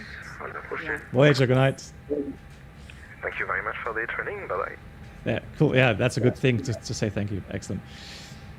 The parking checklist, please. Austrian 76 Whiskey, descend 3000 Yeah, parking brakes or chocks. Parking brake set. And chocks we don't know. Engines Off. and then fuel pumps. Corsica 246, direct That's the Madras. parking checklist completed. So now you would normally get ground for flight deck. Yeah. Chocks in position. Do you need external power? Yes, please. I'll take on the external power. And then APU goes off. Corsica to process, you can continue And descent. if the park brake goes off as 5000 well. QNH 1015. So I'm going to 501015 Corsica. dial down the ATC sound a bit. Yeah, so how was the flight? Quick, wasn't it? Well, it was. I didn't imagine that it can become that stressful also as a co-pilot. Yeah. Or a pilot non-flying. So especially with the approach, coordinating with the ATC, looking after your, that you're not that you're respecting the constraints we have. And I mean, you do the inputs. So if you do it on your own, you know what you've done. Yeah. But here you need to rely on somebody else, and I felt that was actually quite stressful. Yeah. That's exactly what I was thinking. If you would say that, I can definitely confirm that. I have the same feeling that it's just because you are still flying the aircraft mentally, and you should. Yeah, exactly. So honestly, if you would have said, "Oh, relaxed," I would have thought, okay, then he didn't really monitor my flight path correctly, right, and not fly along mentally correctly. Yeah, I have the same feeling in real life as well. So when I have to do radios and then monitor the flight path, etc., do the preparations, do the items, and yeah, it is more stressful. I fully agree. Yeah. Yeah, nice. Yeah, so again, top performance. What can I say? I mean, you've really kind of looked after me 100%. Like you always, checked is everything making sense that you're saying and so on. Which is interesting because in shared flight, usually that doesn't happen to that extent. It happens a little bit, but not to the extent that you've shown today. So, yeah, absolutely impressive performance. I would absolutely agree. This is like, I mean, honestly, I think if you had maybe 5 level D missions, and then you would go to a screening, and they wouldn't ask for your license, they would probably fully agree that you're a trained pilot. so just flying wise, I mean, knowledge wise, I don't know, there will be some other things. Yeah, there will be more technical, or deep things, procedures and so on. Yeah, then of course maybe they would notice, but it's just flying. Just talking about flying and the crew coordination. It's Mark thinks that it takes up fishing. So no, Mark. The thing is, as always, I like it when someone sets a new bar. Okay. Now, it doesn't mean that I expect everyone to be as good, right? But I like the fact that we've seen how good people can get using flight sims, and that's what I find really impressive. Said it many times. So, yeah, and. People before that said they flew with me after the flight, they were exhausted. I mean, it's something else, compared to flying on your own, right? Well, that bit was a little bit more relaxed. Actually, I was expecting something to happen, which didn't. Yeah, so I had go around or yourself getting too high, or I don't know, unreliable airspeed, something like that. So it was kind of relaxing. Yeah, from that perspective. Yeah, it's the thing is, so I initially planned something, but I couldn't do it because of the ATC, because it would have really screwed up the whole sequencing for the approach. I know he would have done it probably, but I didn't want to be an idiot at this time of night. But I mean, I'm sure we'll do another flight in the future, And by that time, I've contacted the developer regarding the failure system. So I'll give you an example now. If you go, I'm going to go put in a failure here. And the problem is, so if I go to fault scenarios, and I want to kill the AP, I know. Let's do something with ADRs or something. So nav. Let's do ADR 1 fail. So there's a keybind. So if I press Z, it should activate the failure and transmit it to you as well, which it doesn't. Okay. So that's the problem. So right now, if I go to keyboard,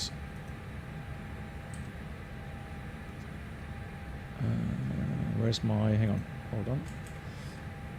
So there's a special keybind button for shared flight. So if you go to keyboard, look for shared flight, there is arms fault scenario in Toliss. And for me, that's a Z key, right? So, I mean, I could do that again.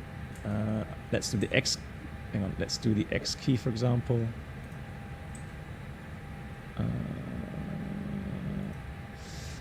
Right, and then I'll press it again, and nothing happens. So that's the problem, right? So let's. Do I have to do now? Let's try that. No, nothing happens. So if I do apply now, then it happens. And if I press X, does anything happen on your side? No, Okay. no, nothing. Yeah, that's the thing. Right? So that's the thing. So as long as that is not fixed, yeah, there's not. I thought about an operational issue, which would have been interesting, but we'll do that next time. Thank you, Matthias. Thanks for watching. Bonsoir. Yeah, so MAN, thank you so much. I think everyone agrees that it has been an amazing, entertaining flight and a great performance. So happy to repeat that in the future at some time. Yeah, likewise. But I think there is a lot of other people queuing up. So, but anytime was a lot of fun. And yeah, it's a different kind of, really different kind of experience. Yeah.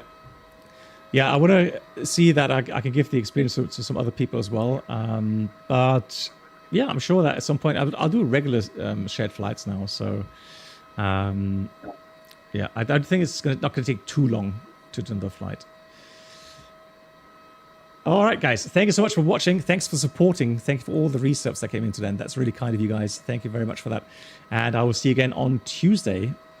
Yeah, I see no issue there. So Tuesday should be fine. We'll have eaten by that time. Yeah, shared flight list will be empty tomorrow. No, I think they should see that as an inspiration, right? But it's not. Again, I'm not expecting that level of performance.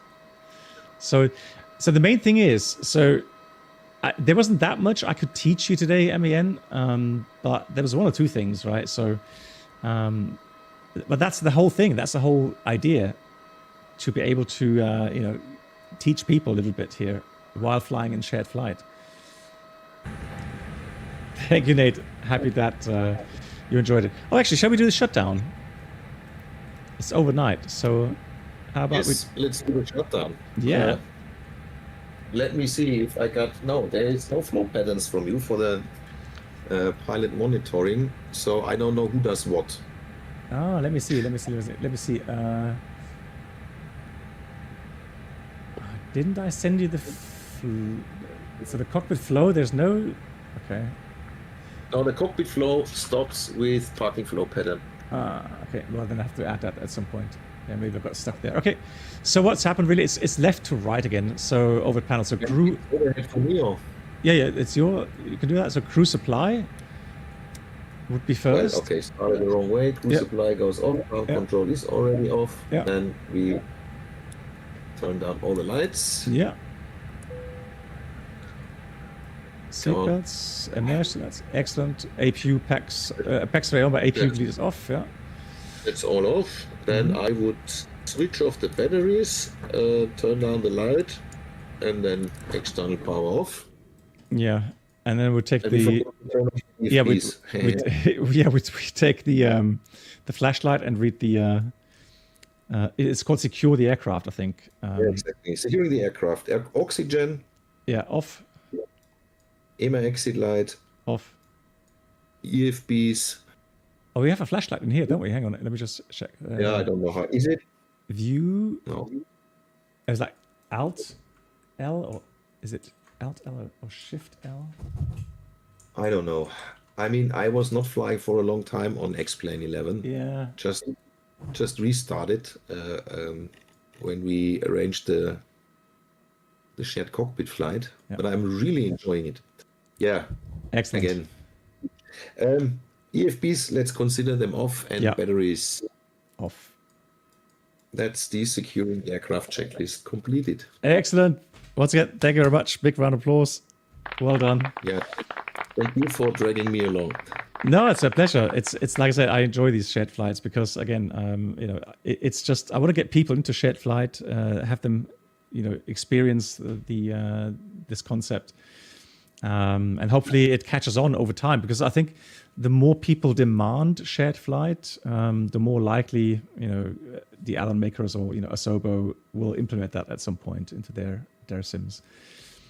Cool. I mean, until next time, it was a pleasure as always. So, my dear chat, thank you so much, my dear moderators, and I will see you again very, very soon. Good night, everyone. Good night.